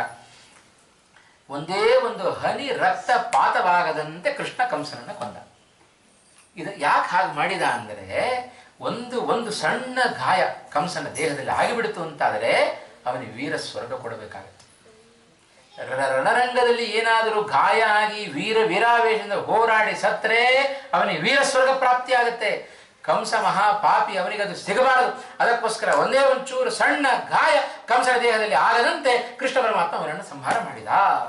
ಹಾಗಾಗಿ ಅಂಧತಮಸ್ಸೇ ಕಂಸನಿಗೆ ಪ್ರಾಪ್ತಿಯಾಯಿತೇ ವಿನಃ ಸ್ವರ್ಗ ಸಿಗಲಿಲ್ಲ. ಕೃಷ್ಣನ ಒಂದೊಂದು ನಡೆ ಆದರ್ಶಮಯವಾದ ನಡೆ, ಭಗವಂತನ ನಡೆಯನ್ನು ನಾವು ಊಹೆ ಮಾಡಲಿಕ್ಕಿಲ್ಲ. ಇಂಥ ಶ್ರೇಷ್ಠವಾದ ನಡೆಯನ್ನು ನಡೆಸಿಕೊಂಡವ ಕೃಷ್ಣ ಪರಮಾತ್ಮ. ಹಾಗಾಗಿ ರಾಮ ನಡೆದಂತೆ ನಡೆ, ಕೃಷ್ಣ ನುಡಿದಂತೆ ನುಡಿ ಅಂತ. ಕೃಷ್ಣನ ನುಡಿಯಲ್ಲಿ ನುಡಿಯೂ ಉಂಟು, ನಡೆಯೂ ಉಂಟು. ಅಂಥ ವಿಶೇಷವಾದ ನಡೆ ನುಡಿಗಳ ಮೂಲಕ ಕೃಷ್ಣ ಜಗತ್ತಿಗೆ ಆದರ್ಶಪ್ರಾಯನಾದವ ಎಂಬುದಾಗಿ ಆ ಕೃಷ್ಣನ ವ್ಯಕ್ತಿತ್ವವನ್ನು ನಾವು ಬೇಕಾದಷ್ಟು ತಿಳಿತಾ ಇದ್ದೇವೆ. ಹೀಗಾಗಿ ಇದರಲ್ಲಿಯೂ ಹರಿವಂಶ ಭಾಗವತದಲ್ಲಿ ಮಹಾಭಾರತದಲ್ಲಿ ಹೇಳದ ಅನೇಕ ಕಥೆಗಳನ್ನೆಲ್ಲ ಬಹಳ ವಿಸ್ತಾರವಾಗಿ ಹೇಳುತ್ತಾ ಇದೆ. ನಾವು ಈ 5 ದಿವಸದಲ್ಲಿ ನೋಡಿದ್ದು ಕೇವಲ ಇಂಡೆಕ್ಸ್ ಮಾತ್ರ ನಾವು ನೋಡಿದ್ದೇವೆ ಅಷ್ಟೇ. ಹರಿವಂಶದಲ್ಲಿ ಹೀಗಿದೆ ಅಂತ ಅಷ್ಟೇ ನೋಡಿದ್ದೇವೆ. ಇನ್ನೂ ಅದಕ್ಕೆ ವಿಷ್ಣು ಪರ್ವದಲ್ಲಿ ಕೊನೆಯ ಪರ್ವ, ಕೊನೆಯ ಪರ್ವದಲ್ಲಿ ಬೇಕಾದಷ್ಟು ವಿಚಾರಗಳನ್ನು ವ್ಯಾಸರು ಹರಿವಂಶದಲ್ಲಿ ಉಲ್ಲೇಖ ಮಾಡಿದ್ದಾರೆ. ಹಾಗಾಗಿ ಕೊನೆಯಲ್ಲಿ ಹರಿವಂಶ ಹಂಸಡಿಬಿಕರ ಕೃಷ್ಣ ಮಾಡಿದ ಹಂಸಡಿಬಿಕರ ವಧೆಯ ಕಥೆಯನ್ನು ಹೇಳಿ ಹರಿವಂಶ ತಾನು ಮುಕ್ತಾಯ ಆಗ್ತಾ ಇದೆ. ಹಾಗಾಗಿ ದುಷ್ಟರ ಸಂಹಾರದ ಕಾರ್ಯ ಕೃಷ್ಣ ಪರಮಾತ್ಮ ಕೊನೆಯವರೆಗೂ ತಾನು ಬಿಡಲಿಲ್ಲ. ಕೃಷ್ಣ ಅವತಾರದ, ಭಗವಂತನ ಅವತಾರದ ಹಿನ್ನೆಲೆ ಭಕ್ತರ ಅನುಗ್ರಹ, ದುಷ್ಟರ ಸಂಹಾರ ಎರಡೂ ಕೂಡ ಆಗಬೇಕು ಅನ್ನೋದು ಭಗವಂತನ ಇಚ್ಛೆ. ಆದ್ದರಿಂದ ಎರಡನ್ನೂ ತನ್ನ ಅವತಾರಗಳಲ್ಲಿ ಭಗವಂತ ತಾನು ಮಾಡಿ ತೋರಿಸಿದ್ದಾನೆ. ಭಗವಂತನ ಅನುಗ್ರಹಕ್ಕೆ ಬೇಕಾದ ಪರಮ ಮುಖ್ಯ ಸಾಧನ ಅದು ವಿಷಯ ಪದಾರ್ಥಗಳ ವೈರಾಗ್ಯ, ಭಗವಂತನಲ್ಲಿ ಅಚ್ಛಿನ್ನವಾದ ಭಕ್ತಿ. ಇದೆರಡೇ ನಮಗೆ ಸಾಧನ. ಅಸಂಗ ಆತ್ಮ ವ್ಯತಿರಿಕ್ತ ವಸ್ತುನಿ ದೃಢಾ ರತಿ, ದೃಢವಾದ ರತಿ ನಮ್ಮ ಆಸಕ್ತಿ ಅದು ಭಗವಂತನಲ್ಲಿ ಬೇಕು. ವಿಷಯ ವಿರಕ್ತಿ ಬೇಕು, ಭಗವಂತನಲ್ಲಿ ರತಿ ಬೇಕು. ಅದಕ್ಕೆ ಕನಕದಾಸರು ಕೇಳಿದರು, ಭಕ್ತಿ ಬೇಕು, ವಿರಕ್ತಿ ಬೇಕು. ಯಾಕೆ? ಅವೆರಡೇ ಮೋಕ್ಷಕ್ಕೆ ಪರಮ ಮುಖ್ಯ ಸಾಧನ. ಆ ಹಿನ್ನೆಲೆಯಲ್ಲಿ ಆ ಭಗವಂತನಲ್ಲಿ ಭಕ್ತಿ, ವಿಷಯ ಪದಾರ್ಥಗಳಲ್ಲಿ ವಿರಕ್ತಿ. ಇದು ಉಲ್ಟಾಗಿದೆ. ನಾವು ಭಗವಂತನಲ್ಲಿ ವಿರಕ್ತಿ, ವಿಷಯ ಪದಾರ್ಥಗಳಲ್ಲಿ ಭಕ್ತಿ ಆಗಿಬಿಟ್ಟಿದೆ. ಅದು ಉಲ್ಟ ಮತ್ತೆ ಆಗಬೇಕು ಅಂತಾದರೆ ಇಂಥ ಪುರಾಣ ಇತಿಹಾಸಗಳನ್ನು ಪದೇ ಪದೇ ನಾವು ಕೇಳ್ತಾ ಇರಬೇಕು. ಕೇಳಿ ಒಂದು ಕಡೆಯಿಂದ ಇವತ್ತು ಬಿಟ್ಟುಬಿಡೋದಲ್ಲ. ಈ 5 ದಿವಸಗಳಲ್ಲಿ ನಾವೇನು ಶ್ರವಣ ಮಾಡಿದ್ದೇವೆ, ಆ ವಂಶಾವಳಿಯ ಕ್ರಮ ಇರಬಹುದು, ಅವುಗಳನ್ನು ಶ್ರವಣ ಮಾಡಿದ್ದೇವೆ. ಕೃಷ್ಣಾವತಾರದ ಹಿನ್ನೆಲೆಯಲ್ಲಿ ಬೇಕಾದಷ್ಟು ಅಂಶಗಳನ್ನು ತಿಳಿದಿದ್ದೇವೆ. ಭಗವದ್ಭಕ್ತರ ಕಥೆಗಳನ್ನು ಹರಿವಂಶ ತಾನು ಉಲ್ಲೇಖ ಮಾಡಿದೆ. ಯಥಾಶಕ್ತಿ ಇರುವ ಸಮಯದಲ್ಲಿ ಹೇಳುವ ಸಣ್ಣ ಪ್ರಯತ್ನವನ್ನು ಈ ಸಂದರ್ಭದಲ್ಲಿ ನಾನು ಮಾಡಿದ್ದೇನೆ. ಹಾಗಾಗಿ ಏನು ಈ 5 ದಿವಸಗಳಲ್ಲಿ ಆ ಹರಿವಂಶವನ್ನು ನಾವು ಶ್ರವಣ ಮಾಡಿದ್ದೇವೆ. ನಮ್ಮ ಜಯತೀರ್ಥ ಅವರು ಯಾವ ಉದ್ದೇಶಕ್ಕೋಸ್ಕರ ಅದನ್ನು ಇಲ್ಲಿ ಶ್ರವಣ ಮಾಡಿಸಿದ್ದಾರೆ ಪ್ರಾರಂಭದಲ್ಲಿ ಹೇಳಿದೆ. ಆ ಹರಿವಂಶವನ್ನು ಕೇವಲ ಶ್ರವಣ ಮಾಡೋದಷ್ಟೇ ಅಲ್ಲ, ಶ್ರವಣ ಮಾಡಿ ಹರಿವಂಶವನ್ನು ಮಾಡಿಸಿದರೆ, ಮತ್ತೊಬ್ಬರಿಗೆ ಶ್ರವಣ ಮಾಡಿಸಿದರೆ ಮಹತ್ತರವಾದ ಫಲವನ್ನು ಆ ಭಗವಂತ ಹರಿವಂಶ ಪುರಾಣ ಪ್ರತಿಪಾದ್ಯನಾದ ಕೃಷ್ಣ ಪರಮಾತ್ಮ ಆಮೂಲಾಗ್ರವಾಗಿ ಹೋಗಿಬಿಟ್ಟಿದ್ದಾನೆ ಹರಿವಂಶದಲ್ಲಿ. ಹಾಗಾಗಿ ಹರಿವಂಶ ಇರಬಹುದು, ಭಾಗವತ ಇರಬಹುದು. ಕೃಷ್ಣ ಕೊನೆಗೆ ಒಂದು ಮಾತನ್ನು ಹೇಳ್ತಾನೆ. ಉದ್ಧವ ಕೃಷ್ಣ ಅವತಾರ ಸಮಾಪ್ತಿಯನ್ನು ಮಾಡುವಾಗ ಕೃಷ್ಣ ಹೊರಟು ನಿಂತ. ಉದ್ಧವರಿಗೆ ಬಹಳ ಬೇಸರ ಆಯಿತು. ಕೃಷ್ಣ ಇನ್ನು ಮುಂದೆ ಎಲ್ಲಪ್ಪ ನಿನ್ನ ನೋಡೋದು, ಹೇಗೆ ನೋಡೋದು ನಿನ್ನನ್ನು ಅಂತ ಕೇಳಿದರೆ ಕೃಷ್ಣ ಅಂತಾನೆ, ಈ ರೂಪದಲ್ಲಿ ನಾನು ಕಾಣದೇ ಇರ್ಬೋದಪ್ಪ, ಭಾಗವತದ ರೂಪದಲ್ಲಿ ನನ್ನನ್ನು ನೋಡಿದರೆ ನಾನು ಸಿಗುತ್ತೇನೆ ಅಂತಂದುಬಿಟ್ಟ ಕೃಷ್ಣ. ಹಾಗಾಗಿ ಭಾಗವತದಲ್ಲಿ ಪರಿಪೂರ್ಣ ತುಂಬಿಕೊಂಡಿರೋದೇ ಕೃಷ್ಣನ ಆ ಒಂದು ಮಹಿಮೆಗಳಾದ್ದರಿಂದ ಅದೇ ಕೃಷ್ಣನ ಕಥೆಯನ್ನು ಹೇಳುವ ಈ ಹರಿವಂಶವು ಕೂಡ ಬಹಳ ಪ್ರಧಾನವಾದದ್ದು. ಮಹಾಭಾರತದ ಖಿಲ ಅಂತ ಕರೆಸಿಕೊಂಡದ್ದು. ಪ್ರಾರಂಭದ ದಿವಸ ನಾನು ಹೇಳಿದಂತೆ ಯಾರ್ಯಾರು ಏನೇನು ಅಪೇಕ್ಷೆಯನ್ನು ಇಟ್ಟುಕೊಂಡು ಈ ಪುರಾಣವನ್ನು ಶ್ರವಣ ಮಾಡುತ್ತಾರೋ ಎಲ್ಲರಿಗೂ ಈ ಪುರಾಣ ಆ ಫಲವನ್ನು ಕೊಡುತ್ತೆ. ವಿದ್ಯೆ ಬೇಕೋ, ವಿದ್ಯೆ ಅಪೇಕ್ಷೆಯಿಂದ ಪುರಾಣ ಶ್ರವಣ ಮಾಡಿದರೆ, ಸಂಪತ್ತಿನ ಅಪೇಕ್ಷೆಯಿಂದ ಶ್ರವಣ ಮಾಡಿದರೆ, ಪುತ್ರ ಸತ್ಸಂತಾನದ ಅಪೇಕ್ಷೆಯಿಂದ ಶ್ರವಣ ಮಾಡಿದರೆ ಎಲ್ಲ ಫಲವನ್ನು ಕೂಡ ಕೊಡುವ ತಾಕತ್ತು ಈ ಹರಿವಂಶ ಪುರಾಣಕ್ಕಿದೆ. ಪುರಾಣ ಕೇಳಿದರೂ ನಮಗೆ ಬರಲಿಲ್ಲ, ಯಾಕೆ ಈ ಫಲ ಸಿಗಲಿಲ್ಲ ಅಂತ ಹೇಳಿದರೆ ನಮ್ಮಲ್ಲಿ ಲೋಪದೋಷ ಆಗಿದೆ ಅಂತ ಅರ್ಥ. ಬೇಕಾದಷ್ಟು ವಿಘ್ನಗಳು ಬರ್ತಾ ಇರ್ತಾವೆ. ಎಲ್ಲೋ ಯಾರೋ ಬರ್ತಾರೆ, ಇನ್ನೆಲ್ಲೋ ಗಮನ ಹೋಗುತ್ತೆ, ಮತ್ತೆಲ್ಲೋ ಫೋನ್ ರಿಂಗ್ ಆಗುತ್ತೆ, ಆ ಕಡೆ ಗಮನ ಹೋಗುತ್ತೆ, ಮತ್ತೆಲ್ಲೋ ಬಂದು ಕೂಡ್ತೇವೆ, ಎದ್ದು ಹೋಗ್ತೇವೆ. 108 ರಗಳೆಗಳು ಇರ್ತವೆ ನಮಗೆ. ಇಷ್ಟರಲ್ಲಿಯೂ ಸ್ವಲ್ಪ ಆದರೂ ನಮ್ಮ ಕಿವಿಗೆ ಬಿದ್ದಿದೆ ಅಂತ ಹೇಳಿದರೆ ಆ ಬಿದ್ದ ವಿಷಯ ನಮ್ಮ ಮನಸ್ಸಿನಲ್ಲಿ ನೆಲೆ ನಿಲ್ಲುವಂತೆ ಭಗವಂತ ಮಾಡಲಿ ಎಂಬುದಾಗಿ ಪ್ರಾರ್ಥನೆಯನ್ನು ಮಾಡಿಕೊಂಡು, ಯಾವ ಉದ್ದೇಶಕ್ಕೋಸ್ಕರ ಇಷ್ಟು ಜನ ಸಜ್ಜನರು ಇಲ್ಲಿ ಬಂದು ಹರಿವಂಶವನ್ನು ಶ್ರವಣ ಮಾಡಿದ್ದೀರಿ. ಆ ಹರಿವಂಶ ಪ್ರತಿಪಾದ್ಯನಾದ ಆ ಹರಿವಾಯುಗಳು ವಿಶೇಷವಾಗಿ ಎಲ್ಲರಿಗೂ ಕೂಡ ಅನುಗ್ರಹವನ್ನು ಮಾಡಲಿ. ಇತೋಪ್ಯತಿಶಯವಾಗಿ ಜ್ಞಾನ ಮಾರ್ಗದಲ್ಲಿ, ಧರ್ಮ ಮಾರ್ಗದಲ್ಲಿ ಸಾಗುವಂತೆ ಎಲ್ಲರಿಗೂ ಭಗವಂತ ಅನುಗ್ರಹವನ್ನು ಮಾಡಲಿ ಎಂಬುದಾಗಿ ನಾವೆಲ್ಲ ಪ್ರಾರ್ಥನೆ ಮಾಡೋಣ. ಮುಂದೆ ಈ ವಂಶಾಭಿವೃದ್ಧಿ ಆಗಬೇಕು, ಸತ್ಸಂತಾನ ಅದು ಈ ಮನೆಯಲ್ಲಿ ಬಂದು ಉತ್ತಮವಾದ ವಿನೀತವಾದ ಸಜ್ಜನಿಕೆಯ ಆ ಸತ್ಸಂತಾನ ಮನೆಯಲ್ಲಿ ಮುಂದೆ ಅಭಿವೃದ್ಧಿ ಆಗಲಿ ಎಂಬುದಾಗಿ ಆ ಪುರಾಣ ಪ್ರತಿಪಾದ್ಯನಾದ ಭಗವಂತನಲ್ಲಿ ಮತ್ತೊಮ್ಮೆ ಪ್ರಾರ್ಥನೆಯನ್ನು ಮಾಡುತ್ತಾ ಈ 5 ದಿವಸಗಳ ಪುರಾಣಗಳ ಆ ಪ್ರವಚನವನ್ನು ಪೂಜ್ಯ ವಿದ್ಯಾಗುರುಗಳಾದ ವಿಶ್ವೇಶತೀರ್ಥ ಶ್ರೀಪಾದಂಗಳವರ ಅಂತರ್ಯಾಮಿಯಾದ ಭಗವಂತನಿಗೆ ಸಮರ್ಪಣೆಯನ್ನು ಮಾಡುತ್ತಾ ಶ್ರೀಕೃಷ್ಣಾರ್ಪಣಮಸ್ತು. ಕಾಯೇನ ವಾಚಾ ಮನಸಾ ಇಂದ್ರಿಯೈರ್ವಾ ಬುದ್ಧ್ಯಾತ್ಮನಾ ವಾ ಅನುಸೃತಸ್ವಭಾವಂ ಕರೋಮಿ ಯದ್ಯತ್ ಸಕಲಂ ಪರಸ್ಮೈ ನಾರಾಯಣಾಯೇತಿ ಸಮರ್ಪಯಾಮಿ. ಯಸ್ಸರ್ವಗುಣಸಂಪೂರ್ಣಃ ಸರ್ವದೋಷವಿವರ್ಜಿತಃ ಪ್ರೀಯತಾಂ ಪ್ರೀತಯೇ ಬಾಲಂ ವಿಷ್ಣುರ್ಮೇ ಪರಮಸ್ಸುಹೃತ್. ಶ್ರೀಕೃಷ್ಣಾರ್ಪಣಮಸ್ತು.